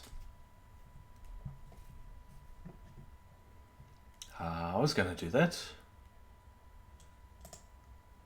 What option do I have now? I've committed to d6. Maybe throw the bishop out. Play the wolf opening with bishop g4, e6.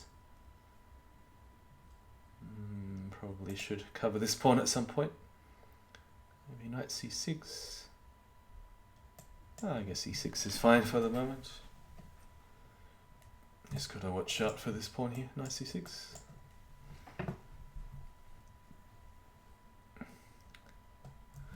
I could have chosen a semi-symmetrical opening with g6 too. I think it would be fine.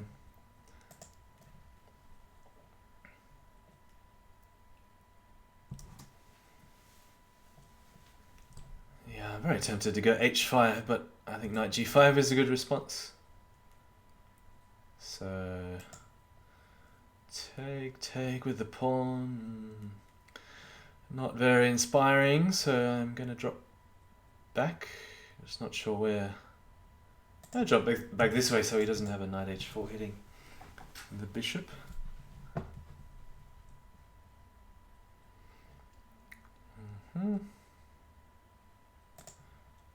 I'll probably just castle here. I guess he'll do something like taken d5 or taken knight e4. Black's a little bit passive, but I think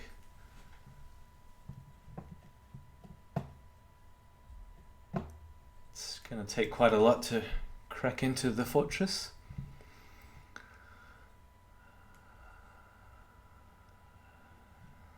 Knight at f4, okay.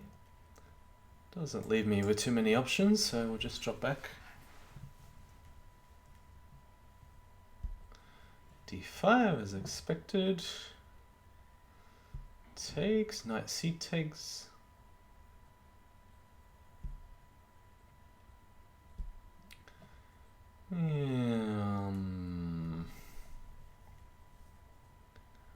Is there any way I can avoid the exchange here? Even at the cost of a knight, so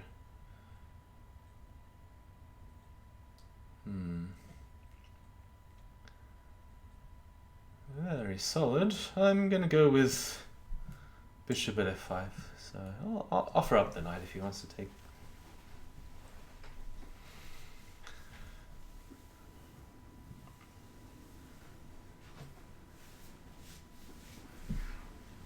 Somehow I get the feeling my opponent likes to steer Crazyhouse into minimal trade type chess positions. I don't really know. It's quite hard to attack against this sort of setup. A little bit like the Dutch game, but I guess the thing is I have less weaknesses around my king. Okay. Could sack a second piece, but it's not getting on. Maybe just c5. Could put a pawn back on d7, I suppose. c5. Kind of tempting him at some stage to take the rook. I don't think it's a good idea at the moment, even if it were possible. Okay, bishop takes, I suppose. Pawn takes is kind of creeping closer to where I want to be, though. Does leave a gaping hole on d5.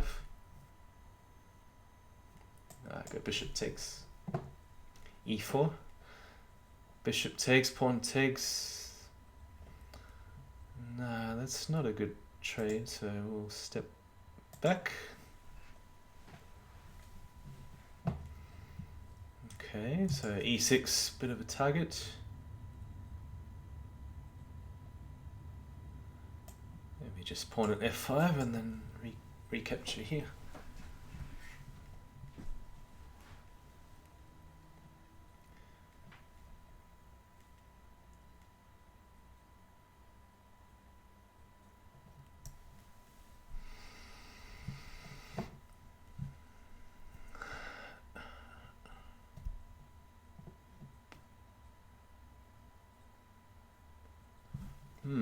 Okay. Question is, am I gonna let him take on h7 and defend that way with king h8, or take back straight away? Yeah, but bishop takes h3, still safe. Maybe I can somehow get in. I don't think so. It's not happening. Not yet. Be patient. We'll have to be a little bit more patient. Pawn at g5. Not really the color of the square that I want to be playing on when I have to attack on the dark squares to make any progress. 9 seconds. Alright, we'll trade here and go knight at e4. Yeah.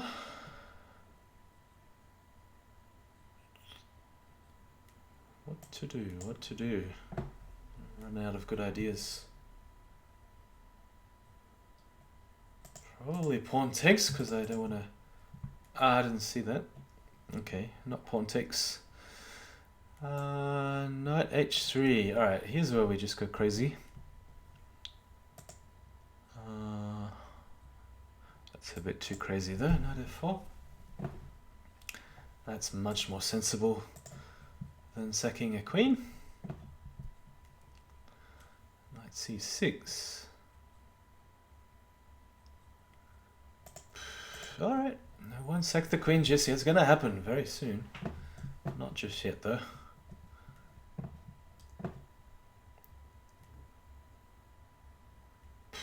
Alright, here we go. Gotta do it. Huh. Nah, still not gonna do it. Not brave enough to sack the queen.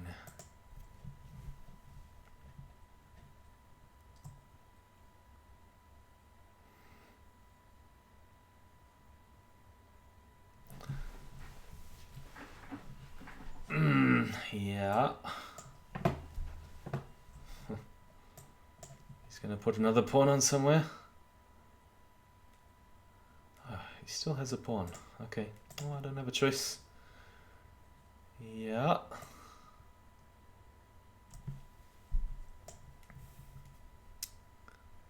How do I get in there somehow? I don't think this is happening. I gotta sack the queen this way maybe. I'm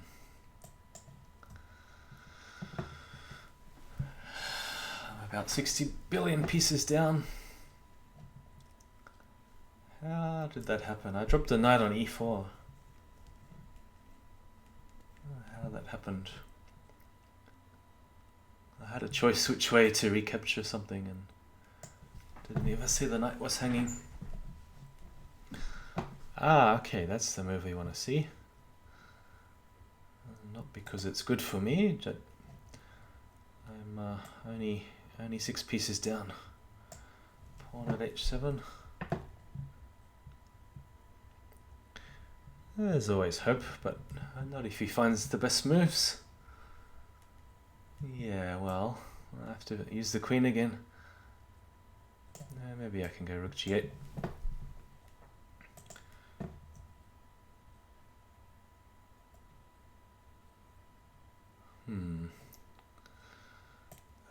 It is unfortunate I don't have a knight for a check on f1. Maybe a good way to swindle.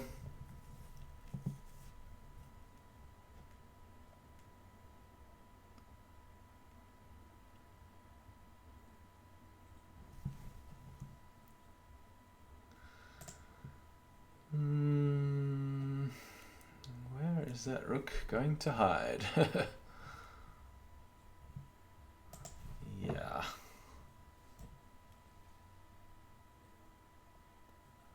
Alright. Do we still have some swindling chances yet? There's always hope.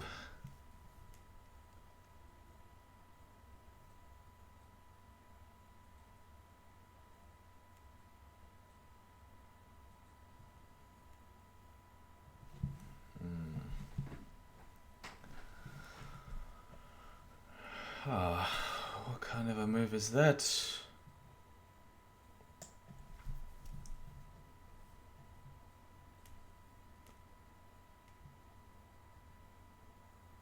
Oh, I don't have anything with check. Okay.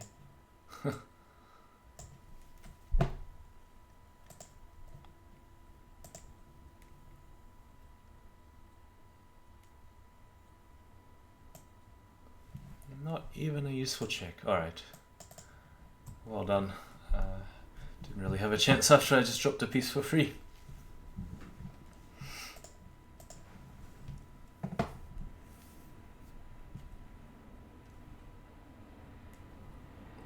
Yeah, what did he do last game? Oh, is this e6? Business with knight f6. Have a different opening.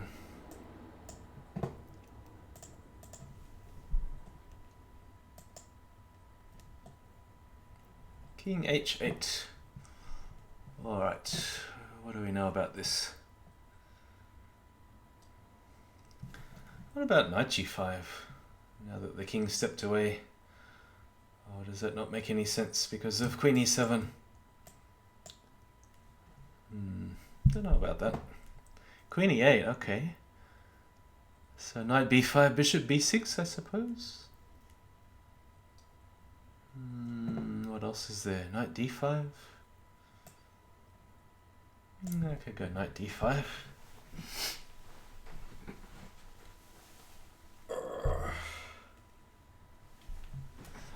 Almost want to play knight h7 here. Is it any good? Bishop takes, pawn takes, or knight h7?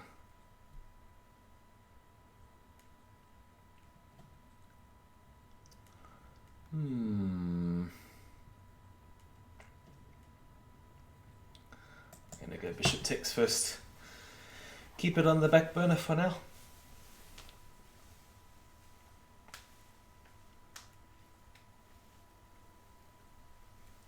Knight at f6, so we'll go knight at h5 and hopefully we'll keep trading and I'll improve the position of my pieces. He's not going to trade this one. Okay. So he still hasn't played d6, so I don't have to worry about bishop at g4 kind of stuff yet. And bishop at h6. Just trying to slow down some knight sacks, but because the bishop hasn't been opened, I'm going to forget about this one. Just go knight at f5. Looks good.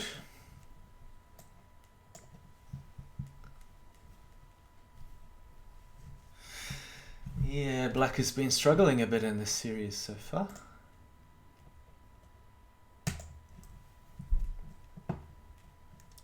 Not that that doesn't always happen. Maybe he's thinking of some rook f2 or...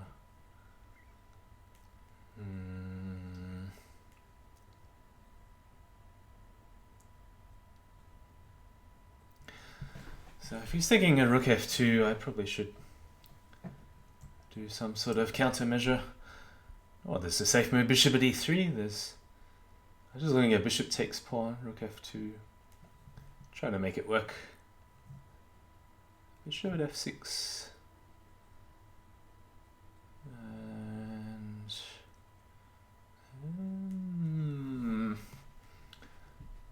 bishop at f6 is more of a defensive move, I think. Might even go back to this one.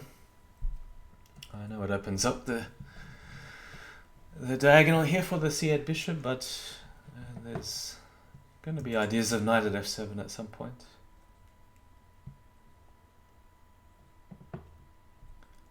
And more importantly, I don't think rook f2 is working. Okay.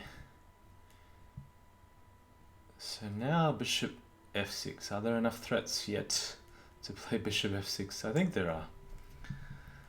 So if he takes with the rook, knight f6 looks like a disaster for black. Too many threats to cover. If he takes with the pawn, there's bishop g5 and something lands on g7 and then maybe bishop f6 again. And so I'll eventually end up with the knight on f6. It's a bit complicated.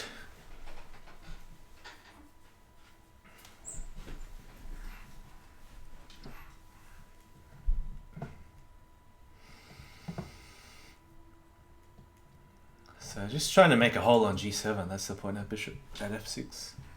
Although I don't have a pawn in hand yet, I can always ask my partner. That's why I think I'm better at Crazyhouse than Bug, or online, because if my partner's right there, I can always ask him for a pawn next to me, or I'll just grab it from the other board. Yeah, I was expecting this, but maybe it's not as good as I thought. Do I go knight takes or bishop takes? Knight takes only threatens the queen. Pawn takes. I'm going to go bishop takes.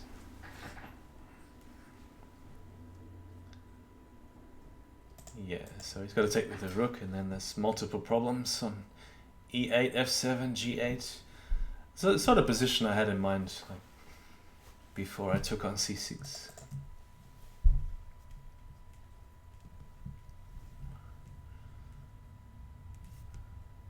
So yeah, it's a bit like playing Simul Bug in a way, because you know what you need yourself.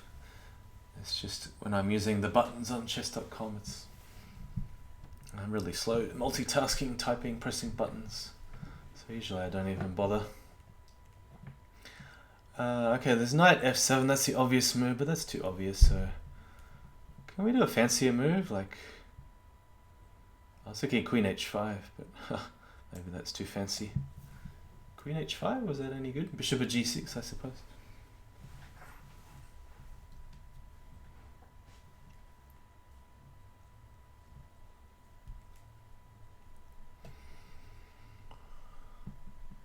There are too many guns, all directions.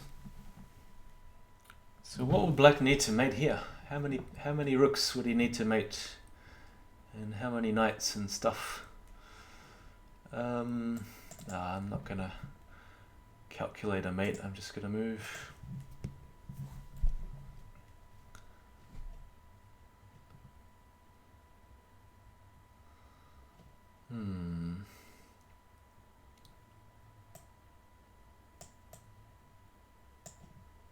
Don't quite know what I'm doing.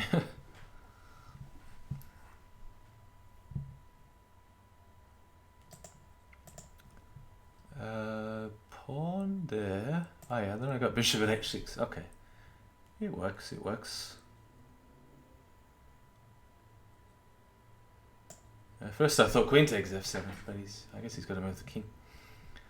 Alright, so let's not try to... I could have gone knight h6, I suppose.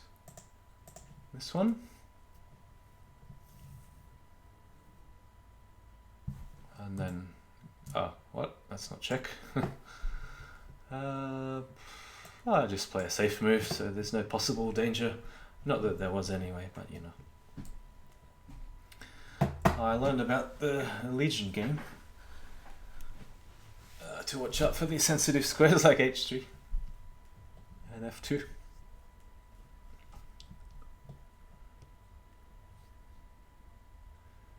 Yeah, I mean the point is, of course, there doesn't always have to be a force mate. You just play defensive moves with checks and keep putting pieces on with check and you get there eventually. Alright, so tonight seems to be a French defense theme, so let's go with that. Is he going to take or e5 or knight c3? Alright, we haven't faced this one yet.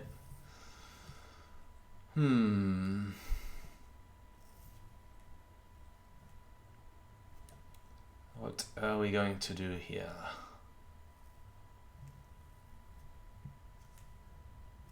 I'm going to go a6. Seems like a bit of a waste of time, but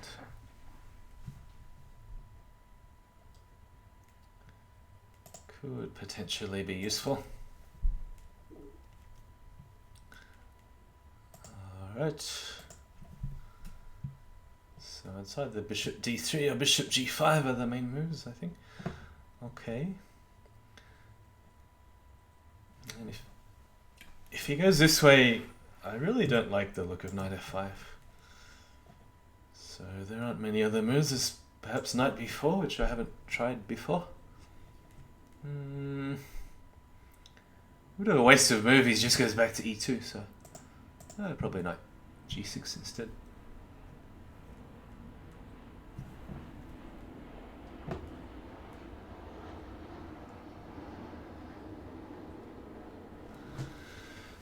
So the French, for me, I mean, for a lot of people, it's one of their main openings in Crazyhouse, but it's quite new for me.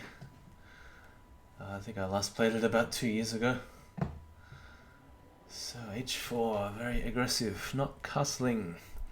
How about knight takes e5 and then pawn at e4, but then he picks up 2 pawns. Maybe even opens the d file first. That's not so good. How about... Could I go knight d4 and knight h4? Is that any good? A bit of a weakness on g2 as well. But I don't have any minor pieces in hand. It's a bit of a worry if I'm the attacking side.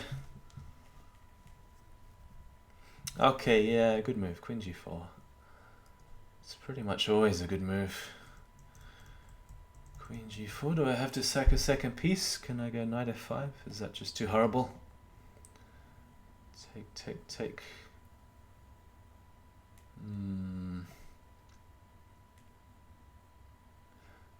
Yeah, bishop e7's out of the question. This is a very annoying move.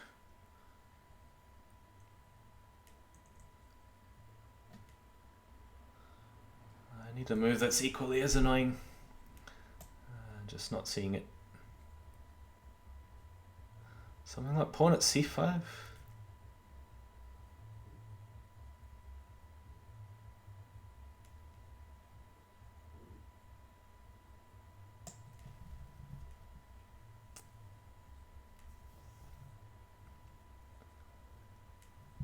Yeah, and the most important thing here, not to let the queen take on g7, so that's why bishop moves are not possible. Now I was hoping for bishop e7, then I remembered my own theme. So I'm going to go for this, even though I may be losing a fair bit of stuff. Probably knight g2, otherwise the queen gets to h4 with attack. I don't know whether I should bother with this pawn drop or not. At least I get to take with check. Yeah, I don't think I can let him take on c7, so I probably should be taking the bishop back first. So the king is safe, at least, even though I'm down a bit of material. There's stuff like knight at f4, there's a knight hanging here, so it's not absolutely as hopeless as it first may seem.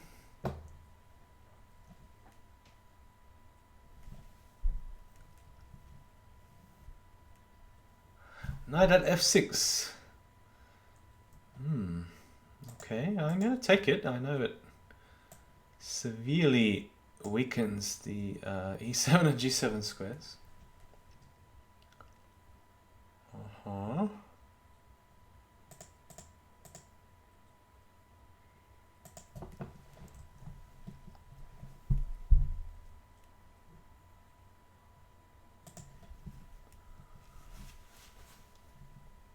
Now there were other options too, which I should have spent more time on if I had it. Yeah, stuff like bishop at c6 or d7 or something to cover the possible mating squares would have been a lot more sensible in hindsight.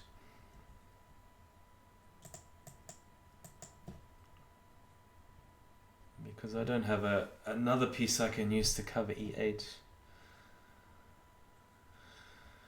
Well, at least I can pick up the real queen. The problem is he's just going to crash through and take everything with the fake queen. And even if I have a check on e1, it's got the bishop covering d2. I probably don't have anything. Yeah, I thought this would be the most straightforward.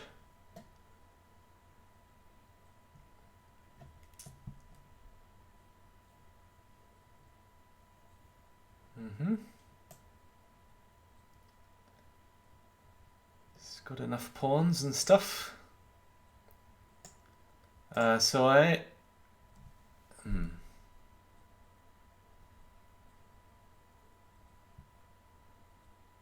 think I have to play knight 2d6 because I have to cover the back rank to stop knight at g8, otherwise I'm mated in 3.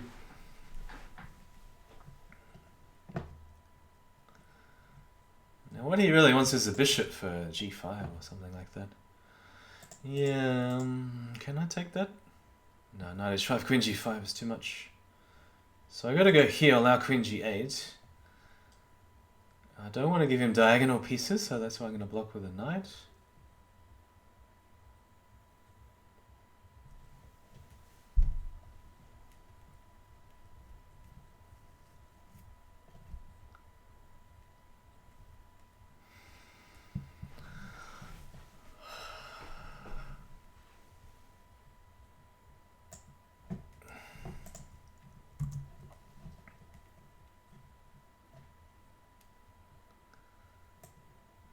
I guess you'll take this one first. Does queen at c1 get anywhere?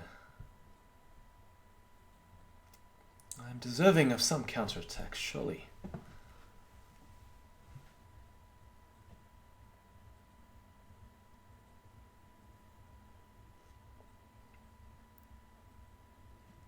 Queen at c1, and then I can take the rook.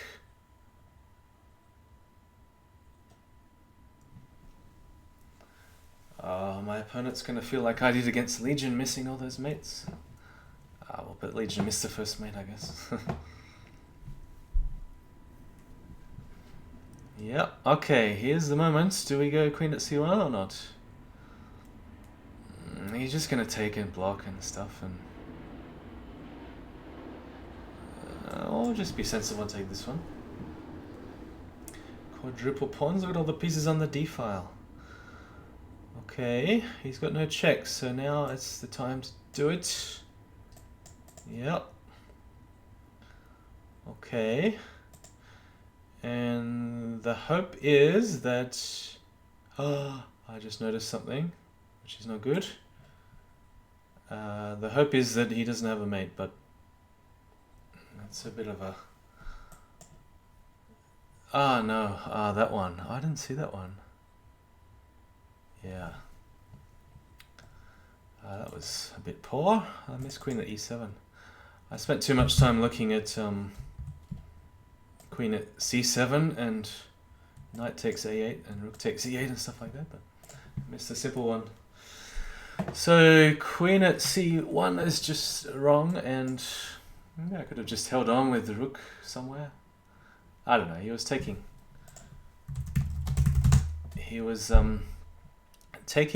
a bishop or something, wasn't he? So yeah, with diagonal pieces, white could keep increasing the pressure and take advantage of the... I didn't have enough pieces dropped. Okay, we're gonna take that or go knight g5. Let's try taking. Alright. Don't know whether I've had this position from the white side.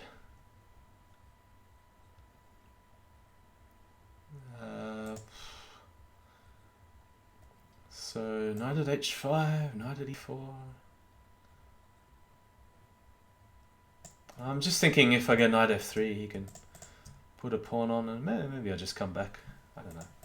It's a weird position. Rook g8. Let's just go directly. Oh, maybe I shouldn't do that because I'm the one swapping queens. Take. Queen swap.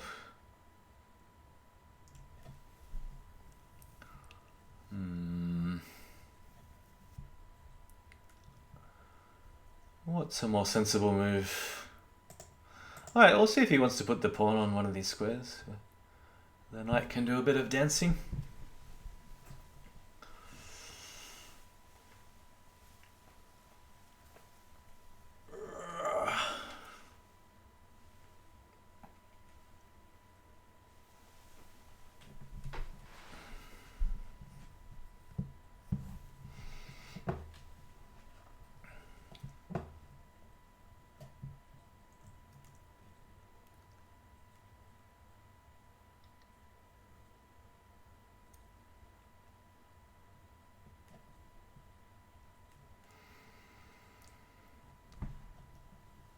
So with knight c6 already being played, I have to worry more about pawn drops just undermining d4, but here maybe I'll play knight h4 or something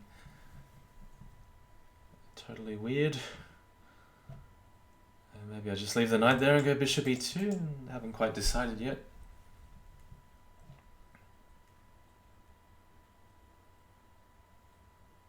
Bishop e7, okay, he's fortifying f6, so it doesn't really make a lot of sense to play pawn at e5.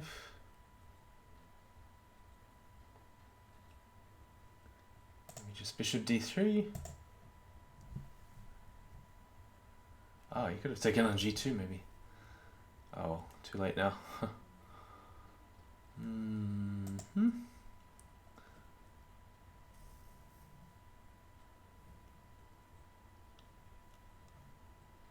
Just trying to think of the optimal setup here. Maybe knight g3. I could have got knight f4. I think they were both equally okay. So his king is going to be in the center. That's one thing to note here. Once he's played rook g8.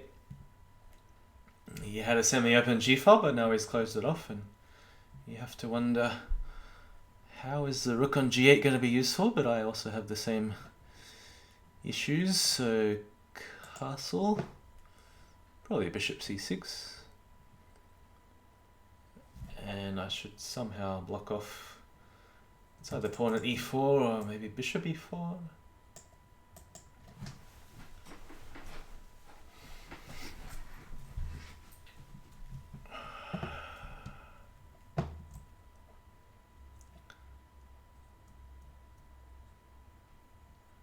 Probably put the bishop back.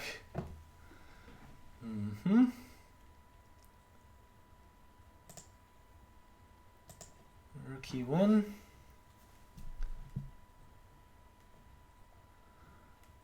All right.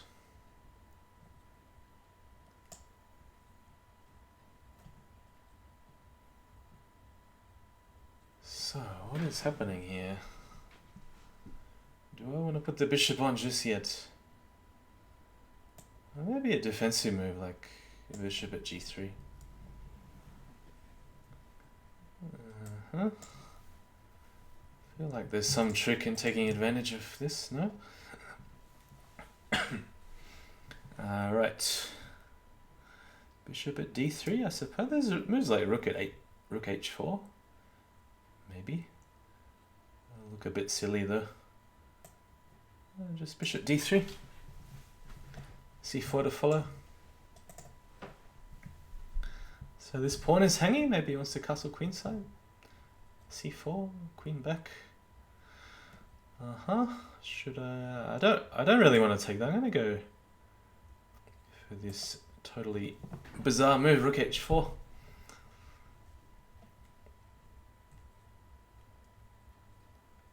And because he may run into problems if he pushes the pawn, like pawn at h7 sort of stuff.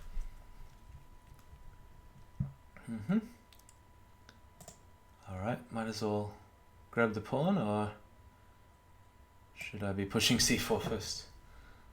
Oh no, what? That's just gonna... Could have taken that?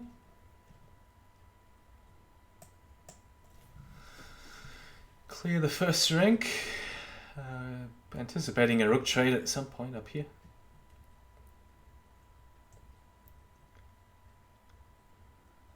Alright, should I take or just move the bishop back? Bishop f1. I think taking is fine too. There's also this pawn hanging if I need it, but no rush, we'll leave it there.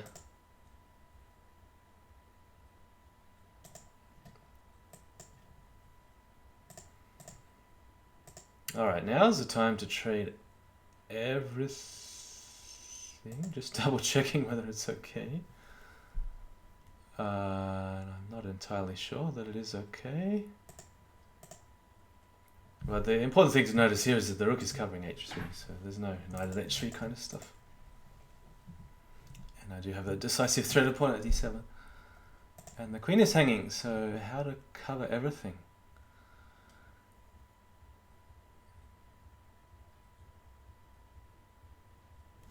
Yeah. So this is the key defensive idea, that the rook covers h3, so otherwise I'm not even sure whether it was mate, but at least it gives me something to think about. But here, well, there's also a rook at a8, which is rather problematic. So he's threatening the rook here. I've got to watch out. Can I do this by force? Maybe knight at b6. Knight at b6 does look like a good move. I was going to say there's a better way to do this. I just have a feeling like it's mate with the right sequence with pawn at d7 and knight a7. I'm going to go this way and then knight at a7 next. Yeah, that's the way to do it.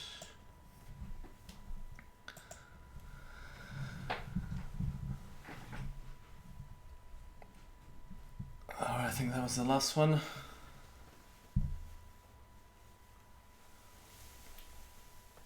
So, GG's.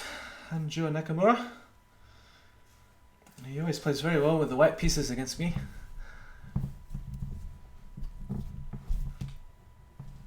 Alright. Let's play a couple more. I kind of forgot to have dinner tonight. It's almost 11 PM, but maybe grab a pizza in a few minutes. Maybe play one or two more. 2-5. Alright, let's go faster. Let's go 1. See, 1-5 for me is fast. Very fast. You should see me play 1-0. It's a bit of a joke.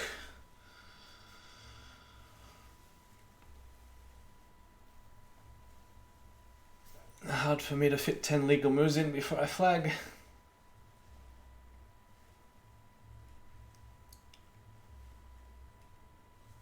should really work on a good opening with white. Who, you or me?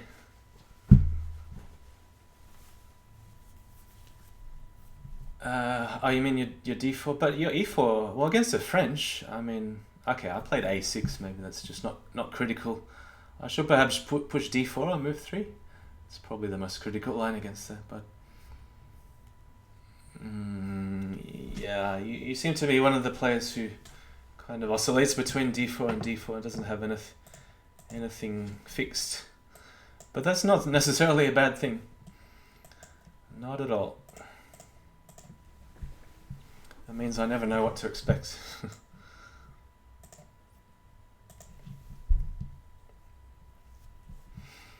Alright, so here with queen e2, I think pawn on e6 is pretty much the only playable move. Other moves lose to all kinds of tricks with h6 and d5 and knight f6 stuff. So knight f3, bishop e3, it doesn't really matter which order you do them in, because you need to cover the d4 square. That is the most important thing. Alright, now I'm used to seeing this position with the bishop on h5 and then I go knight at f4. So the question is, does he have any threats if I go h3? Is it just a waste of a move? Because he's going to take twice and then harass the queen with the knights and stuff like that. Maybe I should just castle.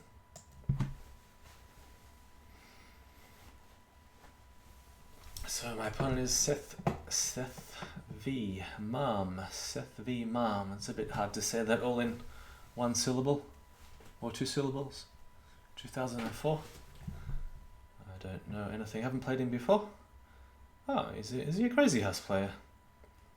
Maybe just new to the server, about 200 games. Alright. So e5. This is going to get very sharp very quickly. So if he doesn't attack the queen, the general policy is I want to attack on g7 immediately.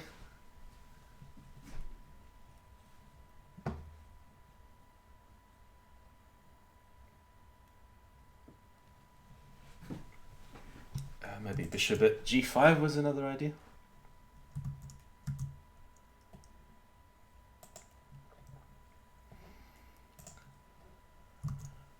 Okay, he's allowing a check. Where is the queen going?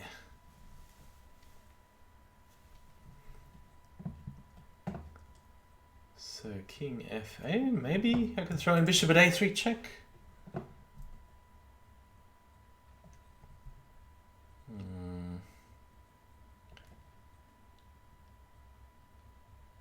So I guess then king g8.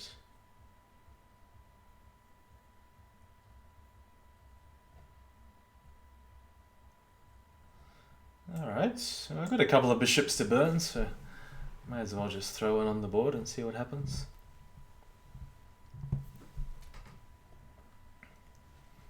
I'm a bit surprised I haven't sacked anything in this game yet. I mean, it is move 15 after all. So this knight is a bit loose. There's some way to take advantage. Queen f6. Queen f6 is my first thought. Looks good to me. So now the queen is attacking in every possible direction. It's pretty hard to find a move for black.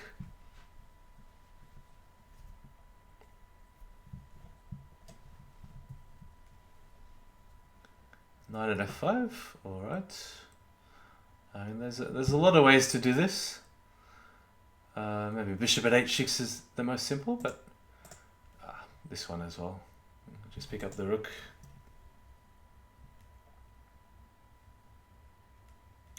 Time.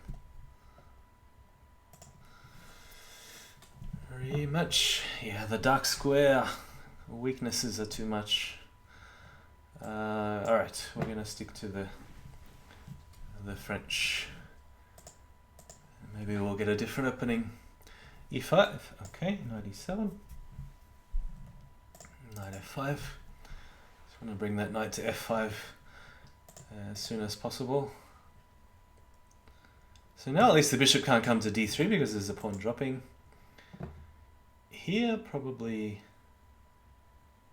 was either bishop d7 or just ignore it.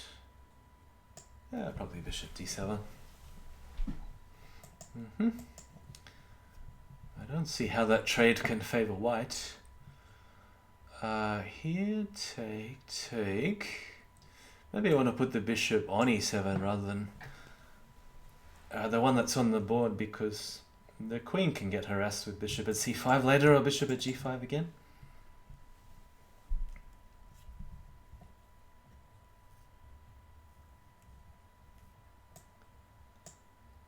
So the knight, you can see, helps to cover g7 in case he wants to attack the standard way. What else is going on? d4, a bit of a weakness, just like in the previous game, so I want to do stuff like bishop at h5. Okay, yeah, this is certainly a move.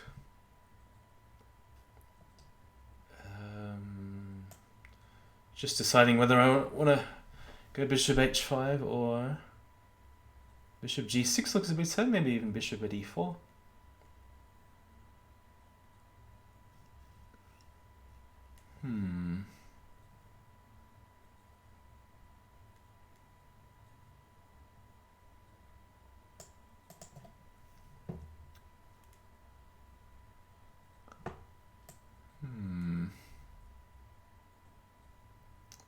I'm going to go bishop at h5. I mean, there were other options too, as I mentioned.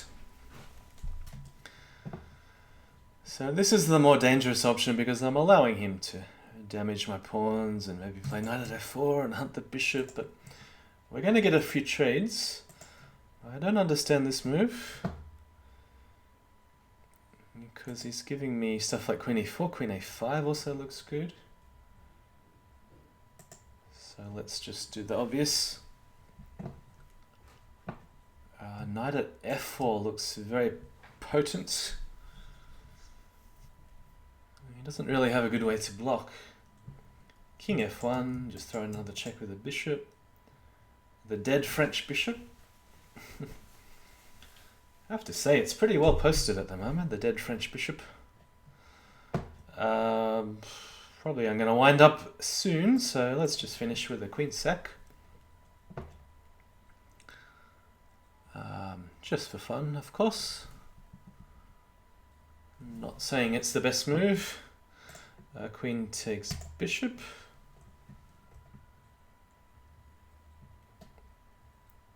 And forget about the rook, I just want to play knight somewhere like f3. Okay, he doesn't take my offer. How am I going to make him take the queen? I guess I can always go like this. Do I have anything better? I could start with a bishop check, I suppose. What's the idea there? Oh, well, I can bring the queen back this way if I don't want to. If I really don't want to. I do want to sack the queen. I can sack on c3. I can also sack on g2. They all look good.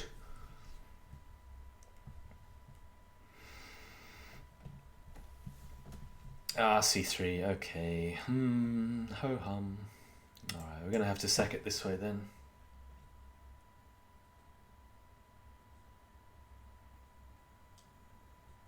Now, could just take the knight or go this way. Again, my king is so safe that there's so many very inviting options. But I better choose one of them, otherwise I'll flag. So there's pawn at d2, pawn at d3, bishop takes knight, pawn at f3. Every move looks good. Every pawn move, every bishop move, every knight move looks good. Just can't decide. Let's see. Maybe I could castle queenside.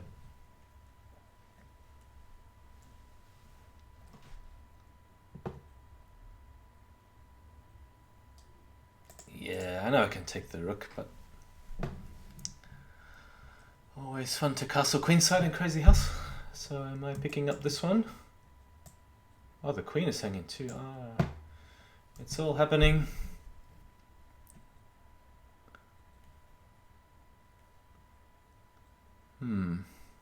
How do I defend that with a check?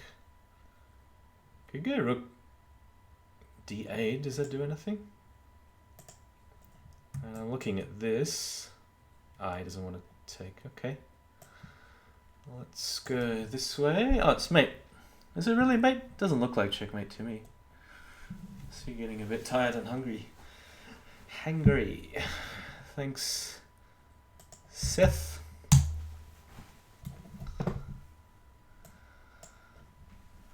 Thanks for the games. Maybe that was going to be the last one, was it? Just like in Bughouse, you say last one and then you play 200 more games.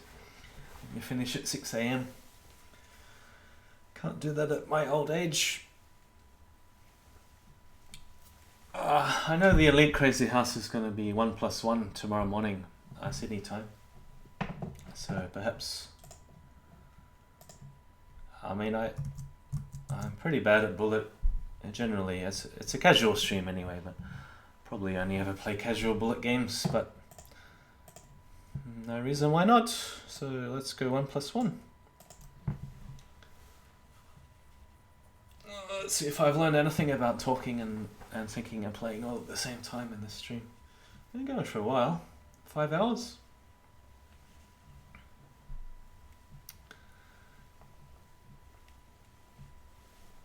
Yeah, when I used to play Bughouse Unfixed, I used to say Bughouse is my food.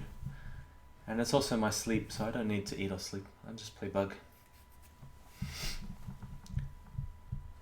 Not sure if there's any pizza shops open at the moment outside. It's about 11 PM. I'm sure I can find something. Alright, Soli Mossy. Let's just see if he's a Crazyhouse player. Oh, good blitz play, 2200. Let's go. I'm gonna go d5 this time.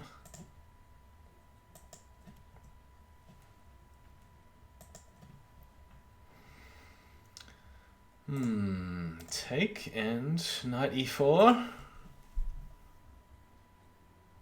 Yeah, I like to do this when he doesn't have a diagonal for d7 in hand. So I can also even throw in a knight check on h3 if he takes here. I'm just not sure it's any good. Now I think it's good. How many Crazyhouse games has Soli Mossy played? Only 32. Alright. Maybe just this way. I don't see anything forcing just yet. I'm going to take there at the right time, but certainly queen trade is good. Don't think my opponent wants to accept the queen trade. Bishop at c6 seems to cover everything. And...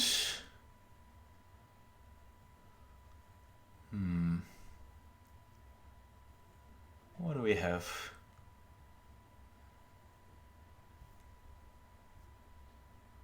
Maybe I should take this one first before I do anything fancy.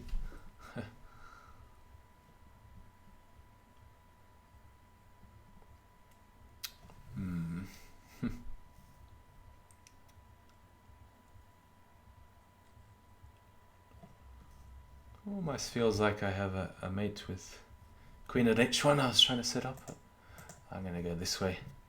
Throw the knight away into the abyss. And then we'll finish with queen at h1.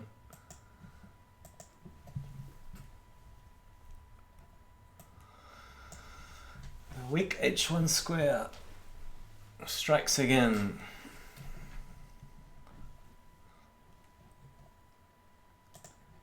Just keep seeking.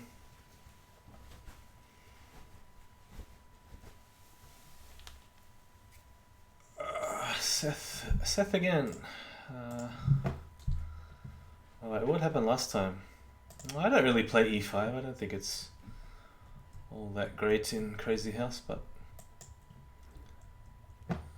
I remember Qatar saying, "Oh, I saw the finisher do this. It must be good opening." So I'm gonna go bishop e2. I think bishop b5 is the normal move there. Oh dear, now I have to take hero, play d4 or something. That wasn't the plan.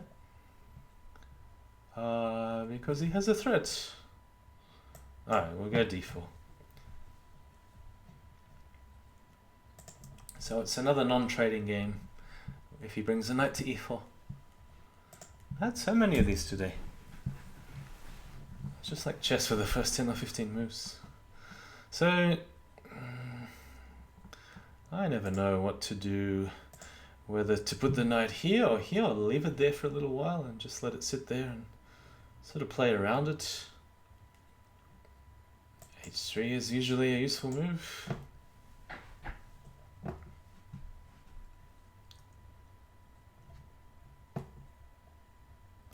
Yeah, I don't normally play this position from the white side at all.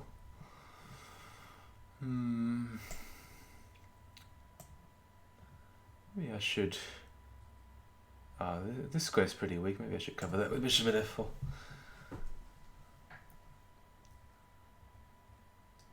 Probably play knight d2 if it works tactically with the pawn.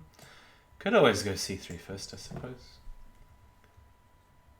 If I was black, I'd probably just go g5 here. I don't see why not.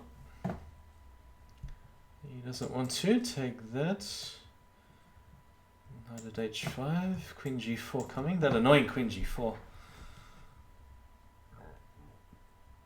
It's one of those moves which is pretty much always a good idea if it's legal. Queen g4.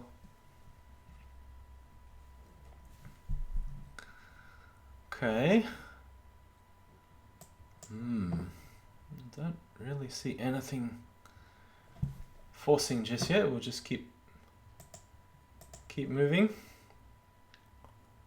Queen takes and knight takes. Maybe that wasn't so great. Alright, let's go for it.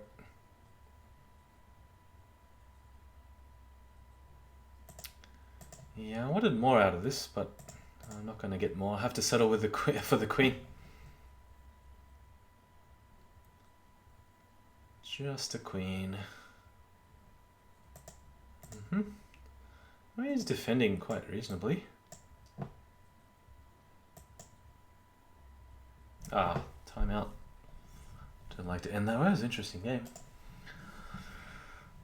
Alright.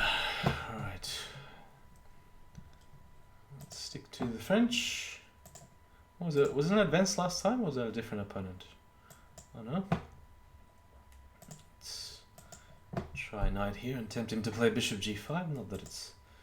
Not that it's a bad move at all. I think I did bishop d7 last time, but that lets the bishop come out to a6 in one move this time. Alright. So I'm going to go bishop at b4 check, and the idea is to try to provoke c3. No, he doesn't want to play c3. Yeah, alright, fair enough. In that case,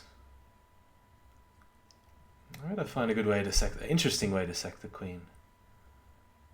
What about like this? Is that too crazy? Yeah, that's too crazy. I'll just go bishop e7 then.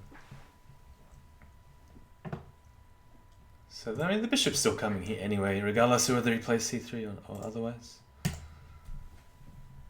Rook g8 or f6, or bishop at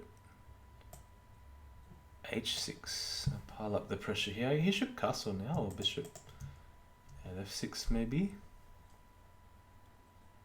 Oh, I wasn't expecting that. Bishop take. It's got a lot of diagonals. Maybe I shouldn't have allowed this at all. Probably just defend with pawn at e7. It seems pretty solid.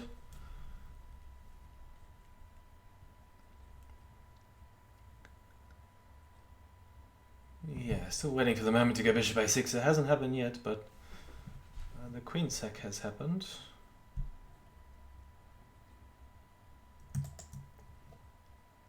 Stuff like knight at e4.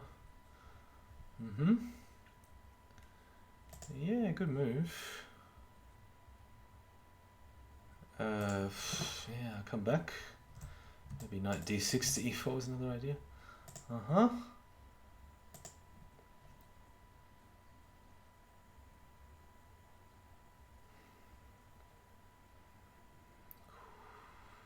Queen F, no, not Queen F6.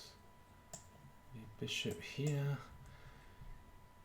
So it covers H7 in case he wants to sack the queen. Whoa. Just looking at the time.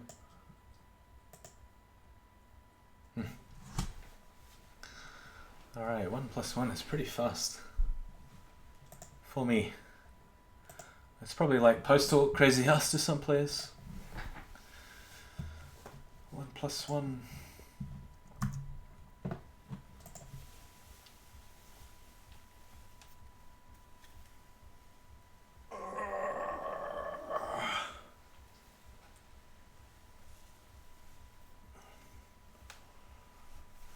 Alright. Seems like I'm getting the same opponents all the time when I go 1+1. Okay, we've got a Caracan. Now, what was that opening I saw last night in the Isle of Man tournament? Was it Artemiev likes to play this funny knight h6 in the Caracan? I don't think that's such a good idea in Crazyhouse.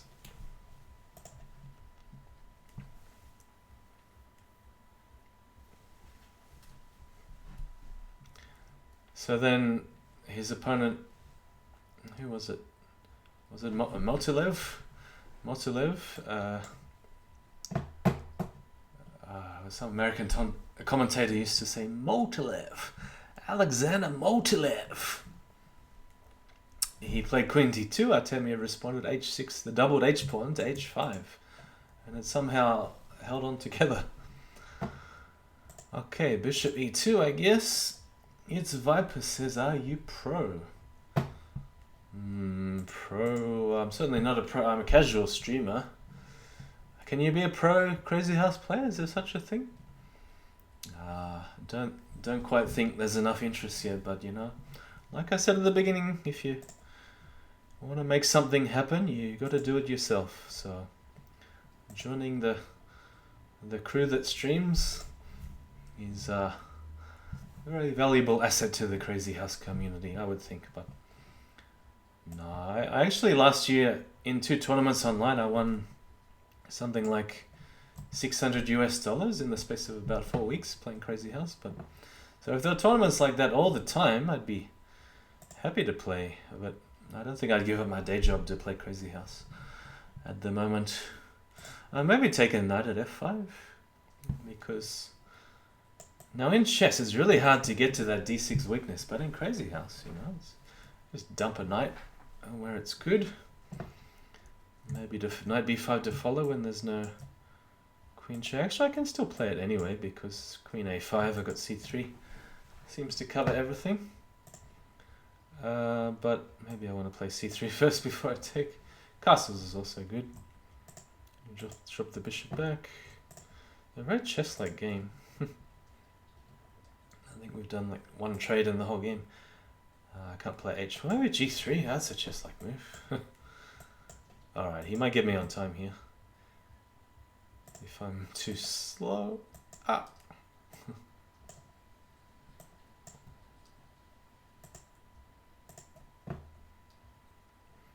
What is it doing? What is he doing? I don't understand. Oh, come on, I played that knight h6 move. It was a mate in 3. Ah, didn't get through.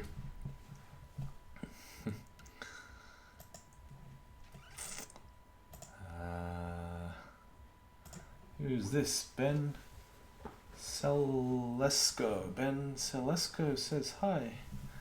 Hi Ben, we're having a late night Saturday Crazyhouse stream. What's the title again? Not the Crazyhouse World Championship. Now, just in case someone asks in the chat and I don't see, you know, I'm just preempting the question. Is it CWC? Because I did play a match which was casual, unrated, against Grandmaster Figlud. Don't know why he challenged me casual games, but he did. Doing an Anishgiri at the Isle of Man.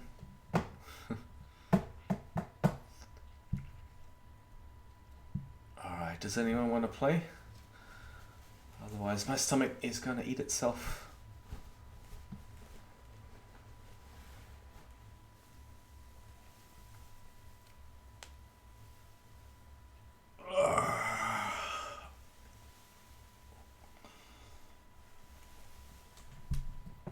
too weak, too slow.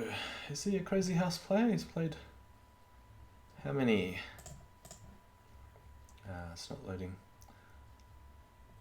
Okay. 36 games or something I saw.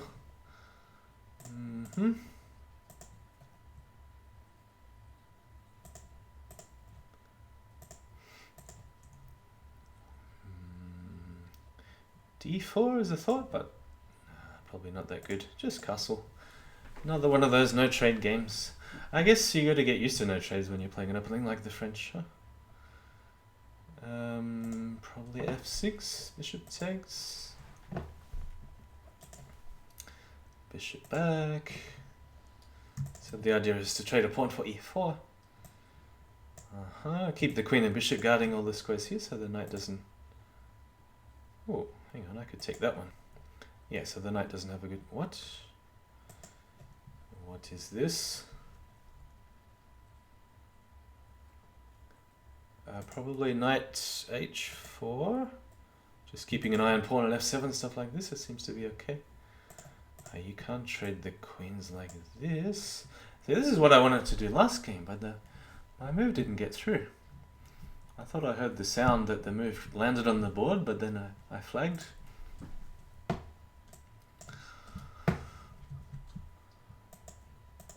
Knight f3. Do we have another Italian?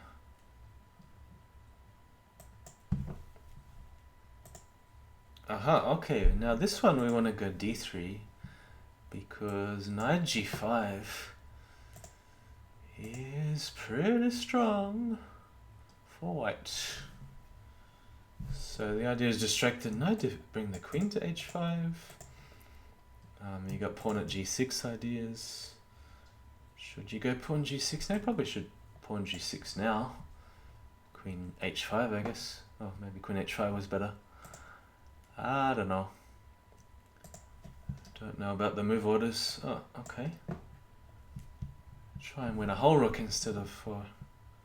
I guess he could have just played king h8 last move. Alright. Okay, here I'm going to do the Jusugi pawn chain. Do you know the Jusugi pawn chain? It's where you put all your pawns from c2 to g6. The finisher would know this very well. Where is the finisher? He's not watching.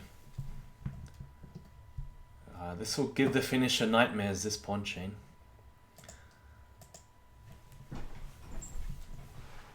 So then you just trade off the pieces, sack, check, check, and mate. That's the basic idea. Oh, it's really funny. I mean, I should show the game on the stream, but then it might take an hour to go through. Bishop e6. I just want to take this one, don't I? Maybe there's an even more forcing way of the rook at h8. Because then knight takes... what's the best way to do this? Probably queen takes here. I was just thinking if a knight could land there, I'm just a pawn short, but we'll pick it up anyway, no matter what happens.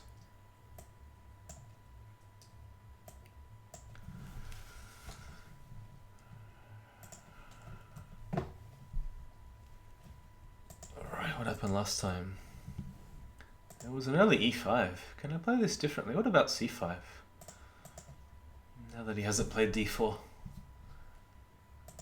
Okay, trade off the bishops. Take with the queen, I think. I'm not sure about that. Probably... Actually, I might just leave that there and go bishop at a6. Oh, bishop's quite useful here before castling. If he drops the bishop, just trade it and put the bishop back. Okay. As predicted. So now c4 is looking good. Oh yes, look at that. Trap the bishop. And now...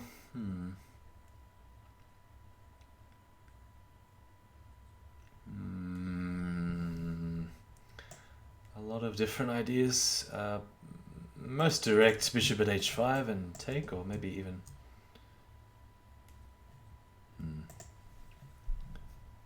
This is... Okay, so I've got to do something before he goes pawn at b5, so I think I should take this back and then put the pawn on e4.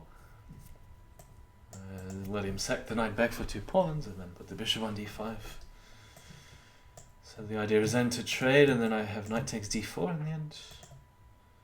I'm always looking for something better, even though I'm calculating these sequences. Pawn e2, he doesn't have any checks. The queen's very useful on d7 in that regard. Take there is good, but this is even better, I think.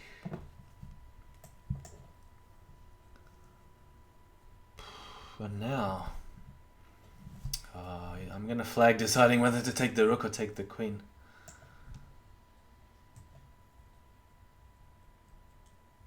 No, I'm going to take the queen. Okay, do we have a mate? Queen d4? Bishop e7? Still not quite enough, huh?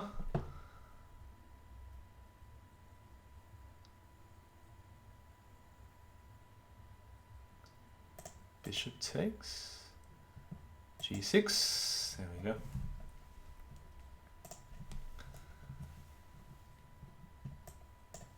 Alright, what are we up to? Okay, he's doing my opening. I better think of something better to do from the white side. Knight c3. So, was it Anju Nakamura played knight f6? This one would normally answer e5. Just again, so the knight can't come to f6, e4 straight away. Queen g4, I said if it's legal, it's got to be a good move, so let's just do it without thinking. So I'm assuming the knight's going to come to g6, and then maybe h4, h5.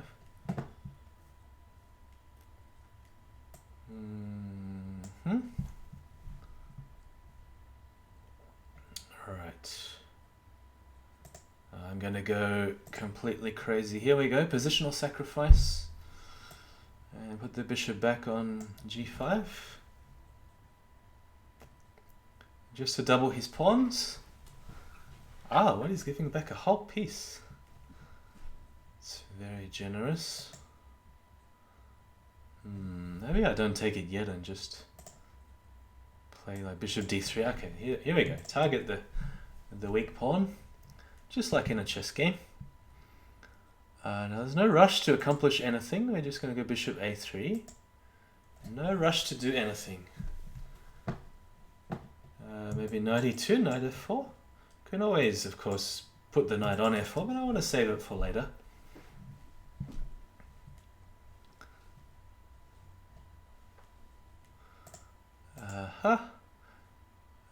So now he's preempted this by defending on g6. Very clever.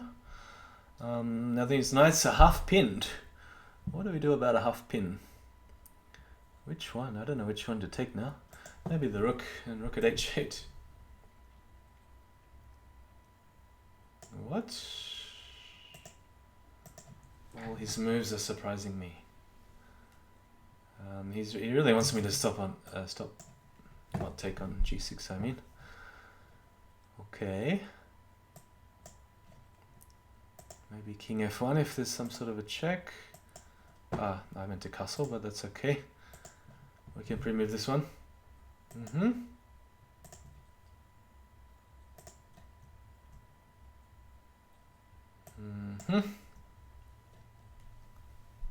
Has he moved his king?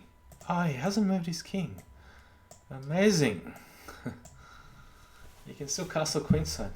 It's been pretty successful tonight, I think, castles queenside. For a few players. It was hard to break down Master 10 when he castled with black castle queenside. Okay, new opening. I'm gonna go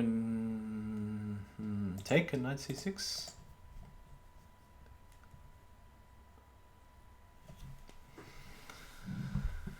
Alright, let's try queen d5.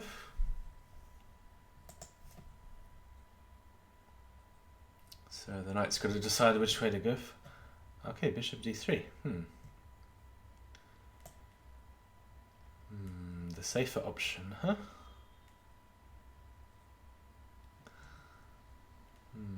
Alright, we go pawn c4, bishop b4. It is quite solid for white. Even if he sacks a piece, it's very solid. Hard to break down the castle position. Okay, queen b5, maybe? Maybe a queen sack.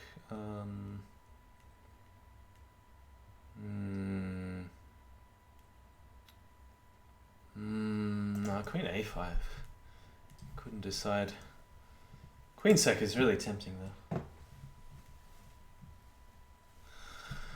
Alright, so assuming castles, do I pick up the bishop first or take this one? Probably pick up the bishop first and then... I don't really want to trade too many pieces though, do I? Am I the one attacking? Bishop at h5. Yeah, is the knight better going this way or... I said I don't want to trade pieces, but if he's giving me a pawn, then... Alright, I'll take the pawn. Perhaps... different ways to play this. Maybe pawn at c2. Wasn't the best. Alright, we sack. Rook at b1. Do the old switcheroo. So I get the queen in hand before doing something. Wasn't sure what that something is.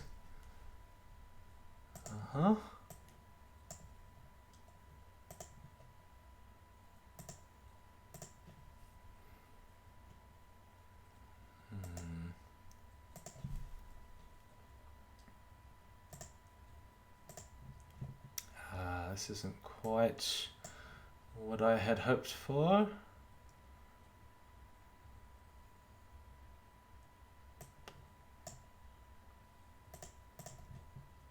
He doesn't have a mate. What's he doing? You cannot mate me like that. Uh-oh. I could have been mated after bishop at d8.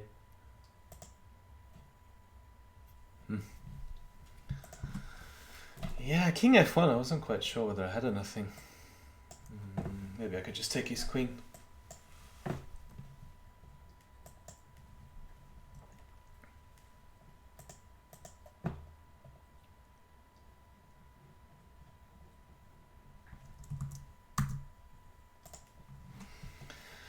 Bishop d7, here's a new one.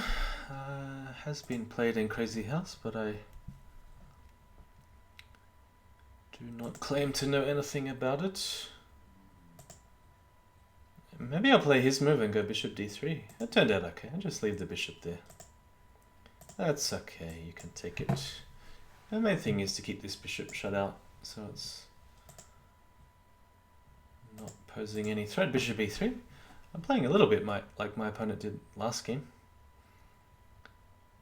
So this is kind of an annoying move to stop the knight from developing. Okay, he does it anyway. Actually, I think it's a good idea. Knight here. Eyeing at some sack on f7, possibly. Alright, do we do it now? Do we do the sack? Or maybe pawn at h6 first. Try and weaken both f7 and g7 is usually advantageous. Alright, but usually you're not supposed to castle. Let's see.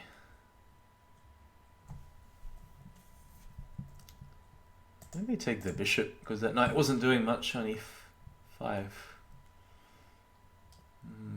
Put the bishop back here, maybe pawn at g7.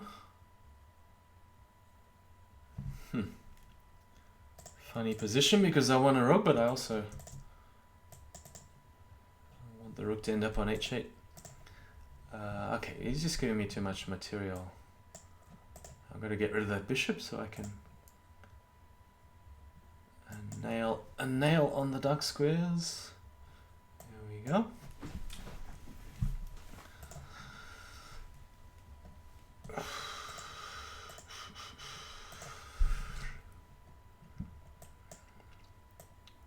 Alright, what happened last time? I did queen d5 anyway, bishop d3. Let's try knight f6 this time.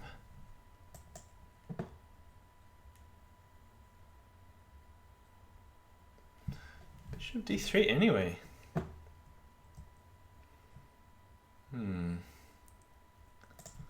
Alright, I'll take that. Pawn at d5 or knight at f6? I feel like I played this position from the white side, but don't know what to do from the black side. Pawn at d5, I don't know. I'm not that particular at pawn at f5. Okay, so if I have a chance to take two pieces for a queen, I will usually do so without much of a thought. Gotta watch out, he doesn't have any sneaky forks or anything, but it looks okay. Bishop at c6 or bishop at d5.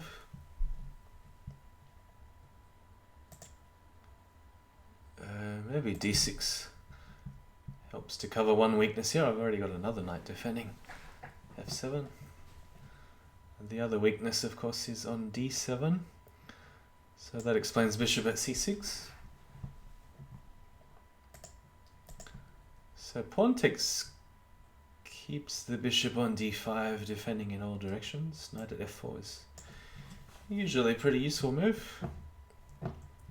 Queen e3 now. Maybe sack here and then pawn at g4. Knight f5 or just cash in on f3. Not a bad move.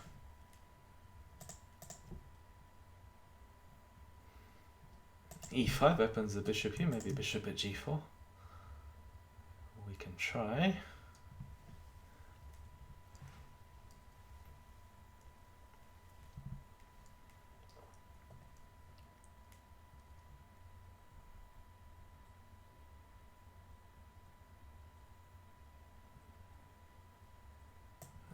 Alright, bishop at h5. Where do I want to lure this queen to? Knight e6 could be useful. Oh, what? Did not see that at all. I think I'm going to win one of these queens back there.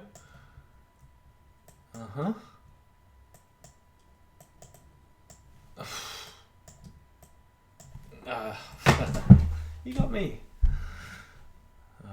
It's just the thing is, when I got 1 second, I literally just do any move to drop something on the board, and then I start thinking, oh, that's not what I wanted to do. So then I hesitate. Let's go take here. Ooh. Bishop g5. I don't know about this move. Oh. Everything he's doing is surprising.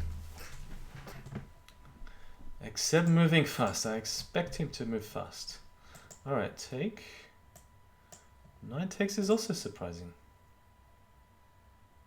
Maybe bishop at d2 is more sensible, because otherwise there's going to be some pawn at g4 and yeah, like that. But now he doesn't have a threat. Maybe pawn at f6 or something, but we have resources against that.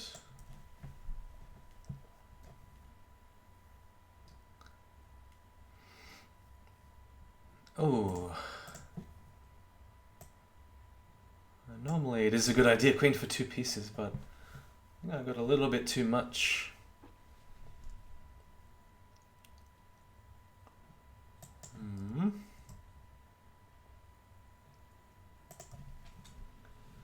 How many hours already? I think it's been about 5, almost 6.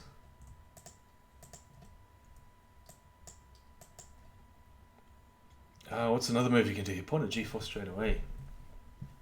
I think I first saw Yasuseron do this. And then he just loves taking pawns, so I'm going to take them all.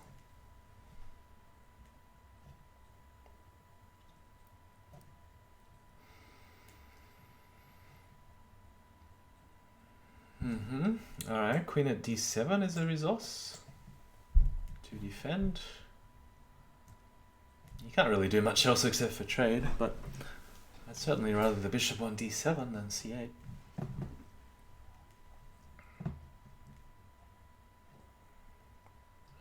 Now the old pawn at c4 again. It's been a typical theme in this series.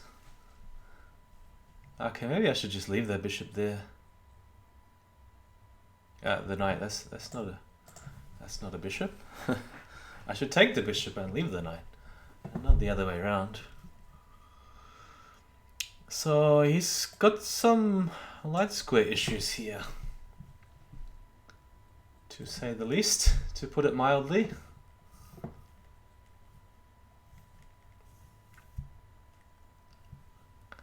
Not tired, yeah, I'm more hungry than tired. Alright, the knight is defended, notice this, but we can always try to undefend the knight by making him block on f2. Not that it matters, of course.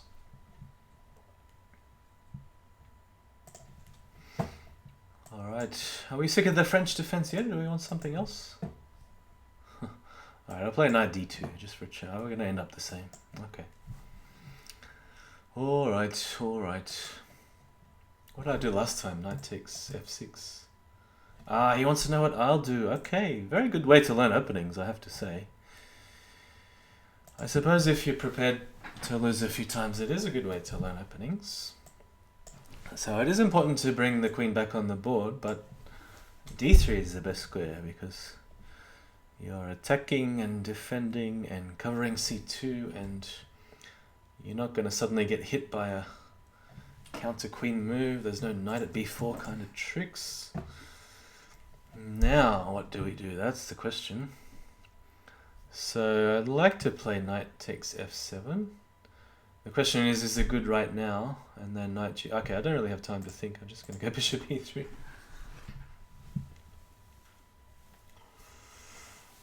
Pawn at e5. Probably should take. And either rook d1 or just sack. Or knight at e5 is also good. Yeah, knight at e5.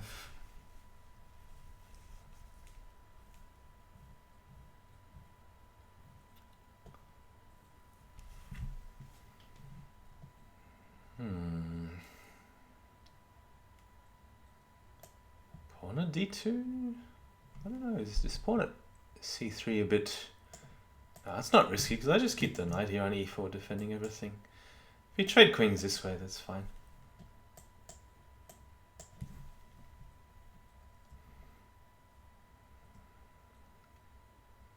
So what's the most accurate move after pawn at d2?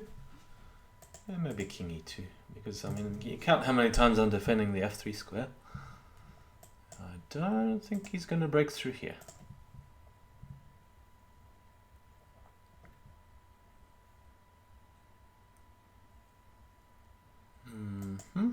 Maybe a bishop at a3 will sneak that one in before he castles. Yeah, okay, fair enough, fair enough.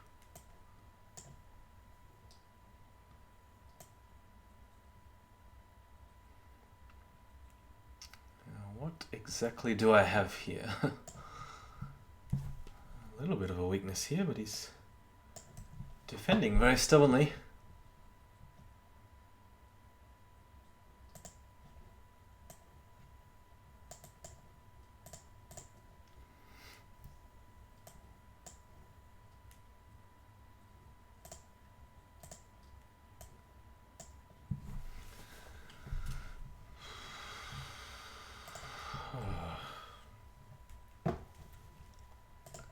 You know, I'm getting a little bit tired when I start bobbing my head just a little bit. Oh, 92, okay. He wants to know if I'm going to take here. No, I'm not going to take, but... because I think the knight d2 is in a worse place than on c3, so... that explains why I'm not going to take. But what do I do? That's the question. Maybe just knight e7. Bishop d7. Take back this way. No. Yeah, alright, I'll force this bishop to make a decision. So the idea of not taking on e4 is to try and tie up all these pieces here.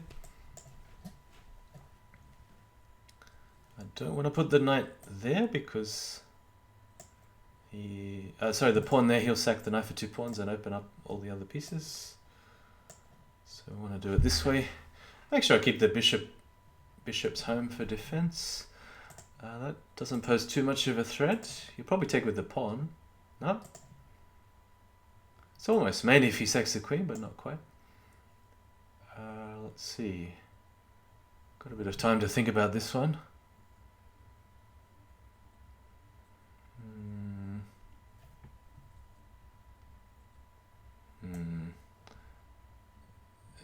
No, I'm not gonna sack, surprisingly.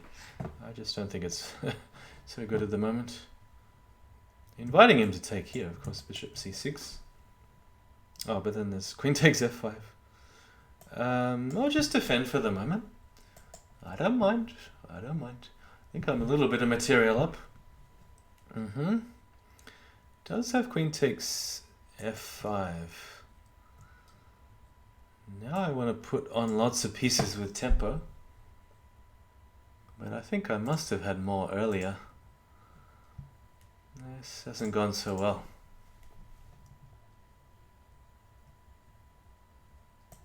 Oh, he's missed one. He's let one slip through to the keeper. We say in cricket terms.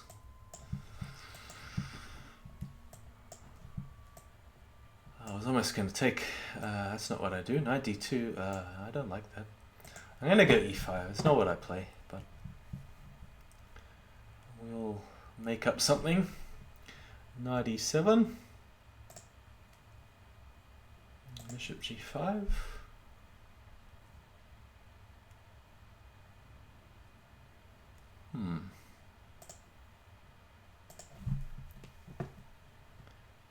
How is he going to untangle? Queen d7, okay.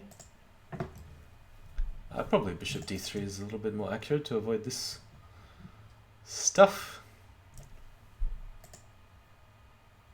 Maybe just castle. Get one of these slow trading games again. I'm going to go knight d2 because I'm anticipating some bishop at h5 sort of stuff. Alright, now I'll do a few more trades. Because I think maybe bishop at c5 is the idea. Okay, do I have anything better? I don't have to take the rook just yet. I'm going to dislodge this knight somehow. It's too strong a piece to leave on the board like that. Even if I have to bring my knight to a totally weird square. At least he can't put it back on the same one. And now I have the ultimate move, queen g4, the ultimate combo. Queen g4 followed by knight h6.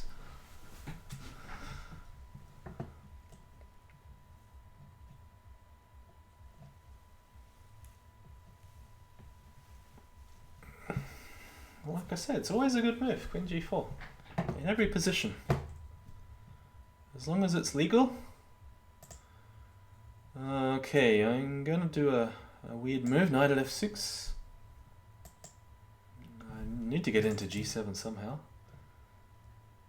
His knight is pinned in case that's important. I'm not sure why at the moment. Yeah, okay.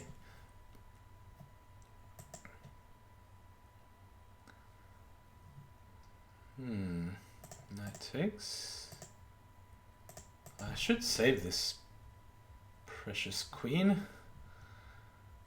Wow.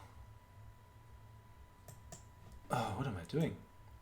Taking too long. Yeah, he doesn't have to respond to that at all. What am I doing?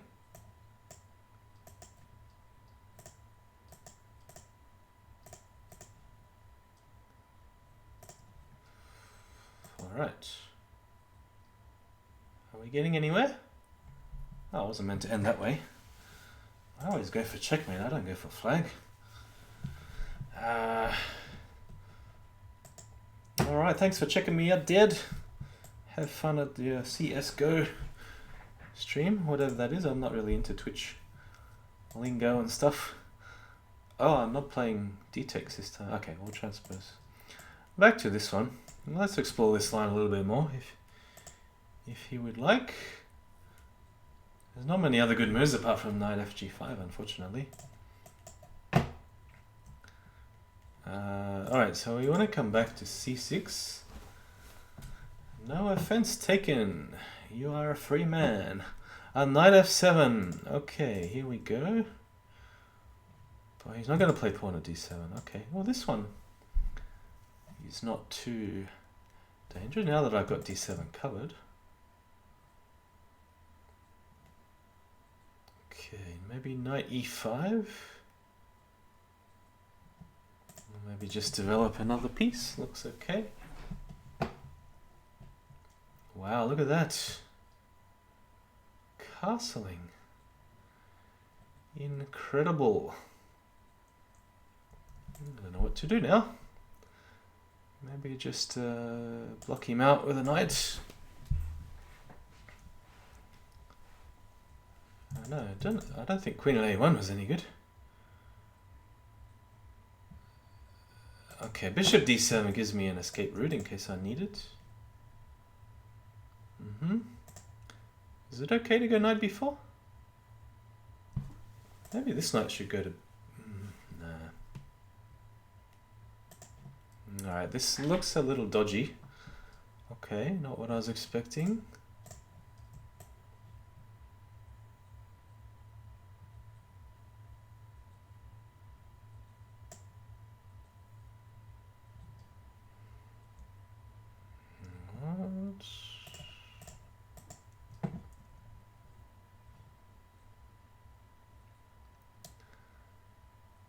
I lost the thread with this game a little bit.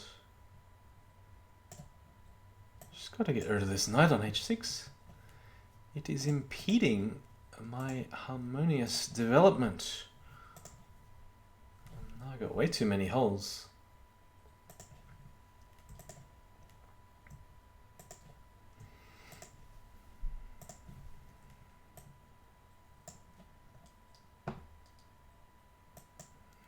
Sack a queen for a knight. Knight would be good for him.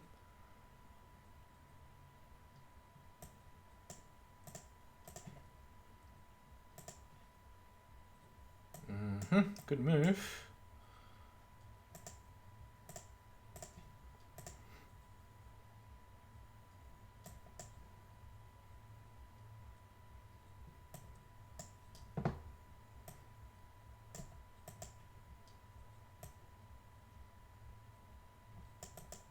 Ah, I didn't do that.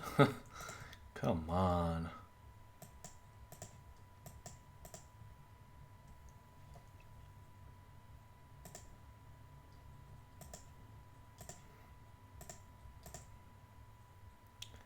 Is this going to be a draw? Ah, come on. Don't flag this time.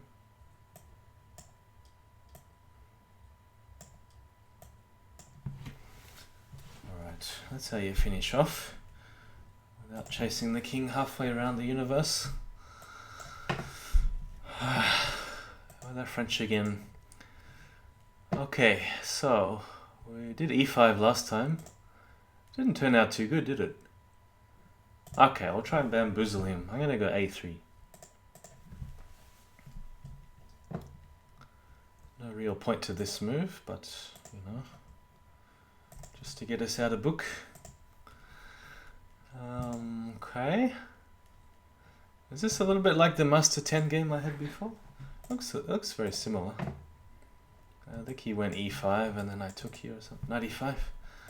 Alright. Usually it's a good sign when your opponent allows the knight to come to e5 when the knight on c6 is already pinned.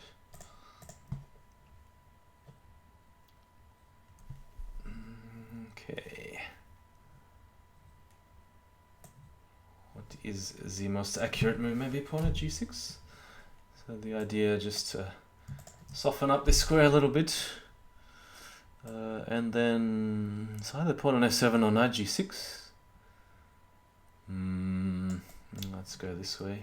Oh, I could have gone knight g6 then. That was a bit reckless.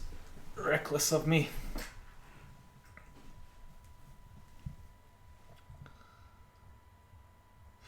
Okay, do we want the rook or the queen? I'm going to go with the queen because it's like a pretty strong threat and I don't see any great counter attack.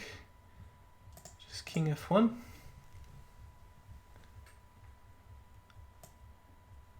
Yeah, queen at f7 is just too strong a threat. And queen h5.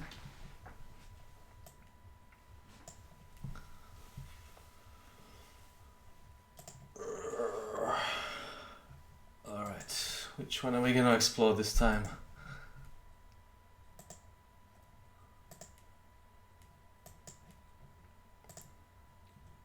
Alright, let's go back to knight f6 and gf. Pawn at h6, not what I was expecting. Rook g8 is very natural. So now I do have some sort of a threat based on the d4 weakness. Not sure what he's going to do about it. Ignore it, okay. I don't really call that a threat, so I'm just going to go knight at h4. You can take here, that's fine.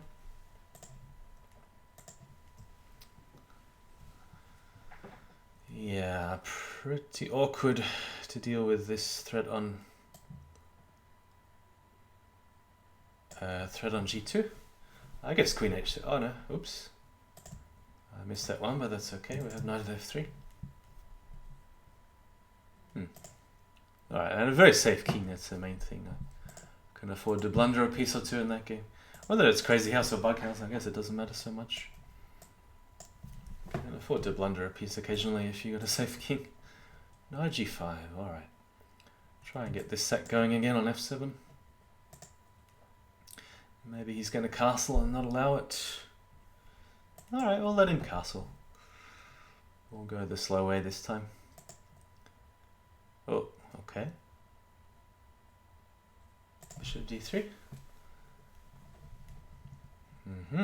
Alright, now I can't resist. Can't resist this sacking on... Oh, hang on, that's just made in two. I was only looking at knight g5 for a second, because there's usually a knight somewhere here defending against knight e5.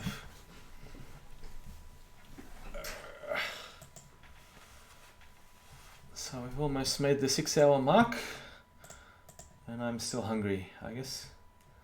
Streaming more doesn't really make you less hungry, does it? It's not what I should be expecting. Alright, let's go back to pawn at g4. Of course he knows the move now.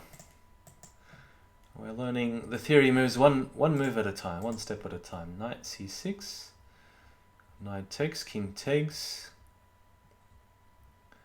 and he should be playing pawn at d7 there. That's the move that I'll have to think about because I don't know the best response. Bishop d2.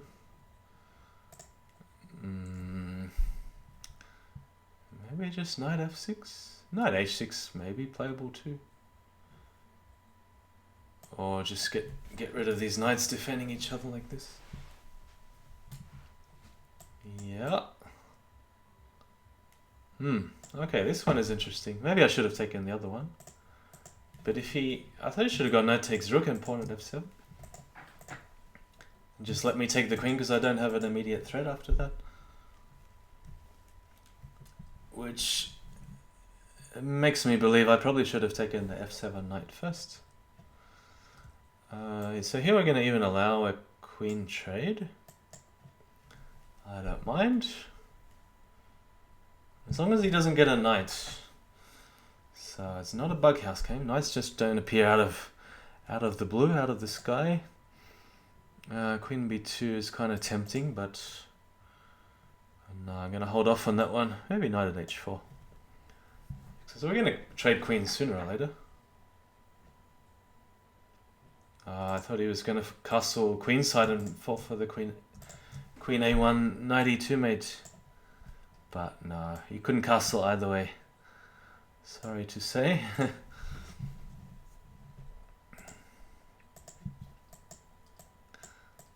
Okay, we're gonna go back to knight d2 this time. No, same sort of thing. He wants to practice this on the other side. Okay, we'll let him do that. Queen at d3.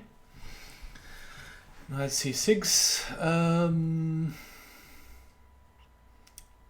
Yeah, alright, we'll go this way. And then pawn at d7.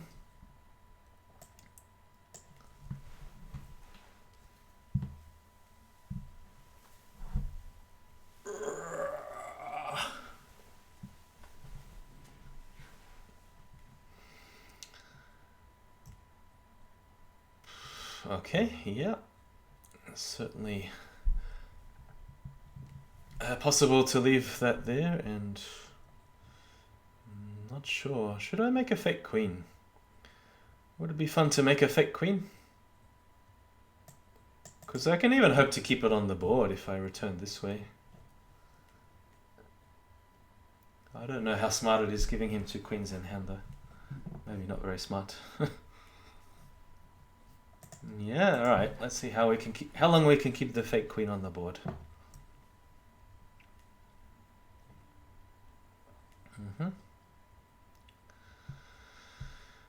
Yeah, maybe just bishop e2. I could have gone pawn at d7, what am I doing? Could have made another fake queen. Ah, I should have done that last move. That's a shame.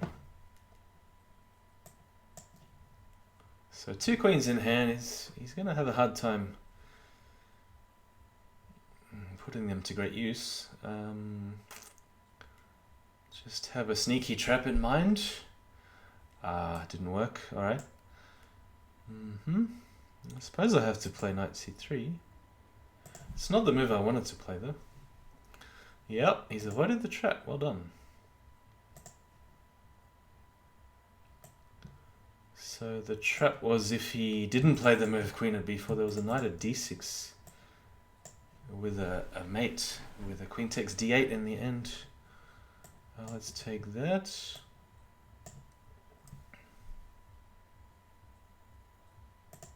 Alright, now my turn to go rook d1. So has he got rid of the fake queen? We've somehow got rid of the fake queen, have we? Alright, bishop there, maybe, I suppose I should take that. Ah.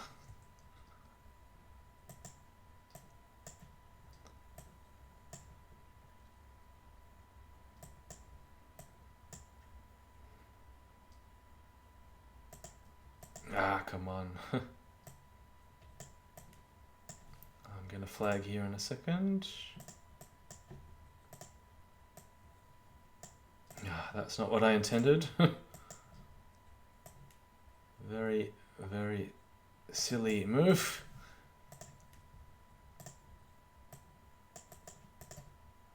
Nice, nice. He's very good in the end with the time scramble.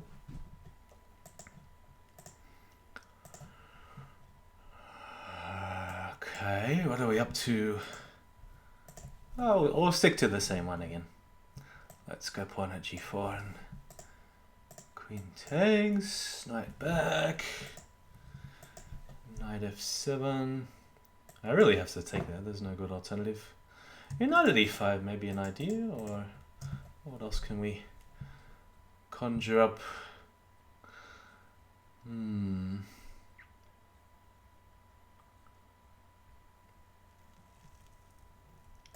Maybe knight f6. What does that do? I don't understand. I know he's got this, but I don't have to tuck a way back to g8. He was not in time to stop the adoption, says GSVC. Well, I haven't even been looking at that. Was it? I got to how many? Did I get to 9?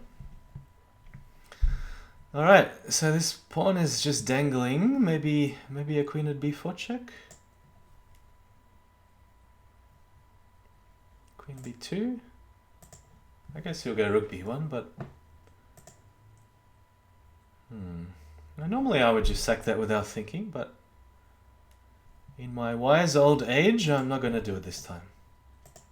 I'm going to come back.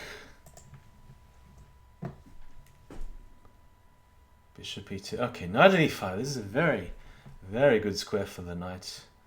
Stopping any checks, guarding g6, which is a bit sensitive. Attacking the queen, attacking on f3.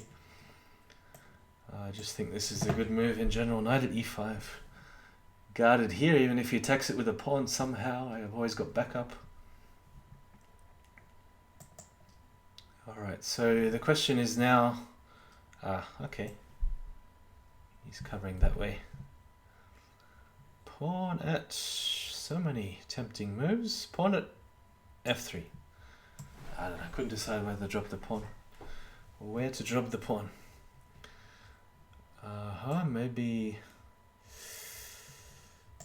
yeah, I don't know. So I need a rook. Anything for a rook, right?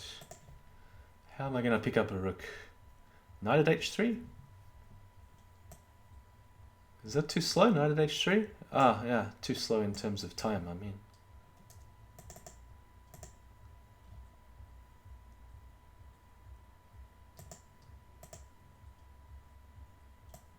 What?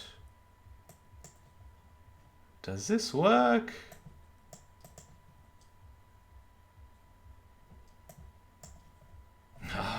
Mate in 2. Oh no, I wasn't mate in 2. Not sure. Where was the mate? I guess bishop at c1 can't be too bad. Took me a millisecond too long.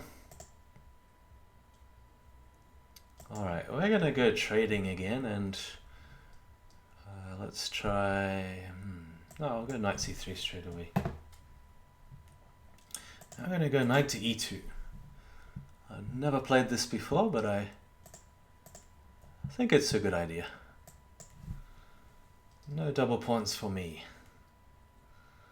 Right, oh, he's doing the same. He likes to copy my ideas.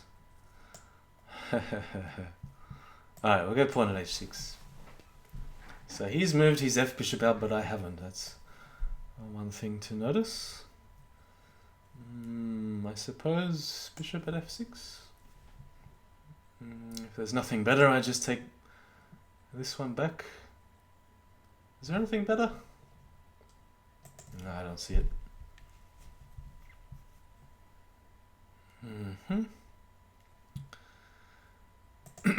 Yeah, I don't know. I guess I just come back.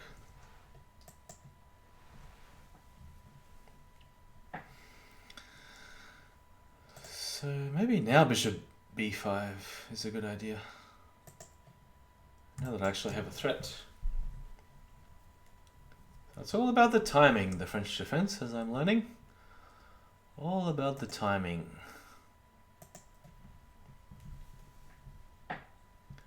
But the move order can be very subtle. Especially when you're mixing up openings all the time, just trying to confuse your opponent. Maybe I should drop a rook here first before trading the bishop. So we have a target. And then a sack. So there's no danger down here.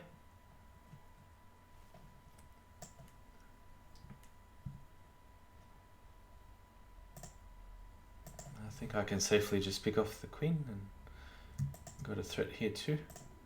Okay, I had a threat, not anymore.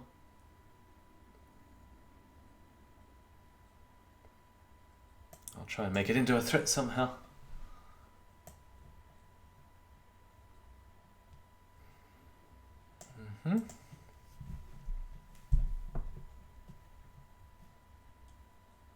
Yeah, how's he going to cover the bishop? I want to do a move like knight at c5 too. Maybe just knight at b7, pawn at b7, pawn at f6. Yeah, everything looks good.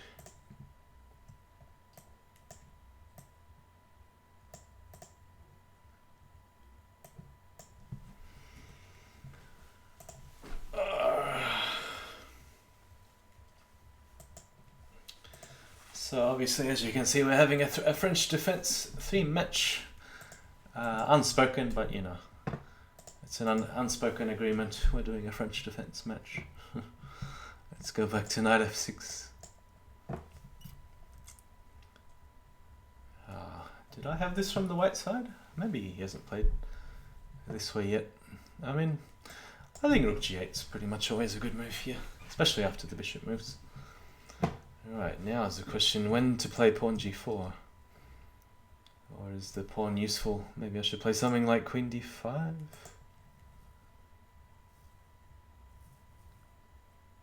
Should be 4. So I'm hoping to tuck the king away on d8 if it's ever attacked along this side, on the queen side. Oh, take back? Or did he mean bishop d2? Okay. Maybe a pawn at h3? Yeah, about time. One of the team names in the league is Don't Pawn at h6 Me. It's a funny name. A lot of funny names in the league this season. Let's see. Some clever way to take advantage of these light squares. Okay, maybe we'll mix it up and go for the dark squares. Knight at e4. Again, just trying to confuse him by attacking in multiple ways at the same time. Let's take that. Knight at h3 looks promising. So I need a bishop. What about... I don't know about this. Giving him the e2 square maybe wasn't so good. Alright, we'll go knight at f2. That's the best way I can think of to pick up some material.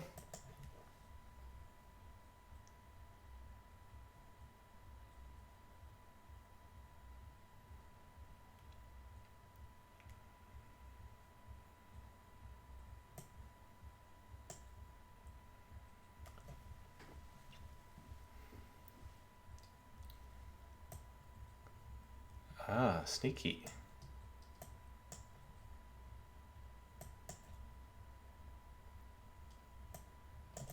Ah. Oh, come on. Even with the mouse slip. Oh, whatever it was.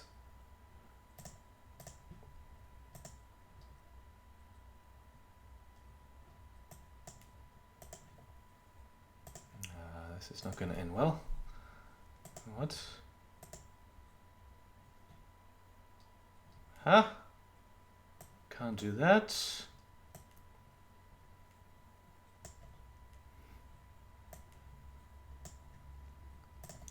No, I thought he should have just gone rook at d8. Surely he was mating in about 6 or 7.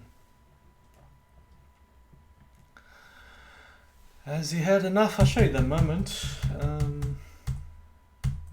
Yeah, just here. I thought surely rook at d8. Huh? Ah. Yeah, a lot of fun to do a stress-free casual stream. I mean, I don't really play bullet anything, so way too fast with me. But let me just come back to this for a second. Yeah, surely this is many. Rook c7 or rook here. Take. Knight there. There's just too much stuff. Queen here and rook here, and bishop here if you need it. Yeah. So I think I slipped about here, didn't I? I meant to play rook takes rook.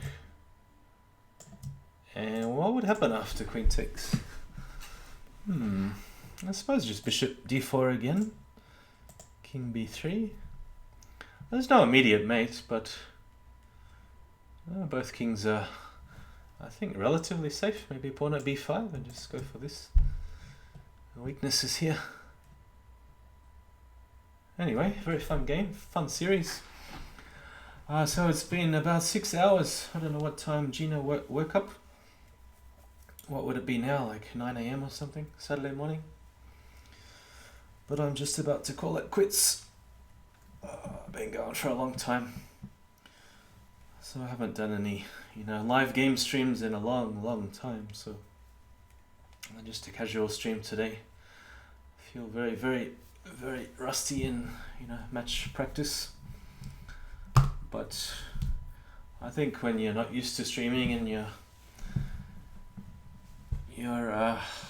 feel like you're sloppy and rusty and old and slow, then casual stream is still lots of fun anyway. Alright, so don't know if anyone made it this long, 6 hours, but thanks for watching. And I've been really enjoying following the Isle of Man coverage. So that starts in about an hour, I think, and I'll be back. Would love to do more of these, just casual streams. So I have a way to tell Gina has followed. Thank you, Gina. And good luck to everyone who's playing in the Elite Crazyhouse. I think it's in about 6 hours. It starts 1+1. So same time control. I wasn't particularly practicing for that. I just wanted to play. I mean, I started with 5+5 today and did some with 2+5 and 1+5 and finished with 1+1. So good luck if you're playing in the Ben Celesco follow. Thank you, Ben. Good luck if you're playing in the Elite Crazyhouse. Starts in a few hours. He's too weak, too slow. I don't know. You should have said that to me in a couple of those games because, well, very slow. I think you managed to outplay me in a couple of the, especially at the end. The one where I had a fake queen, that was a pretty funny game. I mean, sometimes I do moves just for the comedy value, like trying to keep the fake queen on the board. And I should have played pawn at d7 a second time because I could have even had another fake queen. You take one and then I get another fake queen. Would have been pretty funny, but anyway, I'll be back online a little bit later. Good morning to most of you, I guess, or good evening if you're in Australia. Take care. See you soon.